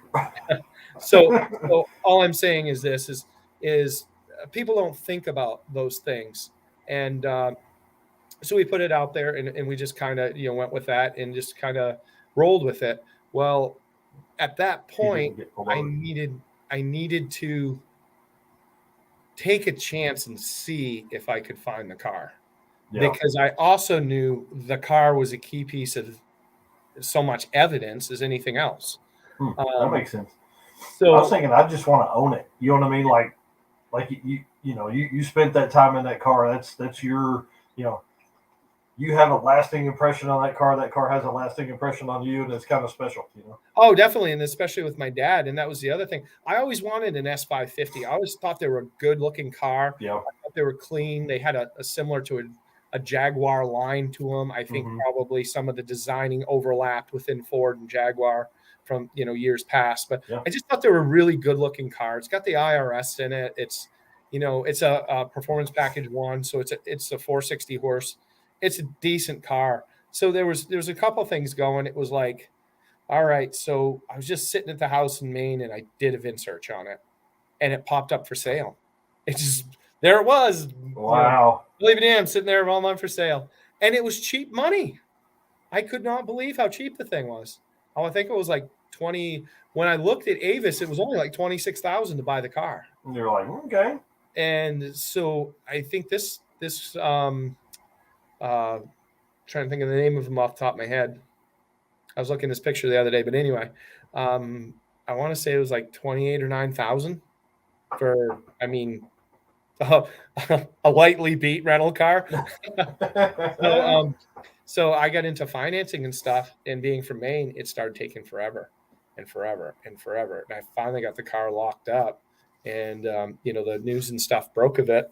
And then all of a sudden the dealer got pissed because people started coming to the dealership and wanting to drive the car, wanting to buy the car, wanting to anything they could for that car.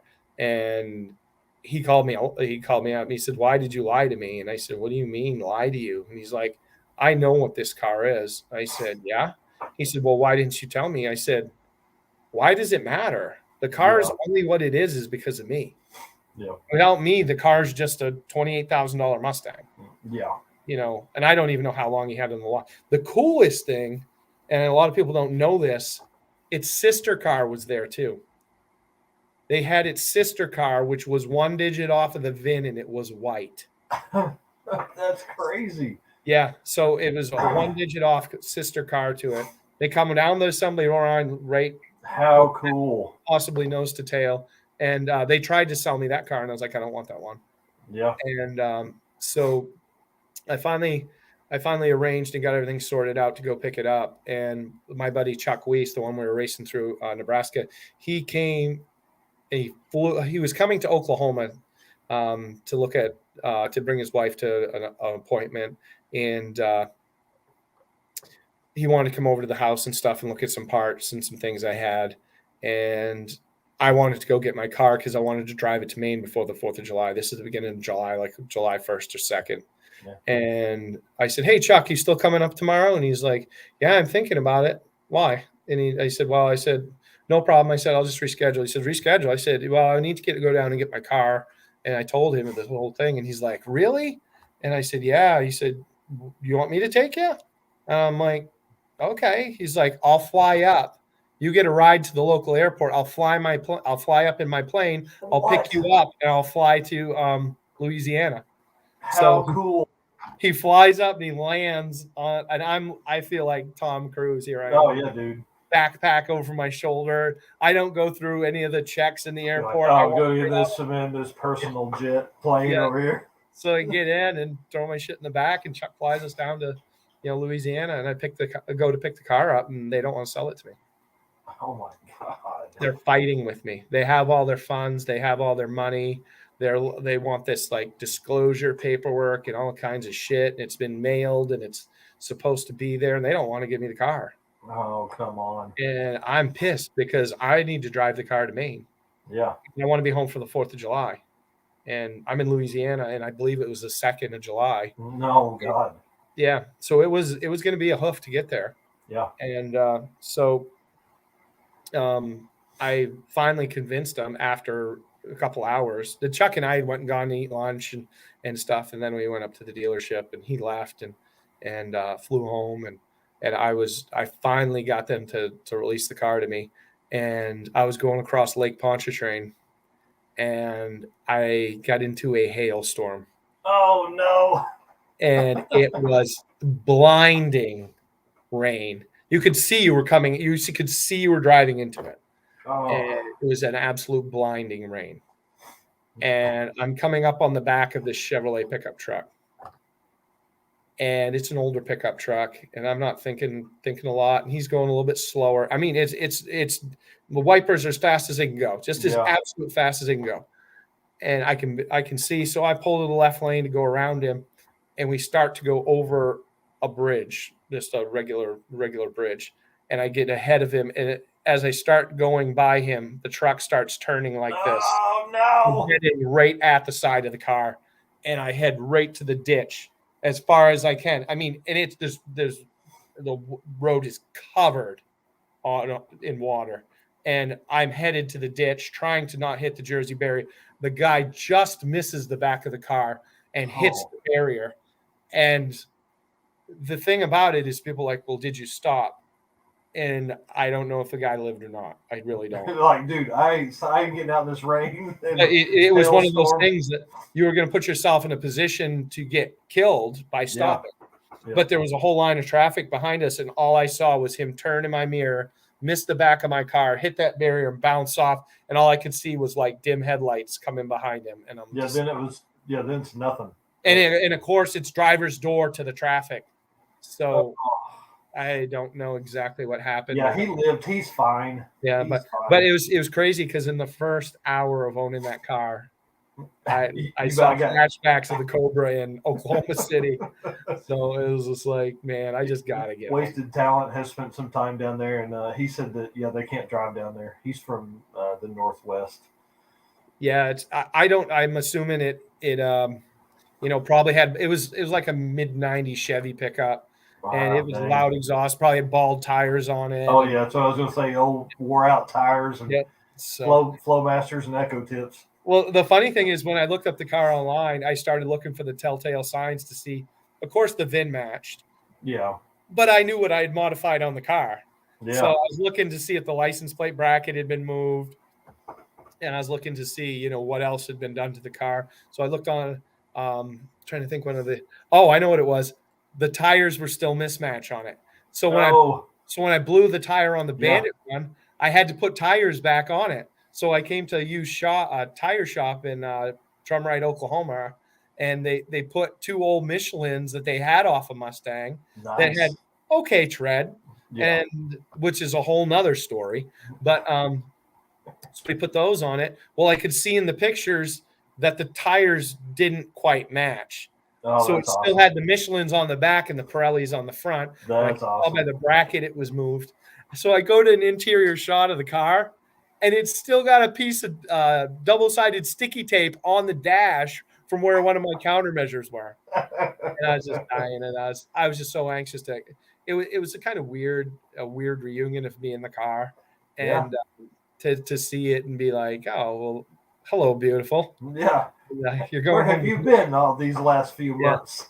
So no, it's just really neat to pick up the car, and we got it to Maine, and the story broke, and a lot of people got to see it and started asking. A lot of people. The question is people are like, well, if it's a rental car, how'd you wind up with it? And it's just part of the story. It's just part of the whole entire thing.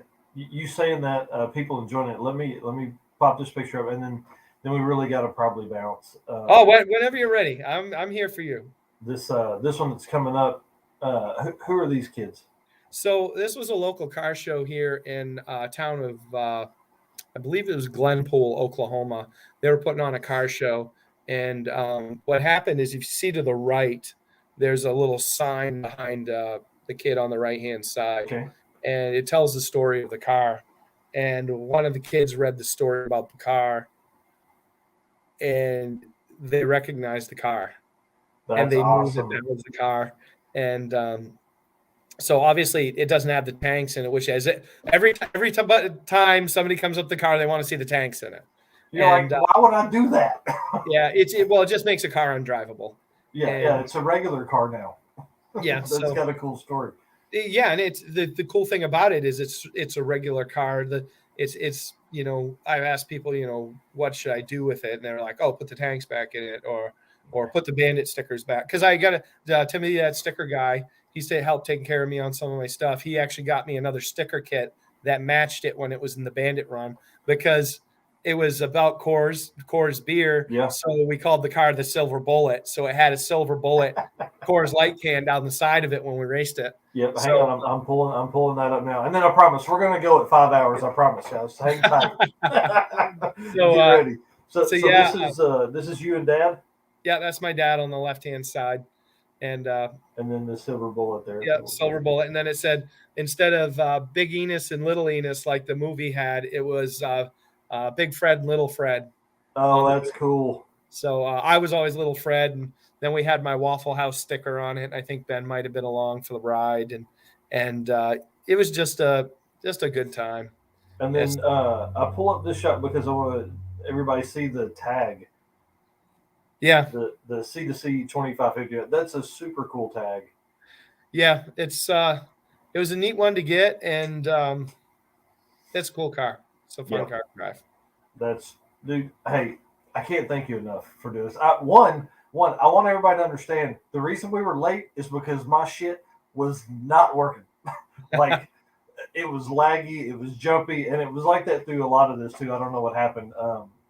My kids got off the internet in the house, and it cleared up a little bit for me for a bit. So that's always a big plus. But dude, thank you so much. Now, I mean, I'll say this: this isn't the last time you're going to be on here, because I'm going to wear you out. Now, there's so many other stories that we didn't even hint about that you have. So we didn't even talk cool old cars and flipping cars and things like that. So we got to do all that too.